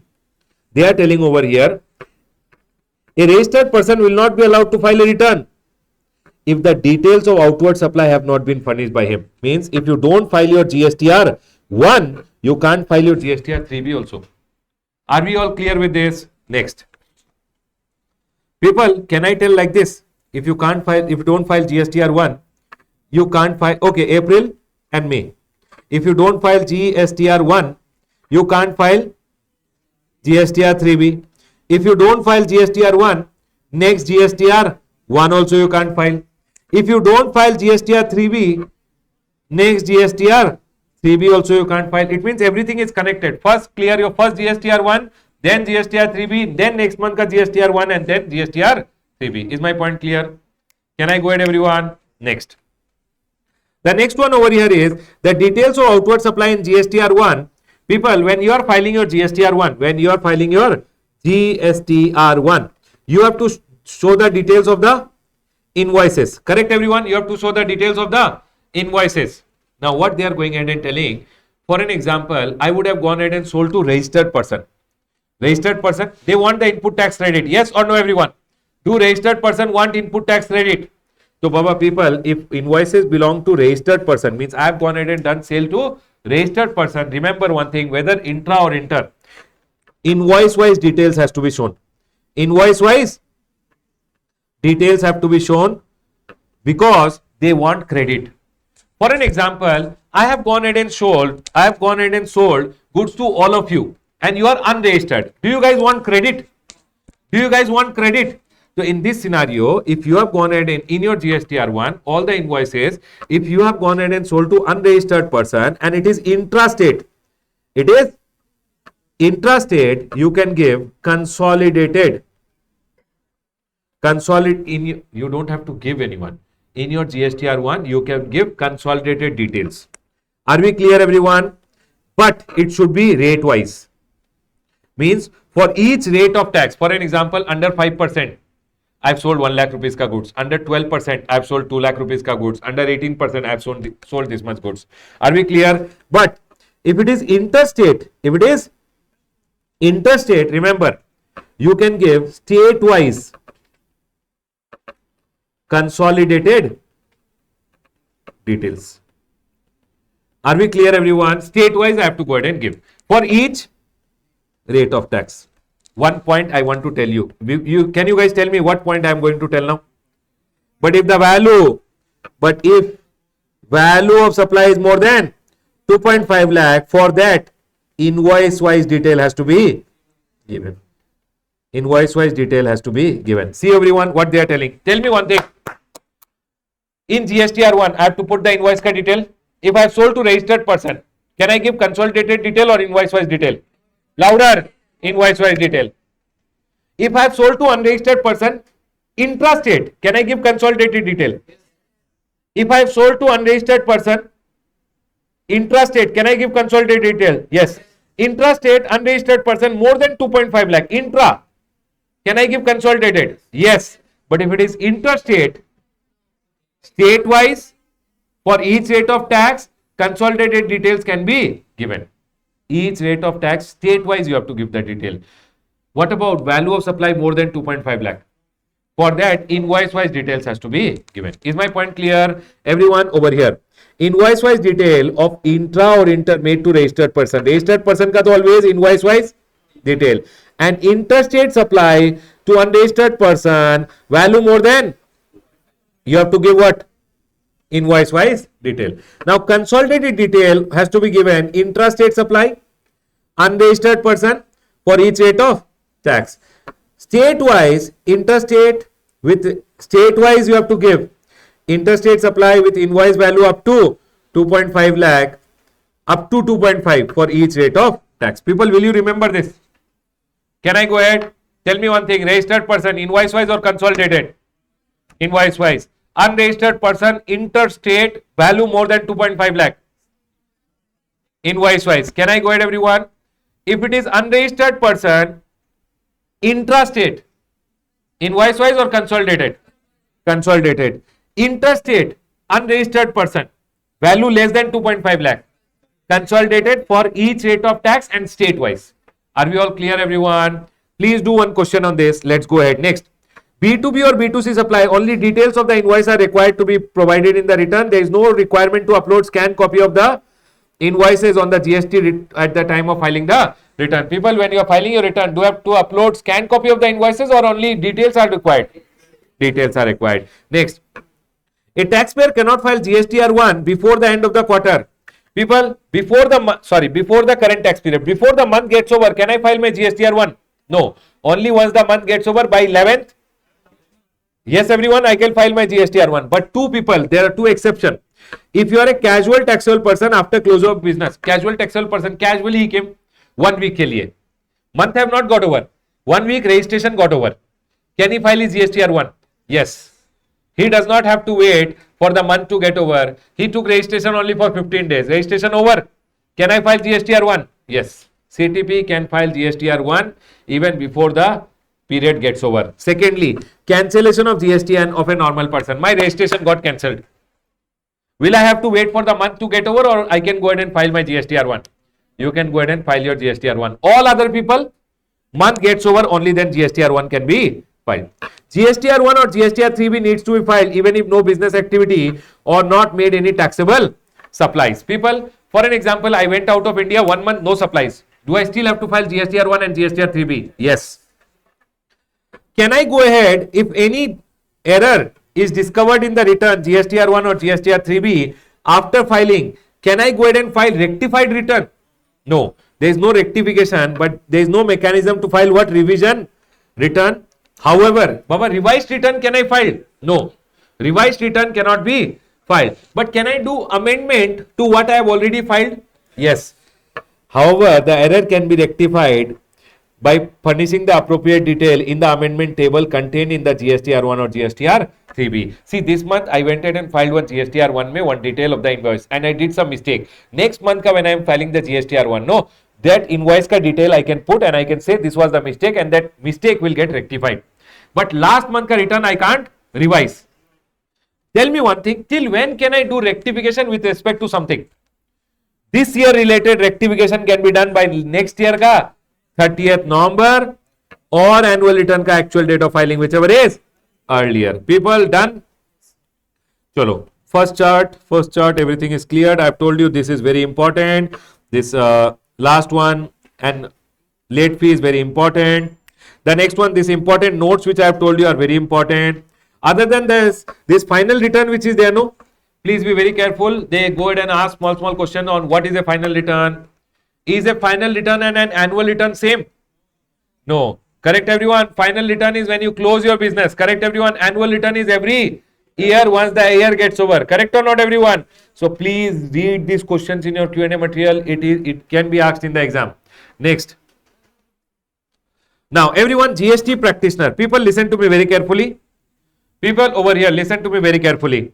In GST practitioner, you have to read who are the people who are eligible and what are the functions of the GST practitioner. There is nothing for me to explain, so I am not going ahead and talking about it.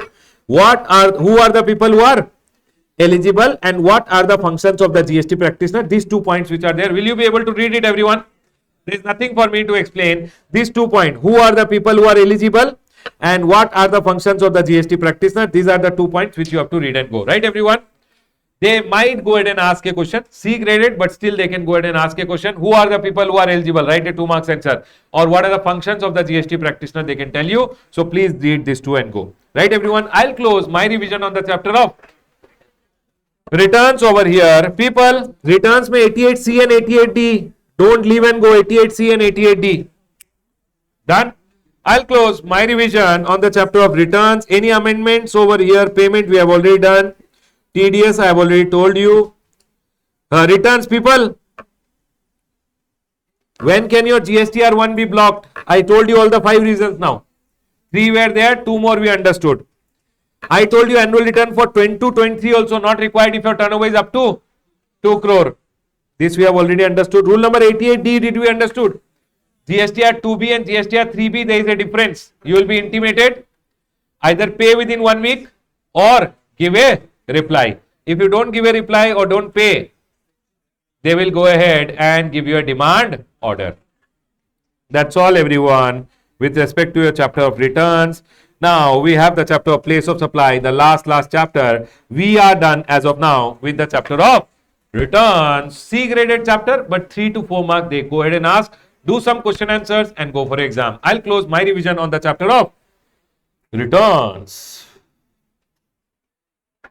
Let's go ahead and now move to the last chapter for our revision, which is place of supply. Please come to place of supply, everyone.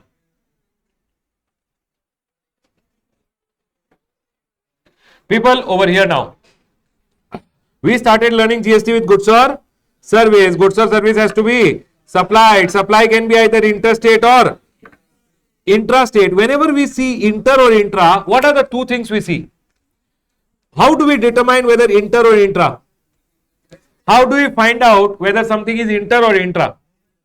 We have to see location of supplier and location of no, Baba, you don't see where the recipient is. You have to see the destination.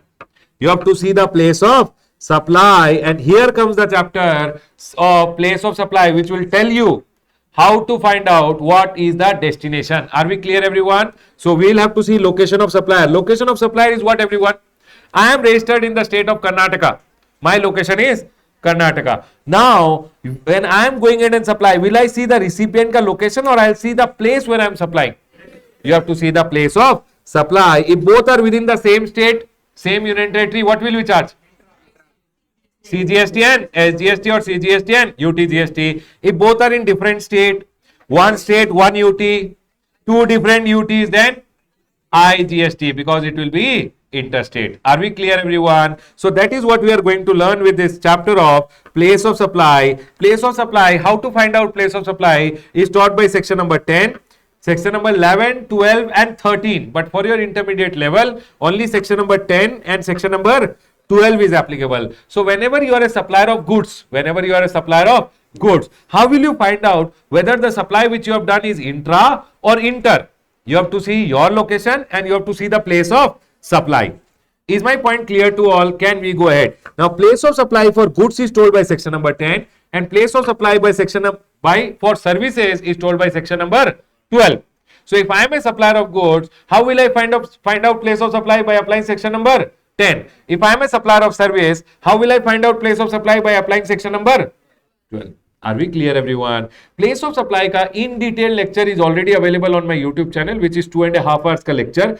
This is a revision. I'll remind you. So we'll quickly go ahead and revise. Otherwise, if I start, then it will take 2 hours. But 2 hours ka lecture is already there on YouTube. Are we clear, everyone?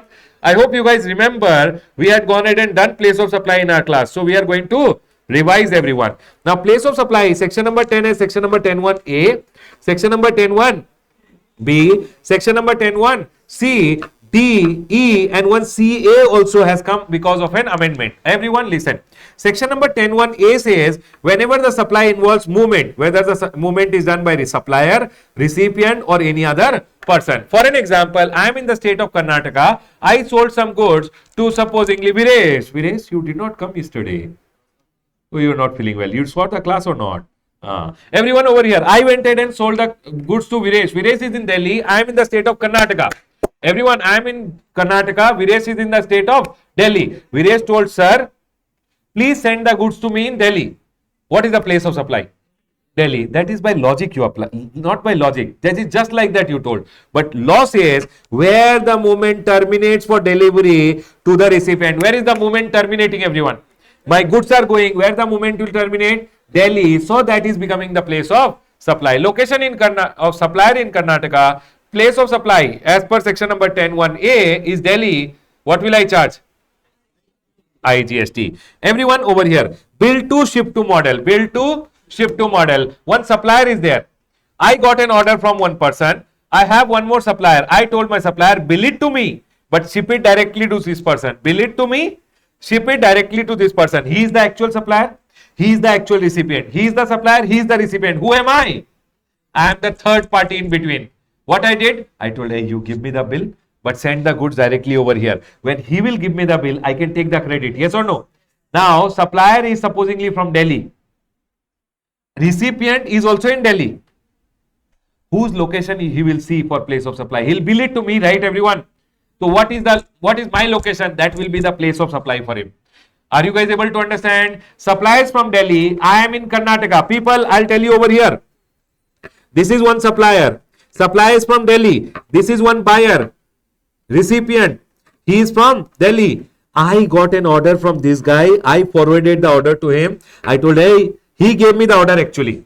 Okay, everyone. And I forwarded the order to him. I told, hey, you give me the bill. Bill it to me only. But directly send the goods from here to here. My question is, when he will give me the bill, location of supply is Delhi. I am supposedly from Karnataka. What is the place of supply? Karnataka.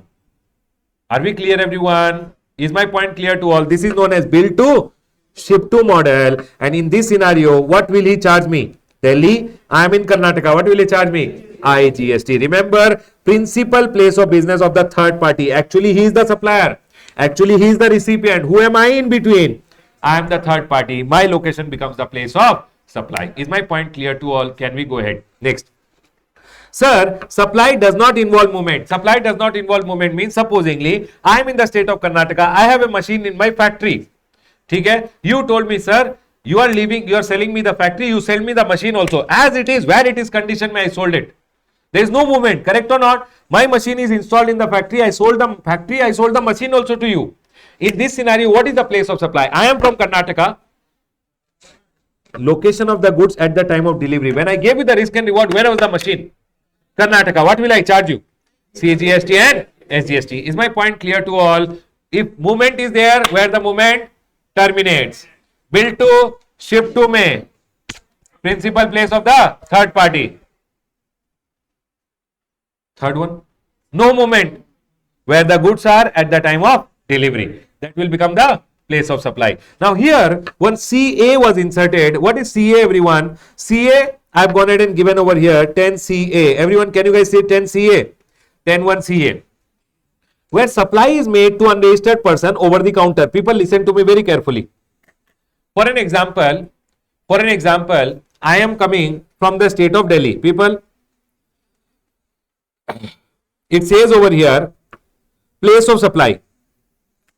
One person from Delhi came to my shop. People, one person from Delhi came to my shop. My shop is in the state of Karnataka. Delhi ka person came to my shop. He told, sir, I want a mobile phone. I gave him the mobile phone. Can you tell me, everyone, what is the location of the goods? Goods mein movement is not there. He came to Karnataka. I gave him the goods. What is the place of supply? Karnataka, no? But here they went ahead and told, if the address of the person is recorded in the invoice, that person came from Delhi and told me, sir, it's an over-the-counter sale.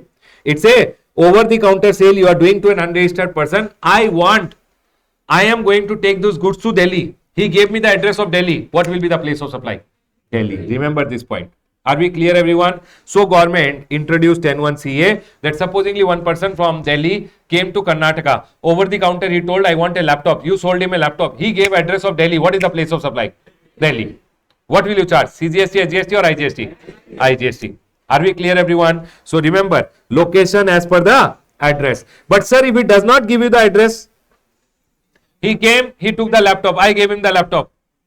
My location is your location. I'll charge you CGST and SGST. Is my point clear to all? Can I go ahead, everyone? And you know what? Recording the name of the state of the person shall be deemed to be recording his address. In the bill, only record his state and that will be his place of supply. Is my point clear to all? Can we go ahead, everyone? Are we all clear with this point? Next. The next one over here is, people, 10 CA done. D, assembly or installed at site. You went ahead and told me, I am in the state of Karnataka. You are also in the state of Karnataka. You told, I want one AC installed in my unit, in my factory in Chennai. I am in Karnataka, seller. You are also in Karnataka, but you told, I want one AC in Chennai. What is the place of supply? Where did the goods go? Chennai. So, supplier Karnataka, installation Chennai, Tamil Nadu. What will I charge? IGST. So it says place of installation or assembly will become the place of supply. Is my point clear to all? If you tell me to install something or assemble something, what will be the place of supply for me? Where I install or assemble that thing for you. Next, goods supplied on board. Goods supplied on board. Everyone over here. This is Indigo Airline. This is Indigo Airline. Indigo Airline is registered in the state of Maharashtra. Okay, everyone. Supposingly, this is Viresh sitting on the airline, inside, okay, everyone, inside I can't draw, so I have drawn up. Now, Viresh is going, supposingly, in Indigo Airline from Maharashtra, he is going to Delhi. On the way, in the air, he told, I want to eat something. And they gave him one chips ka packet. Will they charge CGST, SGST or IGST, what? Okay. Location of supplier is what? Maharashtra. Arey, location of supplier is not here. Location, supplier is registered in Maharashtra. Yes or no, everyone? Supplier is registered in, what is the place of supply? Air. In the air, correct? No. Then air hostess will tell, let me look down which state we are crossing.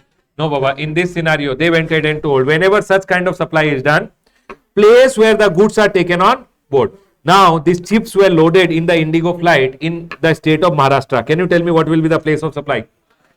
Where the goods were loaded, that will only become the place of supply. Are we all clear? Next. Everyone over here now. 10(2) is total bakwas. People, tell me one thing. Section number 10, I went ahead and told you. Section number 10(1). Goods involve movement. Where the movement terminates. Sir, bill to ship to model mein. Third party ka location.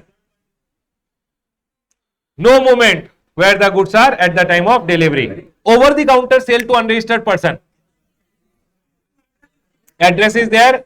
As per the address is not there. Supplier location. Sir, installation or assembly ka case? Place of installation or assembly. I am teaching you place of supply. You have to see location of supplier and place of supply and decide intra or inter. Last one, goods supplied on board. Train mein.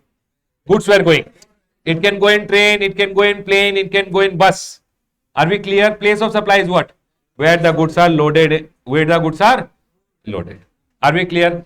Can I go ahead, everyone? Next.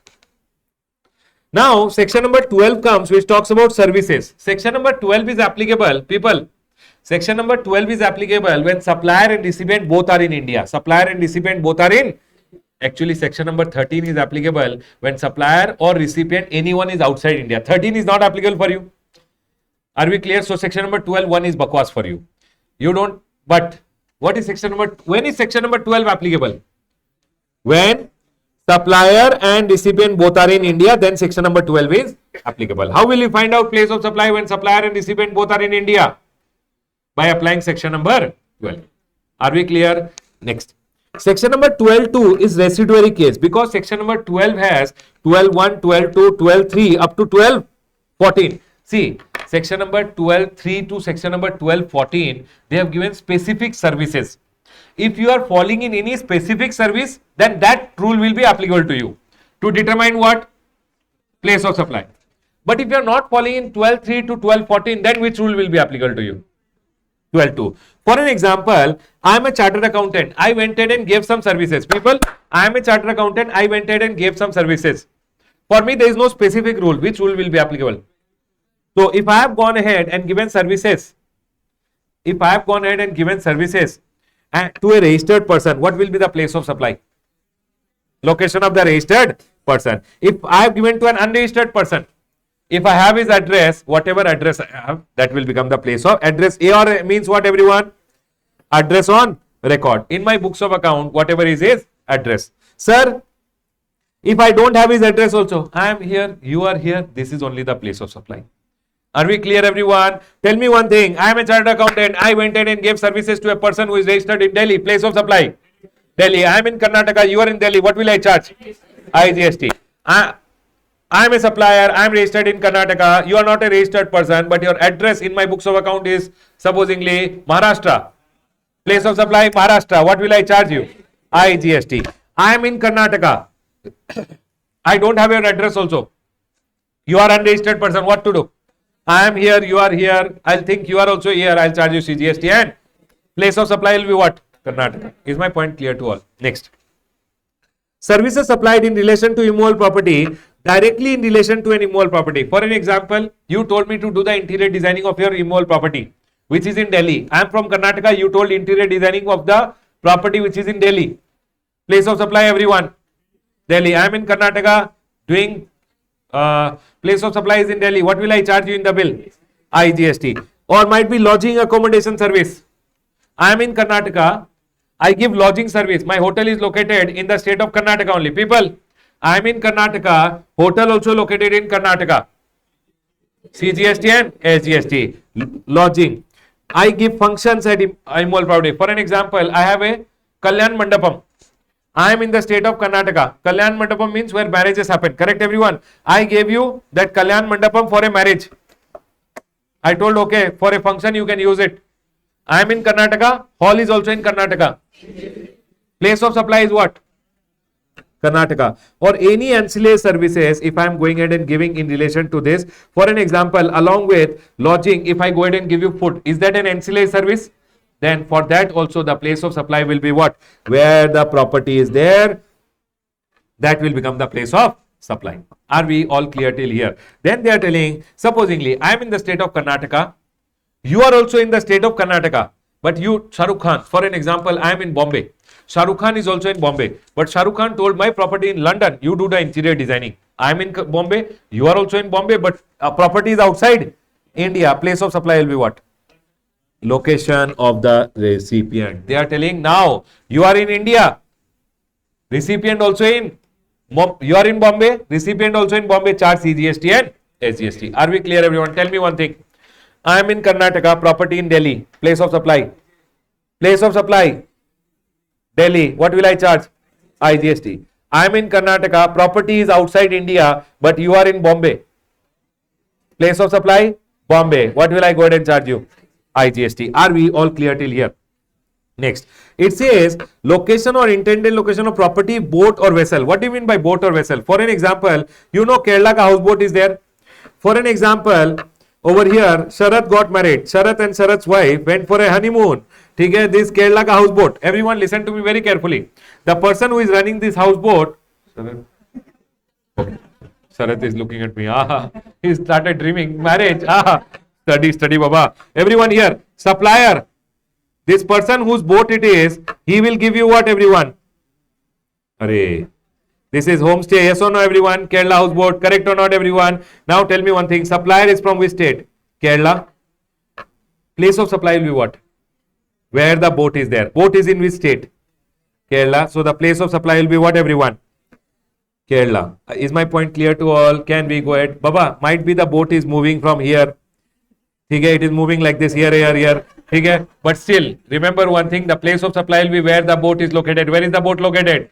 Kerala. Can you tell me, I am the supplier in Karnataka, Kerala.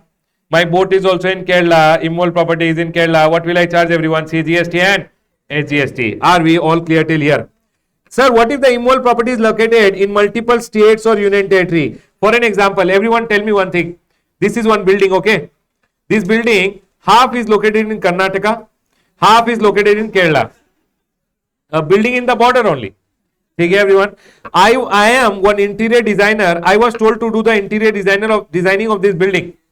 Building is half in Kerala, half is Karnataka. I am in Karnataka. Can you tell me place of supply will be in Karnataka or Kerala? Both? Yes or no, everyone? Kerala or Karnataka? Both? Now here they are going ahead and telling supply of service will be treated to be made in each state or union territory. Now, for an example, 2000 square feet is here. 3000 square feet is here. I charge 5,000 rupees. How much did I charge? 5 lakh rupees I charge for interior. Can you tell me what will be the division between Karnataka and Kerala? 2 lakh and 3 lakh. Can you tell me 2 lakh pe what will I charge and 3 lakh pe what will I charge? 2 lakh pe I'll charge CGST and 3 lakh pe I'll charge what? IGST. Very good, everyone. Did you guys understand? That is what they are telling. Value, see everyone here, in proportion to value of services collected separately. If I would have collected 2 lakh separately and 3 lakh separately, then 2 lakh ka GST will come in Karnataka, CGST, SGST, 3 lakh pe IGST. Or determine as per the contract. See if the contract is telling something. Or apply rule number 4. Rule number 4 is telling, see in the proportion of night, area. People here, what did we apply? Area. Or on the basis of any declaration given by the service provider. Are we clear, everyone? For this, in detail, I have gone ahead and discussed. You can go ahead and read from your textbook or you can see the detailed video also. Everyone over here. See, if I start discussing in detail, no, again it will become 2 hours ka video, which is already available on YouTube. Are we clear? People, tell me one thing. Services in relation to immoval property, what is the place of supply? Where the immoval property is located. If immoval property is outside India, location of recipient. If immoval property is a boat, location of the boat. Over, everyone. More than this, please read. Everyone over here. Fourth one, performance based services. RCB failed pathetically. No. Today RCB should not fail. This is all. No. People in the class, hey sir. No, only for studying purpose, Baba. RCB failed pathetically. This was old time. Now it does not happen. Correct, everyone? Huh? See, Baba, I love RCB, but you know what? I love CSK because of Dhoni also. Correct? Now I am confused about the match. What to do? But okay, we'll see. We'll enjoy. That's all. Everyone over here now on the board. Okay, people. Performance based services. Performance based services may we have what? R for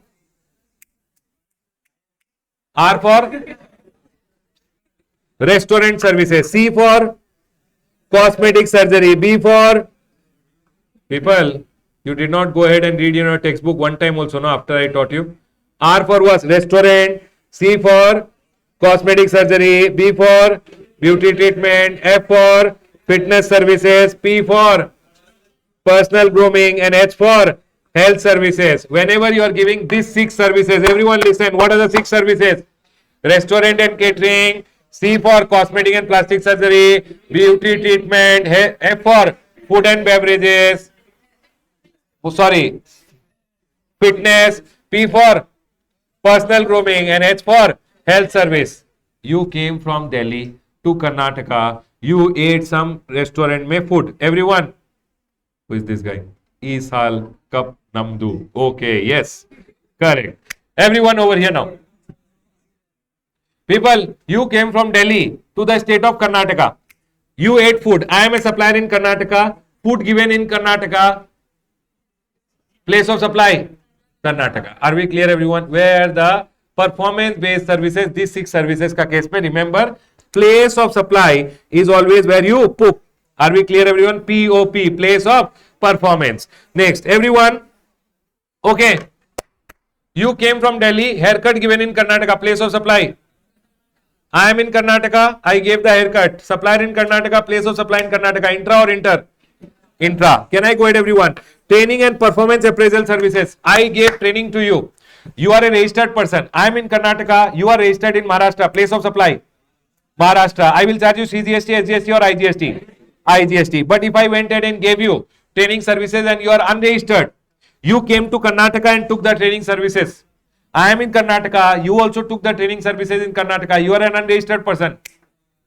Place of supply, place of performance where I gave the training. I gave you the training in Karnataka, place of supply will be Karnataka. Can I go ahead, everyone? Next. Admission to an event, park or services ancillary. People, you went to an event. For an example, Arjit Singh ka show was happening. Arjit Singh ka show was happening. Now tell me one thing, what is the place of supply where the show is happening? So place of supply is what, everyone? Where the event or the park is located. Tell me one thing. This is Wonderla. Wonderla is the park which we have in Karnataka. Correct, everyone? Bangalore we have Wonderla. Now when they are selling the ticket, supply is from Karnataka, park is in Karnataka. What will he charge?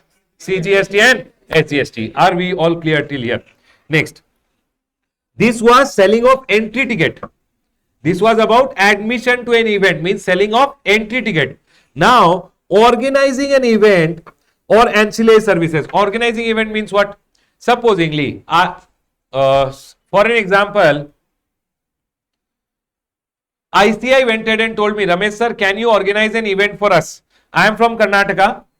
ICI ke liye I organize the event in Goa.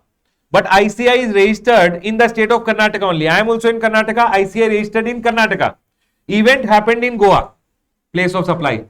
Always remember, whenever you give to a registered person, it is always the location of the registered person. Supposingly ICI is not registered, then place of the event, unregistered person, then the place of the event. Event, where did it happen, everyone? Goa. Are we clear, everyone? Event held outside India. I am in Karnataka, recipient is in Karnataka. Event held outside India, place of supply, Karnataka. Are we clear, everyone? Event held outside India, then Baba, location of the recipient. Is my point clear to all? Can we go ahead? Sir, what if the event is held in multiple location? For an example, tell me one thing. I am in Karnataka. ICI is also in Karnataka. ICI told me, event you have to organize for us in Goa, Delhi and Bombay. My question to you, if ICI is a registered person, what is the place of supply? Karnataka only. Correct or not, everyone? But if ICI is not a registered person, where did the event happen? Delhi, Goa and Bombay. 3 places. Yes or no, everyone? So you have to go ahead and apply generally accepted accounting principle. Mean 1:1:1 ka ratio mein you have to divide the value. Is my point clear to all? Place of supply will be Goa also, Delhi also and Bombay also. But if it is registered person, location of registered person. Can I go ahead, everyone? Unregistered person, where the event was held. Are we all clear till here? Next. Transportation of goods including mail or courier. Everyone over here. Transportation of goods including mail or courier. Supposingly, I am giving transportation ka service. Okay, everyone? I am giving what services? Transportation. You are registered person. I am in the state of Karnataka. You are registered person in the state of Delhi. What is my place of supply? Always it will be location of registered person. But if you are unregistered person and you gave me the goods in the state of Karnataka, I am in Karnataka, you handed over the goods to me in the state of Karnataka and you told please transport them. What is the place of supply?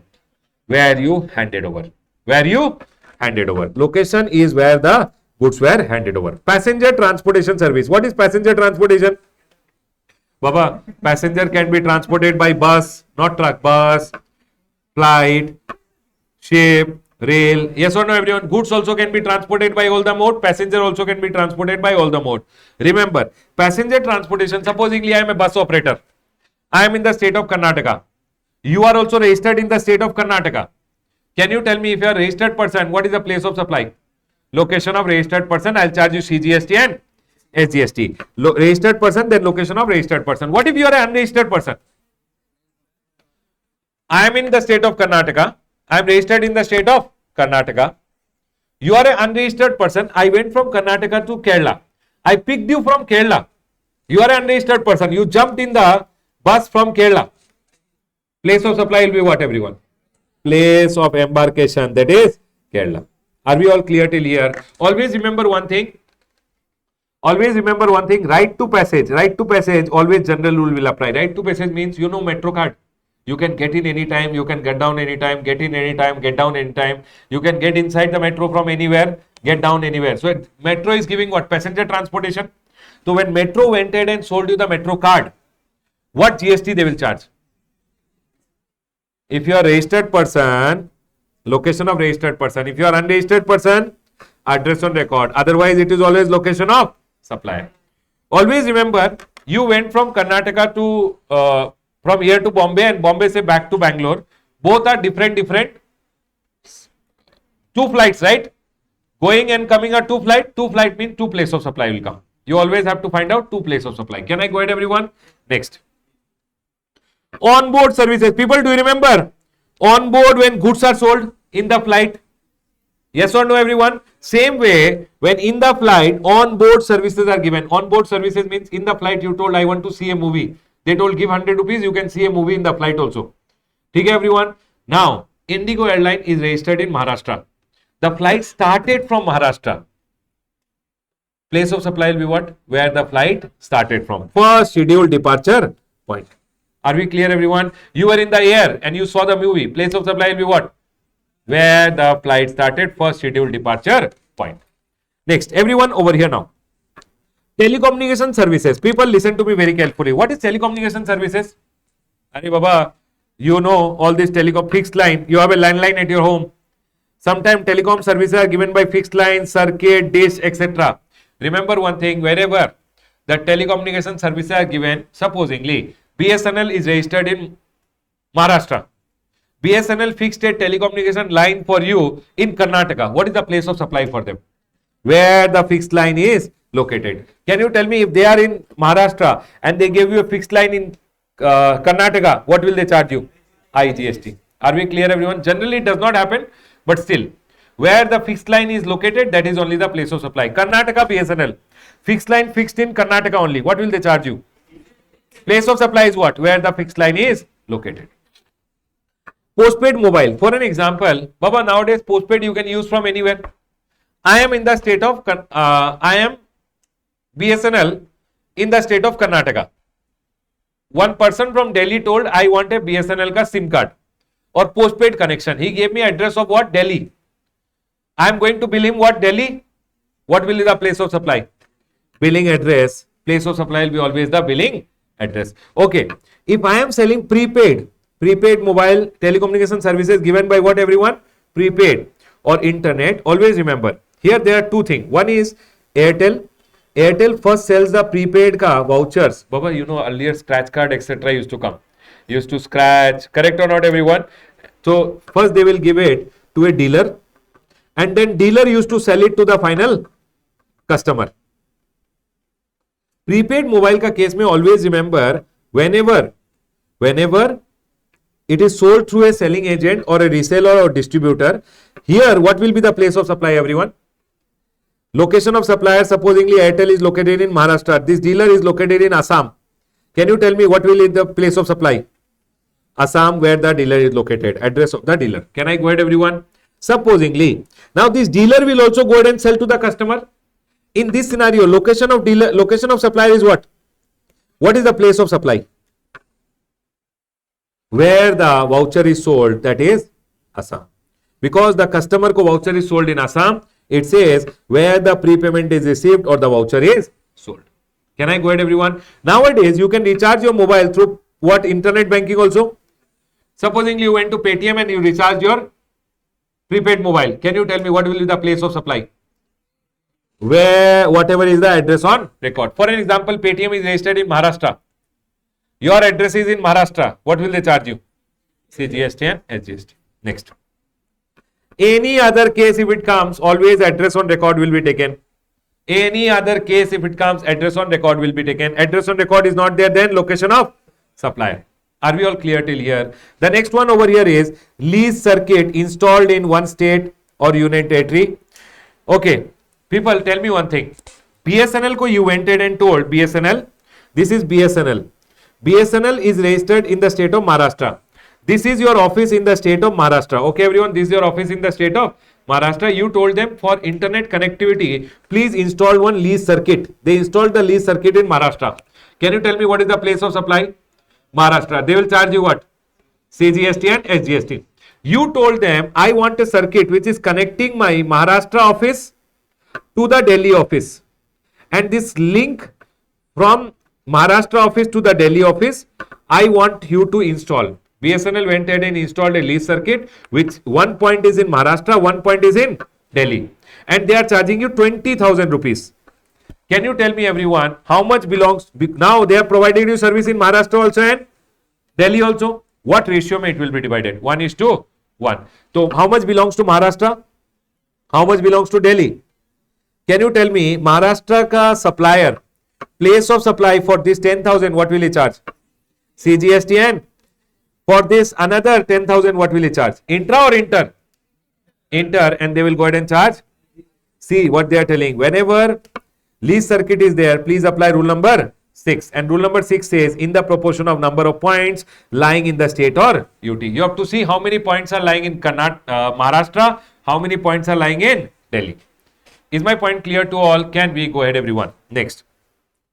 Financial and stock broking services. People, financial and stock broking services, all these stock brokers are there.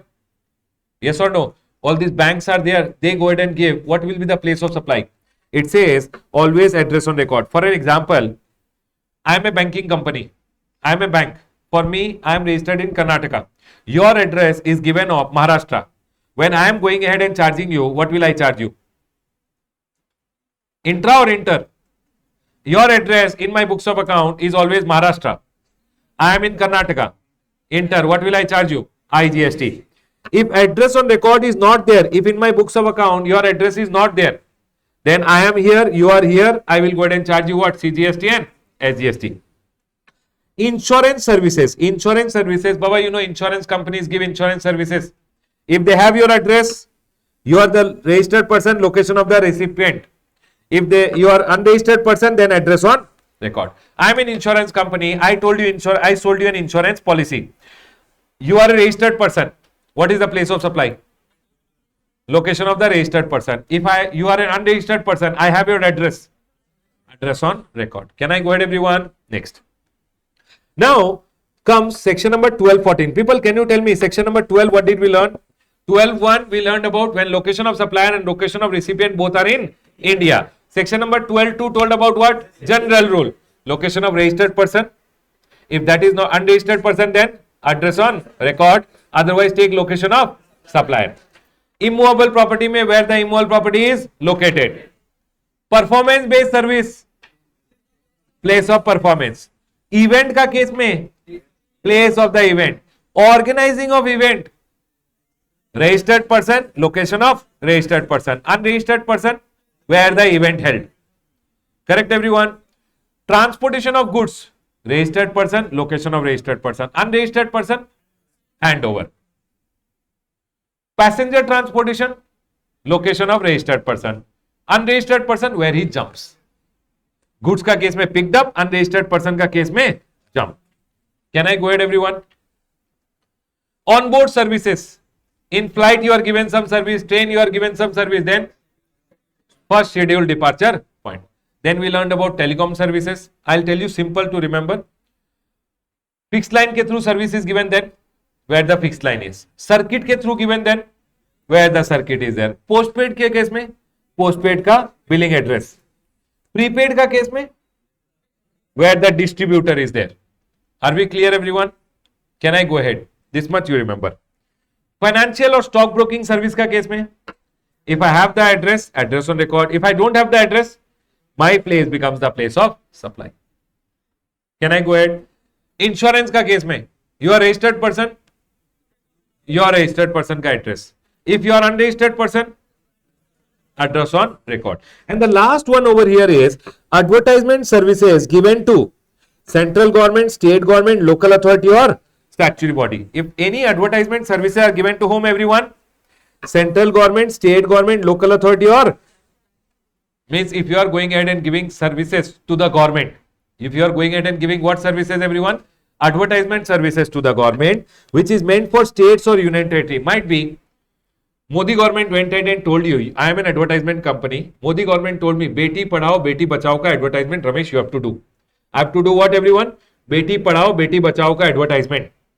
Or give up your LPG subsidy ka advertisement I have to do. Tell me one thing, government told me, Ramesh, people over here, listen carefully. Government told me, Ramesh, you do the advertisement for us supposingly in the state of Delhi, UP, Bihar and Assam. What is the place of supply of my advertisement services? If I did advertisement in Delhi, UP, Bihar and Assam, what is the place of supply? Where I have gone ahead and given the advertisement service. Yes or no, everyone? So they are telling over here, place of supply will be in every state or union territory. Then on what value will I charge GST? Whatever amount is being given by the government for that respective state. Listen. And value proportion to the amount attributable to the service provided in the respective state or UT in terms of the contract you have to see, or you have to apply rule number 3. And rule number 3 I have gone ahead and put over here. People, I'll explain you one or two. Listen. Newspaper and publication. For an example, I'll explain you one or two over here. Remaining, if you want in detail, you can see the place of supply wala, the detailed video which is there. If you want, you guys can see. Everyone over here now. For an example, I am giving advertisement service to the government in newspaper and publication. Government told me, Ramesh, Beti Padhao, Beti Bachao ka advertisement you do. I am an advertisement company. I do advertisement for the government. Government told Ramesh, you have to do the advertisement in Assam, Delhi, Maharashtra, and you do it in the state of supposingly Bihar. 4 states mein you do the advertisement. Can you tell me what is my place of supply? All the 4 states. Government gave me 10 lakh for this state, 5 lakh for this state, 3 lakh for this state and 2 lakh for this state. And location of supplier, I am registered in the state of Maharashtra. Can you tell me, everyone, for Assam, the place of supply is what, everyone? 10 lakh. For Delhi, 5 lakh ke liye the place of supply is what? Delhi. For 3 lakh, the place of supply is Maharashtra. And for 2 lakh, the place of supply is what? Bihar. Can you tell me, if I am in the state of Maharashtra, what am I going to charge? For this, IGST interstate, for this, IGST for this, CGST and HGST for this, IGST. Are we clear, everyone? So in how are you going to take the value of supply? That is being told over here. People listen. Whatever is the amount payable for publishing the advertisement, that will be the place of supply. Government paid me 10 lakh rupees for Assam. 10 lakh will be the place of 10 lakh will be the value of supply for the state of Assam. Government paid me 5 lakh for Delhi. What will be the value of supply for Delhi? 5 lakh. Government paid me 3 lakh for Maharashtra. 3 lakh will be the value of supply. And Bihar ke liye government paid me 2 lakh. So what will be the value of supply? 2 lakh. Is my point clear to all? In this way, supposingly government told me to do the advertisement in printed material. Government told me, Ramesh, I will give you 1 lakh rupees. You have to distribute pamphlets. You have to distribute what? Pamphlet. And government gave me 1 lakh rupees to distribute 1 lakh pamphlets. 1 lakh pamphlets. And 1 lakh pamphlet ka printing cost, government told, Ramesh, I'll give you 1 lakh rupees. Okay, everyone, how much? 1 lakh. I printed how many pamphlets with 1 lakh rupees? 1 lakh. I am going to distribute 20,000 pamphlet in Karnataka. And Delhi, I am going to distribute 30,000 pamphlet. And Maharashtra, I am going to distribute 50,000 pamphlet. Can you tell me place of supply?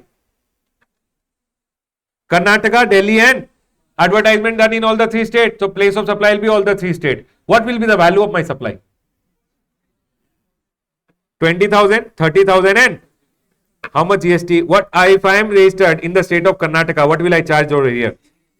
Here, IGST, and here, is my point clear to all? This way, they have gone ahead and given all the examples over here. People, supposingly, they told me to do advertisement in hoardings other than train, then whatever amount is being paid. So, supposingly, for one state, they paid 10 lakh, for one state, they paid 20, one state, they paid 30 lakh.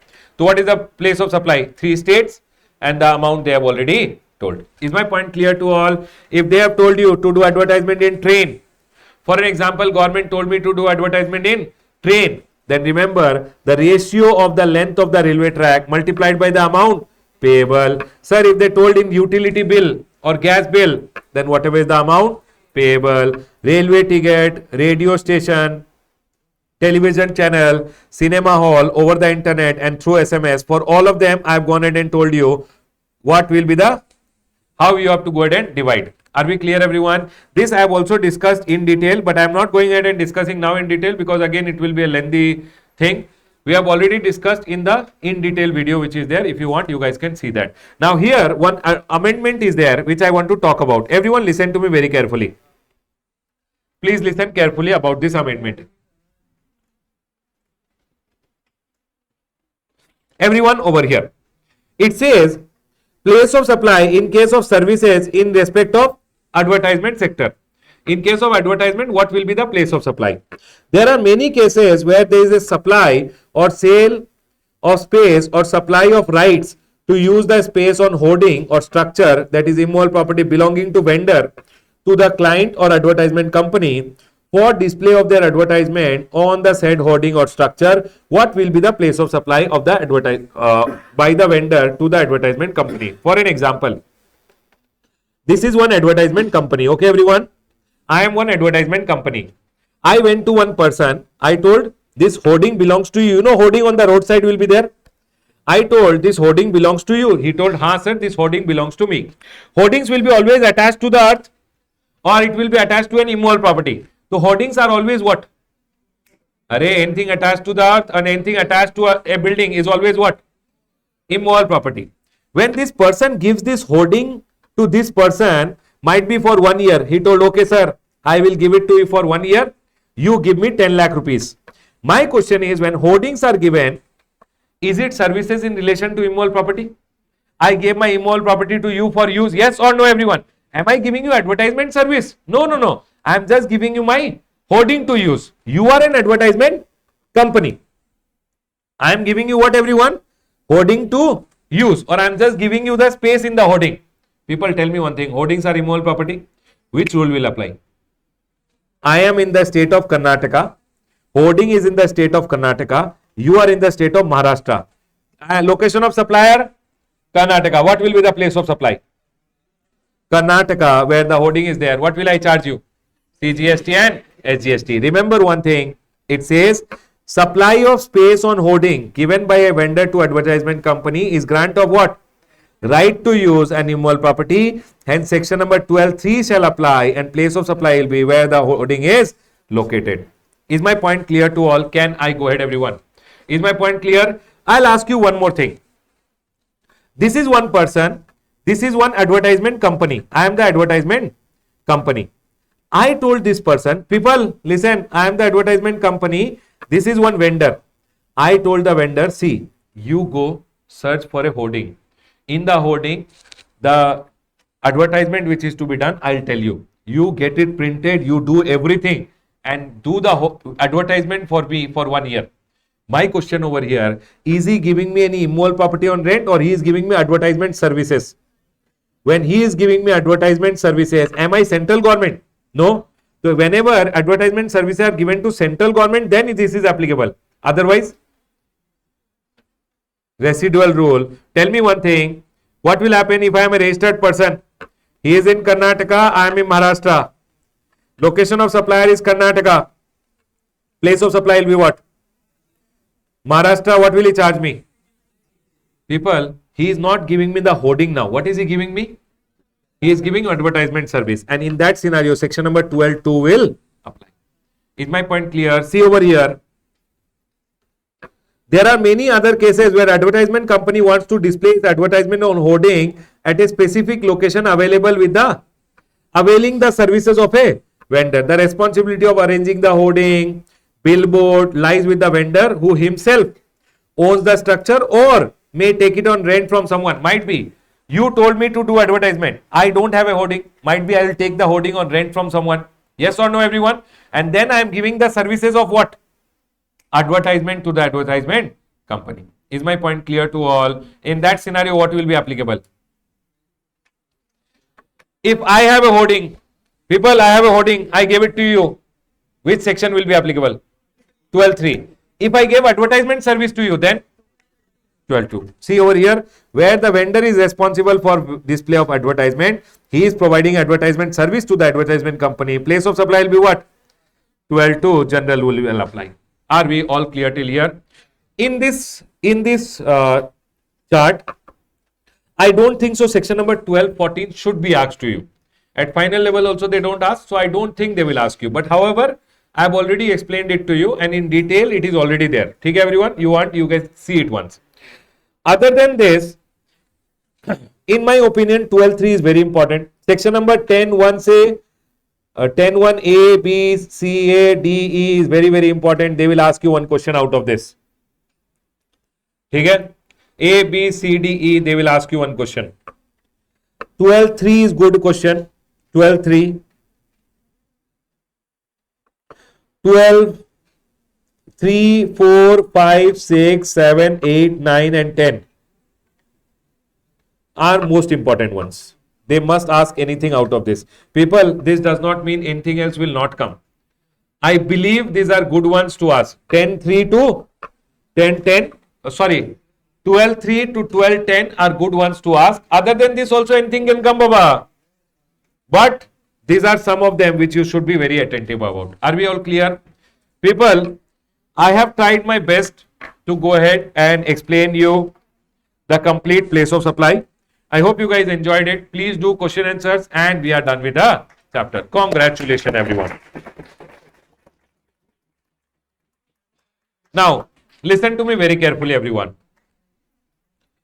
We are done with our complete discussion wherein we have gone ahead and covered all the chapters ka revision. People, I have done all the chapters ka revision. TDS, TCS, place of supply I have done little fast. If you want slow ka video is also available on the YouTube channel. Okay? I want you guys that before the exam, at least you should see the revision 3 to 5 times. 3 to 5 times. It is approximately 15 hours. It is approximately 15 hours ka revision which is there. I am very sure that in the month of April you can do at least 2 times. And one day before the exam also you can go ahead and do it once. Are we clear, everyone? 3 times, 4 times is minimum which you should see. If you get more time, you see, no problem. Arey Baba, what is the problem? Night, aram se put the headphone.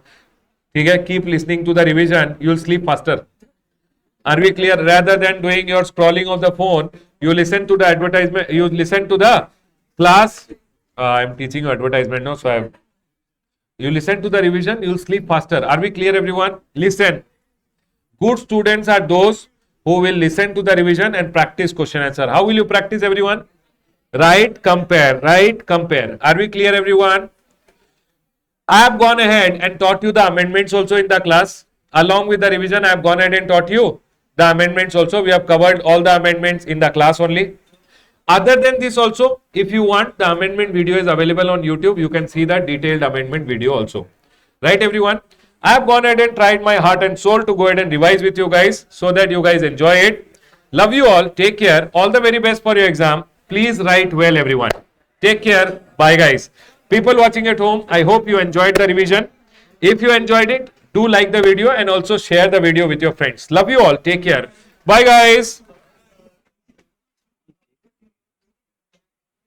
2 minutes. Oh, we have a cake cutting. Okay, everyone. So people who are sitting at home. Okay, you missed it. No problem. Chalo. Bye, guys. Take care. Love you all. Do comment and let me know if you enjoyed the revision. Bye.